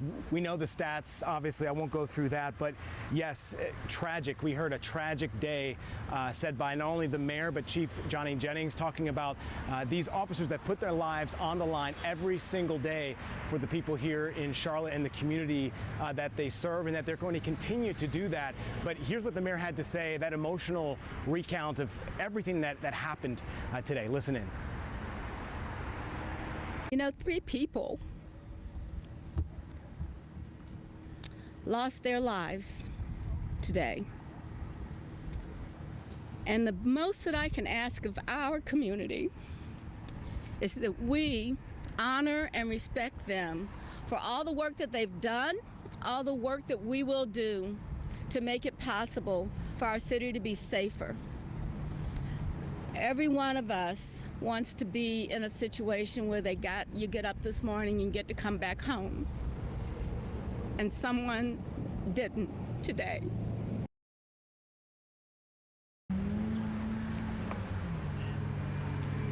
So you heard the mayor obviously just noticeably shaken. It wasn't just her. We had obviously the ATF, HSI, the FBI, federal agencies out here also doing this work with our CMPD and the units that have been on the ground. So yes, it's been an emotional day, not just for those involved, but I think for the entire Charlotte community. And they understand, law enforcement understands that they have more work to do. We heard a number of residents asking questions about, will they still be in this neighborhood? And Chief Johnny Jennings saying a resounding that they will not be leaving. They will be protecting the citizens of this community. Jane, Vanessa. Colin, thank you. We heard also the mayor sort of put it in perspective. You know, you might have had trouble driving around, but you're able to go home. Yeah, that's right. We did see a lot of lane closures, major roadways impacted, even the Interstate 77. We know that they had to shut down roadways in order to get these officers from the scene where they were wounded to area hospitals. Our Kayland Hagwood has actually been posted up just outside of the scene, so just outside of the immediate impact of the neighborhood. And Kayland, you mentioned seeing so many emergency vehicles out there, and you said you're 5 minutes from where this actual shooting happened. That's right, Vanessa. I'm in the Shannon Park neighborhood, just minutes away from Galway Drive. And why I'm minutes away is because at the time when this was happening just hours ago, it seemed like multiple scenes were taking shape. I mean, there were parts of I-77 that were blocked off because of just the mass response from law enforcement and first responders. We saw the SWAT team. We saw state troopers. We saw the sheriff's office was here. And of course, many CMPD officers. It took us so much work to even be able to get to this location earlier on in the day, because there was so many areas that were just blocked off as law enforcement tried to do their work. And I will tell you, we had families, because at this time schools were letting out, so you had really hundreds of students just sort of pouring in, leaving the schools, you know, and in confusion as all of this was taking place, and the roads were sort of locked in certain areas of town. And so parents would come up to our news vehicle and ask, hey, what's going on? I just want to make sure that my family's okay. And at the time, all we could tell them was, you know, there's an active situation and we're waiting for more information from law enforcement. Obviously, a lot of details coming out of that press conference, and you know, I can't say that it doesn't give us a lot of comfort to hear what we've now learned. I mean, 3 officers in the U.S. Marshals Task Force were killed, 4 CMPD officers in the hospital, 1 fighting for their life tonight. And neighbors say they heard just shot after shot after shot, particularly in this neighborhood, as those law enforcement officers were responding to this scene. Now that we're getting more details, I want you to hear from one of those neighbors who lives here in this neighborhood about what they experienced. She heard from our neighbor who lives on the street that there's a number of gunshots that went off, and she then saw over 75 cop cars go down our road, the SWAT car. Then there was like a station that, like a command center that blocked it up at the top of Shannon House. And then the helicopter started coming.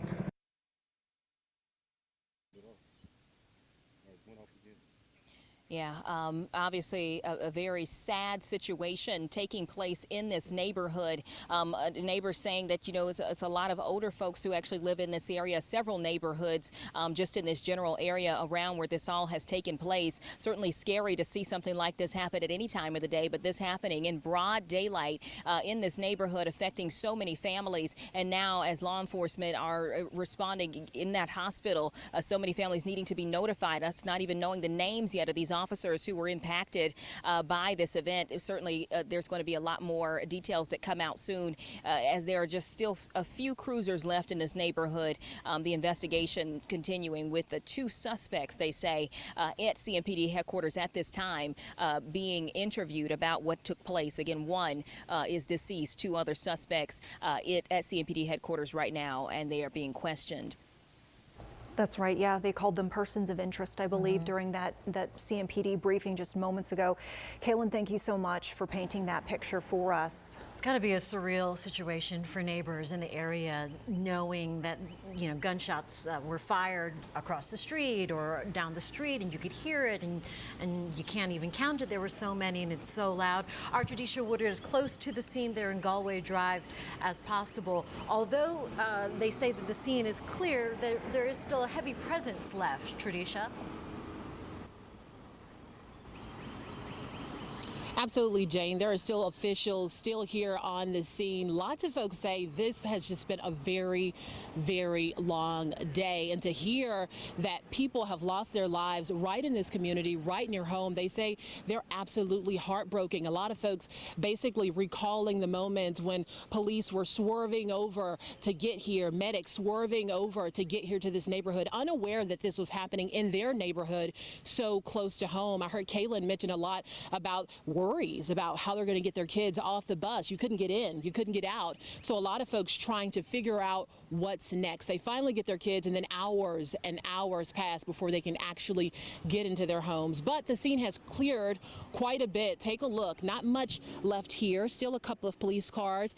A lot of folks say they witnessed multiple police cars speeding past them. They say this street here was packed with lots of cars. Of course, we have footage of that as well. Police, medic officials trying to die down this situation in this neighborhood. Now, a lot of folks tell me gunshots here in this neighborhood are pretty common. They say the first round, they thought, okay, this is normal, right? And then the second round, the third round, that's when they got concerned. Looking out of their windows, seeing SWAT cars pull through here, they say it was a very scary scene.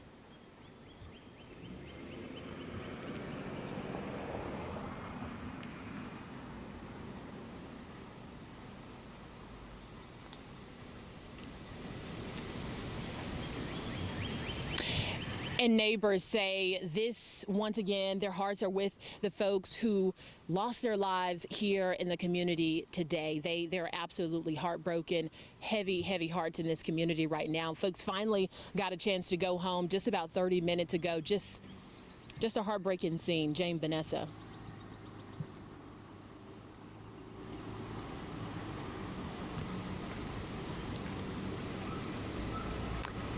Thanks, Tradisha, for that report. Again, just the anecdotes and what people are experiencing in their own neighborhood has got to be so trying and tiring. It's going to be there all day.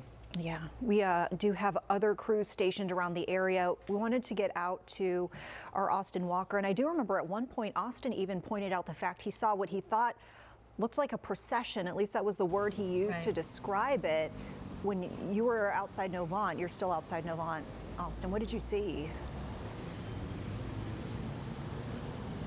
Yeah, hey guys, at one point, again, there were at least about 30 cop cars and law enforcement vehicles all in one line exiting this area. That is CMPD cars and the Sheriff's Department, everything from state troopers and medic. That being said, it was a very intense day. I think we've all been saying this across the Charlotte area, that it has just been a very intense day with presence from all different kinds of law enforcement. I want to show you this video actually on your screen, which you could see part of that speed into the hospital from state troopers. Again, very intense. You saw lights and sirens, speed that was going up.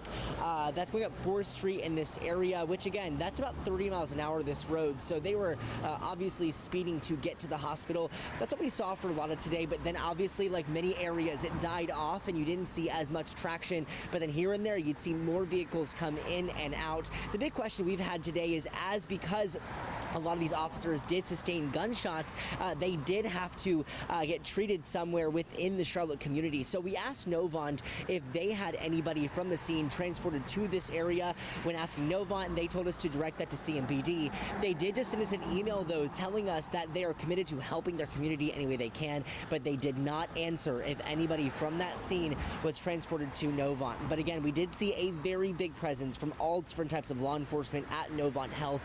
Again, we are learning more throughout the day, trying to put these pieces together, and obviously our hearts go out to those officers who lost their life. Again, we'll make sure to update you on air and online with the latest, but for now, we are live from Novant. Austin Walker, WCNC Charlotte. Certainly thinking of their families. Absolutely. And when you have someone in the hospital, sometimes what we don't know yet, but you hear the procession along the lines of active sirens and flashing lights, you know that something is dangerous and potentially very tragic. And we've been seeing images just kind of reflecting the emotions of the community and how folks are feeling. For example, we just saw a few moments ago coming into our newsroom some video showing flags at half-staff already, and you can see there it looks like a memorial growing now. This is outside, we believe, the federal courthouse, the U.S. Marshal's office. And Vanessa, you mentioned the flag half-staff, just in honor of the task force members that were killed in the line of duty. One other shot, and again, 4 other CMPD officers also hurt in this incident where they were just doing their job. And we spoke with a former FBI agent, Quentin Williams, earlier this afternoon to just kind of reflect on what has really become a dangerous landscape for law enforcement. And our Nate Morbido is joining us right now. And Nate, you've been looking into some numbers, just really reflecting how often this is happening now. Yeah, I mean, that's such a sad thought when you think about all the advances in technology we have. And yet, last year, according to the Fraternal Order of Police, on average, more than once a day, there was a shooting where a police officer was shot. Wow. Now, in about 46 of those cases, a police officer died. But last year, 378 shootings. That's up by almost 50 shootings since the prior year. Wow. And many of those are ambush-style attacks. And if you heard the chief a short time ago, that's kind of what he indicated happened in this case. Initially, they went there, and a short time later, somebody started firing at them from inside the house. I want to point out this, too. The last time that we can find, at least, where CMPD was involved with a situation, kind of this magnitude. 2 CMPD officers died in 2007, a mile and a half away from the scene. What? Just southeast. I mean, it's so close. And again, it's a reminder how often this happens. It happens so often, but also 2018 is the last time a marshal died in the line of service from gunfire. So it's happening more often as far as the shooting.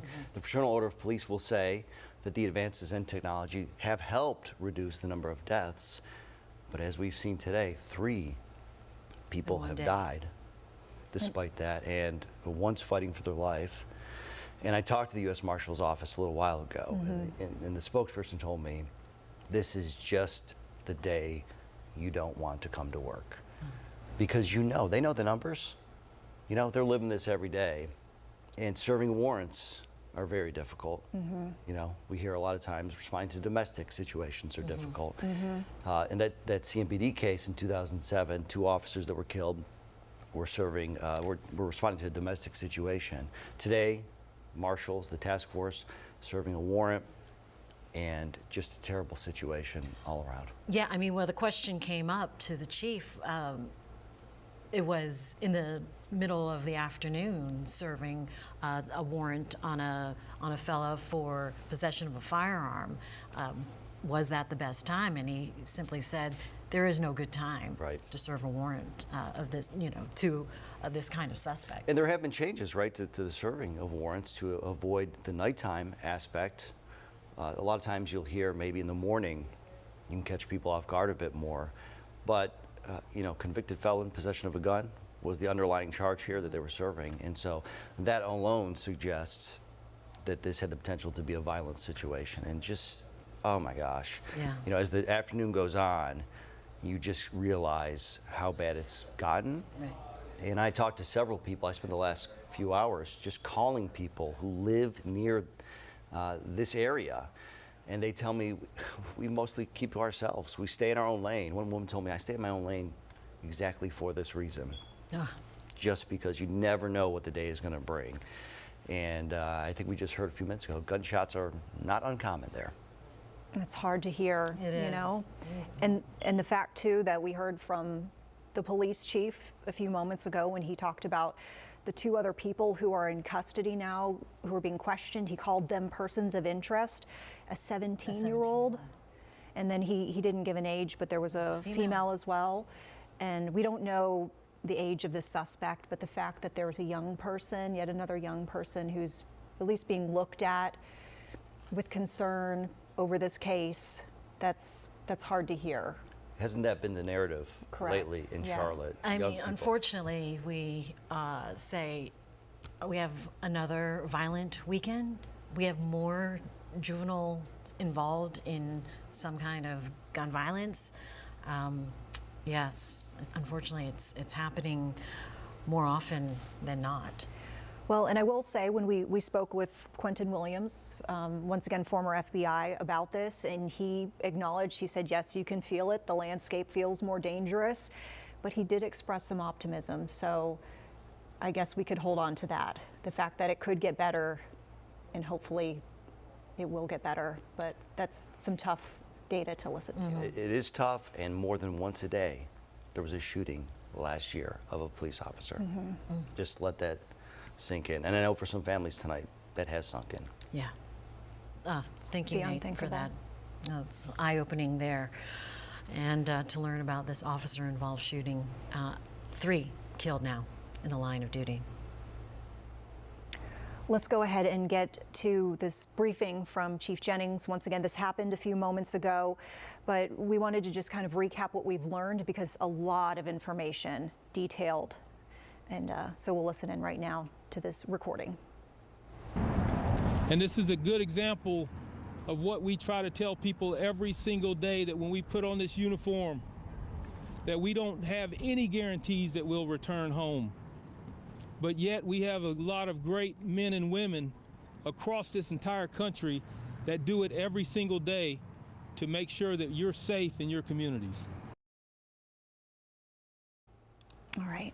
So once again, that was Police Chief Johnny Jennings with Charlotte-Mecklenburg Police, essentially reflecting on the fact that the unthinkable has happened, that, you know, these officers go out to do their duty. They're never guaranteed that they'll be home. And unfortunately, we see for 3 law enforcement officers, that is the case. If you are just joining us here just after 6:30, bottom of the hour, and expecting NBC Nightly News, we have been on the air for the last few hours, since about 2 o'clock, and have been monitoring this breaking news, officer-involved shooting. Now we know that 3 task force members from the U.S.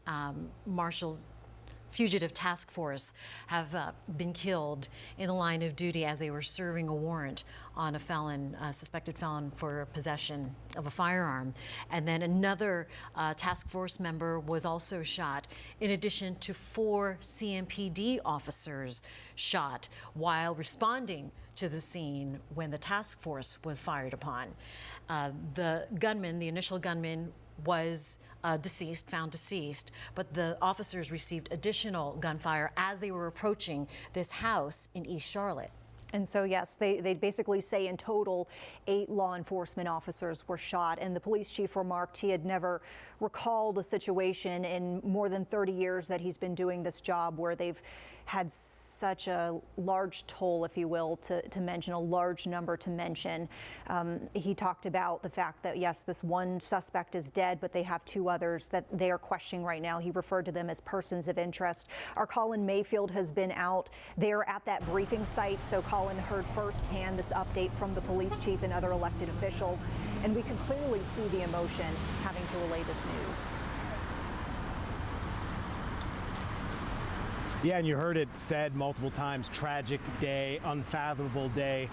We were actually watching some North Carolina State troopers kind of just debriefing, 4, 5, 6 of them here in the parking lot. And you don't often see that. I know these men and women need time to process these emotions, process the incident that they have gone through, or maybe seen their comrades go through. But it's something that you don't normally see. 5 wounded, 3 killed, 8 total. I've never seen this in my 13 years in television, which is a short time. But still, you heard multiple professionals on scene talking about just a harrowing day. And then at the end, that response by Chief Johnny Jennings saying that despite the actions today, this is not going to instill fear into CMPD, that they're still going to be in these communities around Charlotte, back in this community behind me here on Galway Avenue again tomorrow, policing and doing the job that they have signed on the dotted line for. But it's a day that nobody asked for. It is a day that a lot of law enforcement officers understand can happen, and today it did. So yeah, the mayor was out here along with ATF, FBI as well, and the mayor herself was visibly shaken. I don't think I've seen her like that just a couple of handful of times, one being a situation we had with that 4-alarm fire in South Park last year. So this is a day that I think all of Charlotte is going to take a little bit of time to kind of process. And this has made national news. Let's not forget, this is on headlines across America right now. We even have our Michelle Bowden setting up for NBC Nightly News. So just an interesting day and a tragic day nonetheless, not only for the Charlotte community, but for law enforcement who put their names on the line every single day. Yes, indeed, and their lives too, for sure, as we see, unfortunately, how this has transpired. Colin said his short TV career in 13 years hasn't seen anything like this. Chief Jennings said in his 32-year career hasn't seen an officer-involved shooting, that this being the most tragic he's seen. And unfortunately, a lot of us can say that about today as well.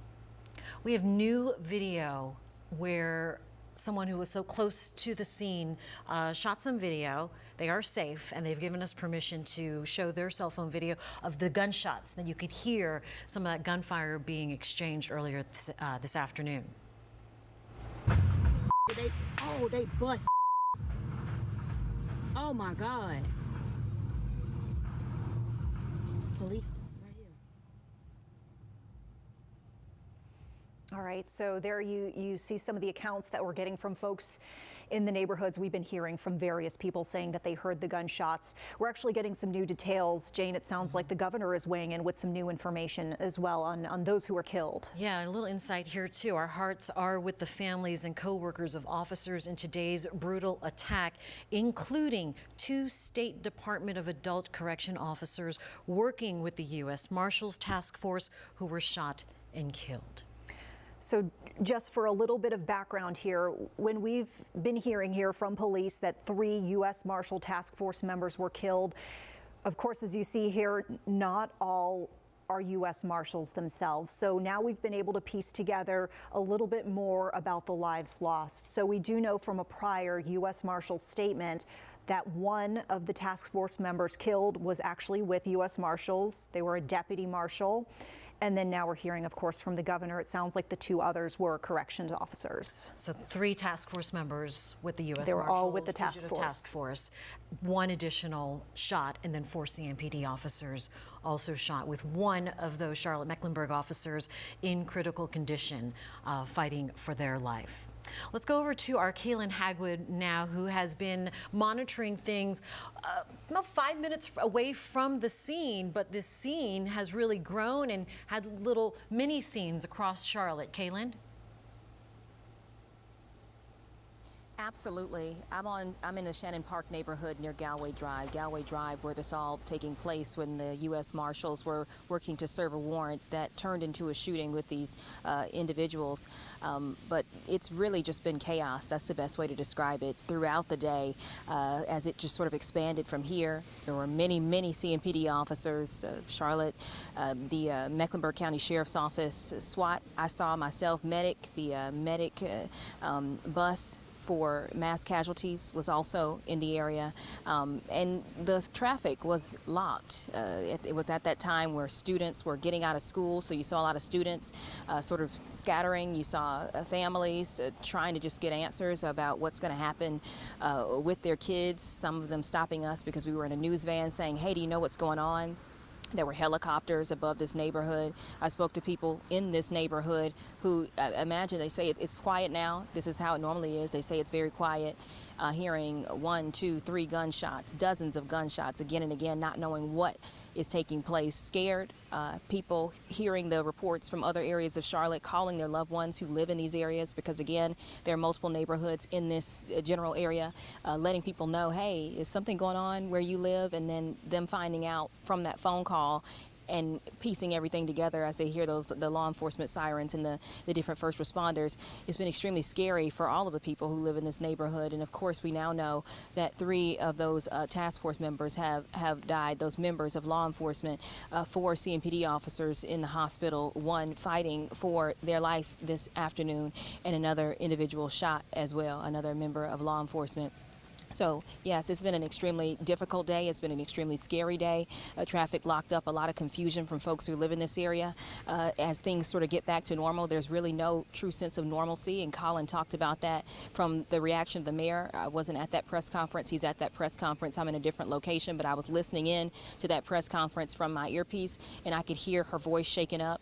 This is one of our area leaders. To hear her shaking up, it just sort of speaks to just the gravity of this, and the chief speaking on just how momentous this is to have something like this happen.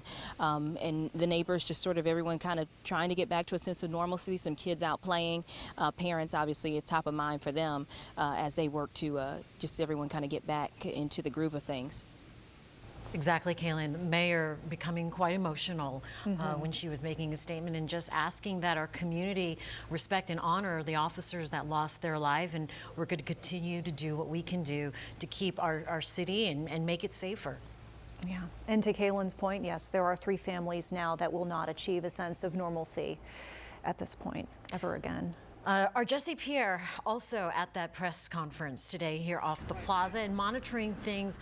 Probably one of the first reporters to set up a live shot, so to speak, because traffic was so snarled and our crews were had to be in a safe position because that scene was so active earlier, Jesse. But what can you tell us at this hour?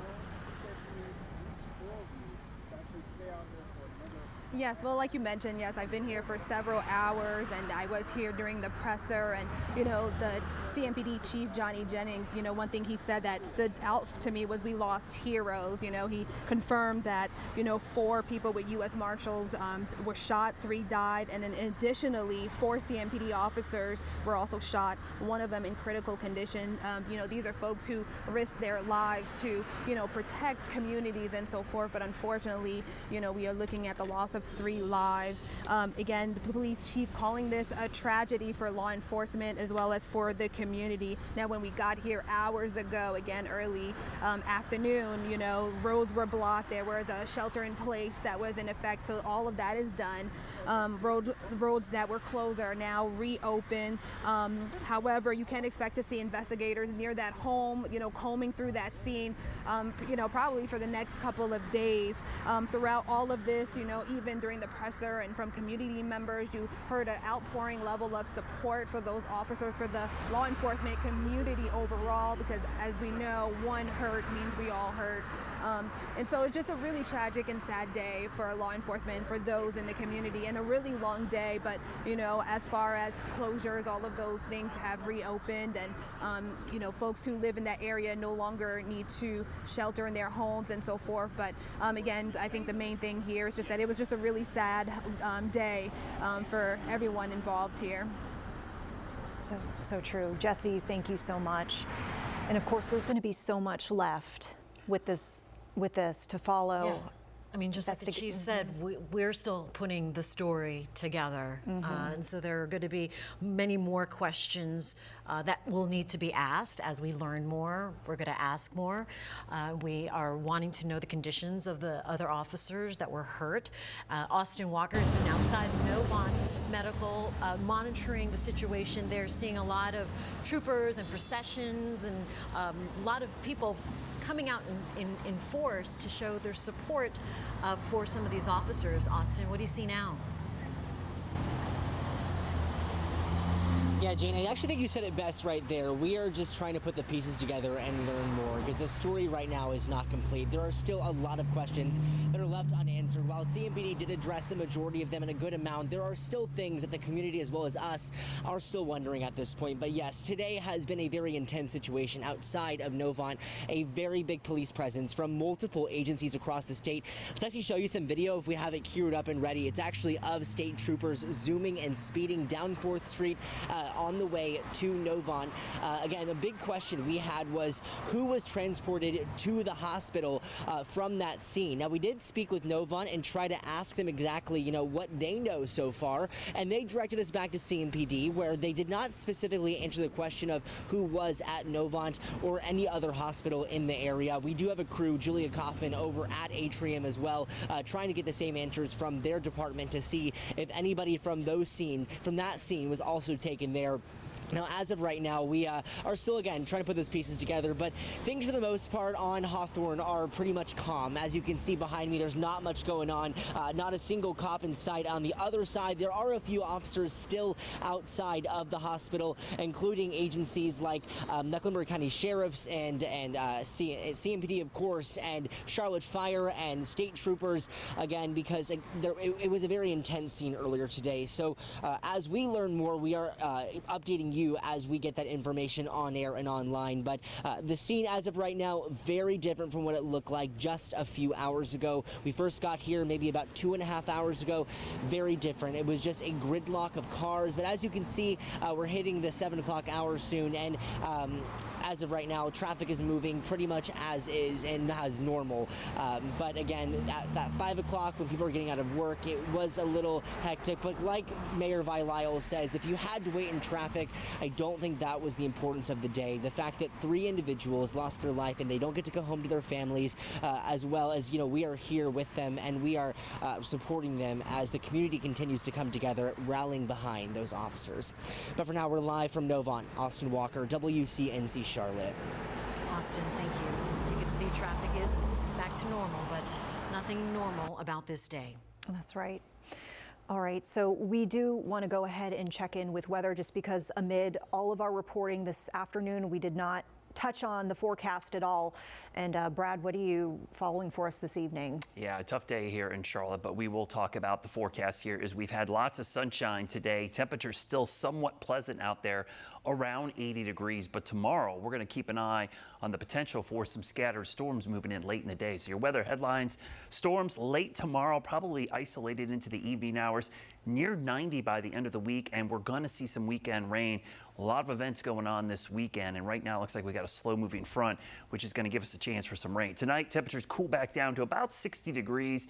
But as we see the mostly sunny skies today, tomorrow, this front, which is falling apart, it's not a very strong front. That's why the rain chances tomorrow won't be very strong. You see the severe weather risk tonight and tomorrow will still be to our west, even though the front heading our way is kind of falling apart. So tomorrow, just grab that umbrella, especially late in the afternoon, because as this front approaches, it kind of falls apart, but could kick off maybe a 20-30% chance of an isolated storm before we clear out for Thursday and Friday. So tomorrow, back up around the low 80s, depending on the cloud cover, but notice that 30% chance of an isolated storm. And that chance of rain is mainly going to be in the afternoon. We'll stop this around 5 p.m. And you can see not many storms around, so certainly no washout. A lot of us will be completely dry tomorrow. But as we go past Wednesday into Thursday, that's when the heat really starts to crank up.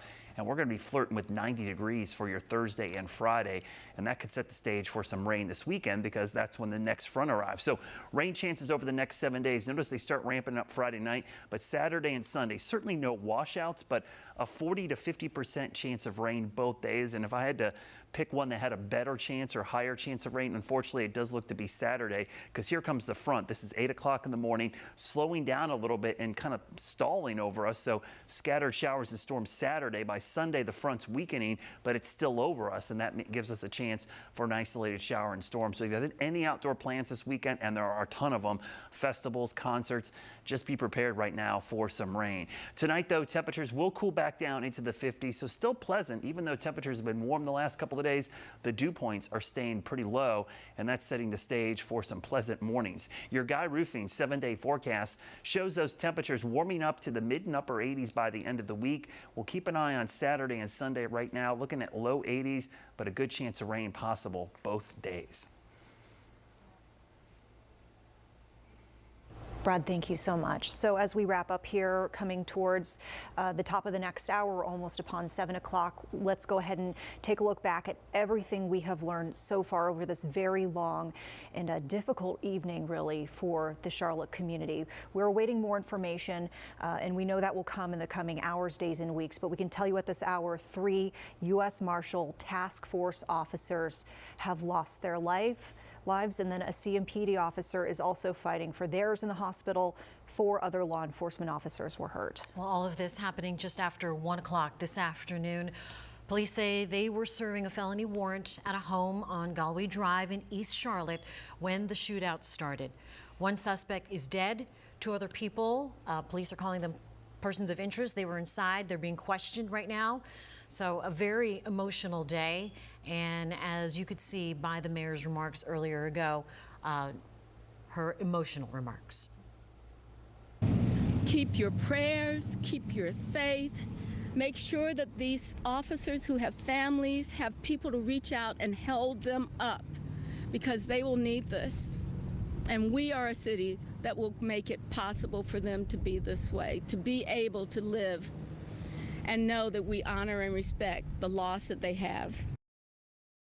And we know that the support will come because we know the community steps up and does wrap their arms around our local heroes when they are in their time of need. And this is a time of need, certainly. The chief saying that the Charlotte community needs to come together more than ever, and he spoke at the press conference as well. And this is a good example of what we try to tell people every single day, that when we put on this uniform, that we don't have any guarantees that we'll return home. But yet we have a lot of great men and women across this entire country that do it every single day to make sure that you're safe in your communities. The chief speaking earlier today, and he even said that in his 32-year career, this is the most tragic officer-involved shooting that he has seen. Yeah, just talking about the loss of life, the sheer numbers of officers who were hit.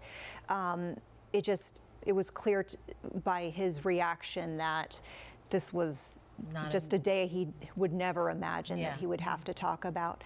And we know that it was a difficult day for folks in the area too, just a lot of confusion and lack of information for a bit. A very surreal situation when you're hearing gun pops and you thought it might be firecrackers. There's one neighbor who was just shocked.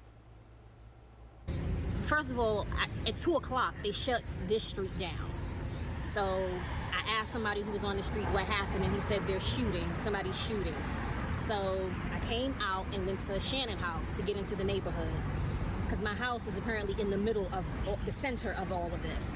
So coming across Shannon house, the police stop all traffic. You can't turn, you can't come down the plaza, anything. So SWAT, everybody starts coming. Apparently SWAT is pulled into our driveway. From the cameras we can see that the police are getting out their car with their guns drawn. So we don't know if the shooter is there's a lake back there, if the shooter is there, or where the shooter actually is in the midst of all of this. But I just know that they tell us we can't go home, those who live in the neighborhood. Yeah, there was a shelter in place for a long time for people who lived in the area. And then, like she said, she just wanted to get her car. People just want to get their kids. So a lot of questions, a lot of confusion. And we've heard the word chaos often as well. I think folks were just reading the situation and understanding that it was scary. I think folks were feeling scared themselves. We heard so many accounts from different neighbors, folks who were close and some who were kind of in the area but not that close still heard the gunfire. We were even, we got that video we shared with folks earlier where you can hear gunshots. We've heard here from another neighbor who explained his experience with hearing the gunfire, so take a listen. There was about 50 cop cars and it happened in under 2 minutes. I've never seen that many police ever before. I took a couple videos, but cops were immediately trying to push people back. There was cops hiding behind buildings. It was chaos. So again, chaos. Right. But now things have been cleared up. We've heard from our leaders and we've heard from the governor, but just everybody weighing in and sharing their condolences and sympathies. I mean, this story, unfortunately, has made national news. Just another officer-involved shooting. Yes, and I mean, we've even heard context. Our Nate Morabito, who does a lot of diving into figures, kind of set the scene for us, really, for what this incident means for the larger picture for law enforcement. And he painted, quite frankly, a sad picture in the sense that this report that he dug into from Fraternal Order of Police found last year that the number of officers shot had reached a peak, and just how that kind of illustrates the dangerous landscape for law enforcement officers. Where we are now. Yes.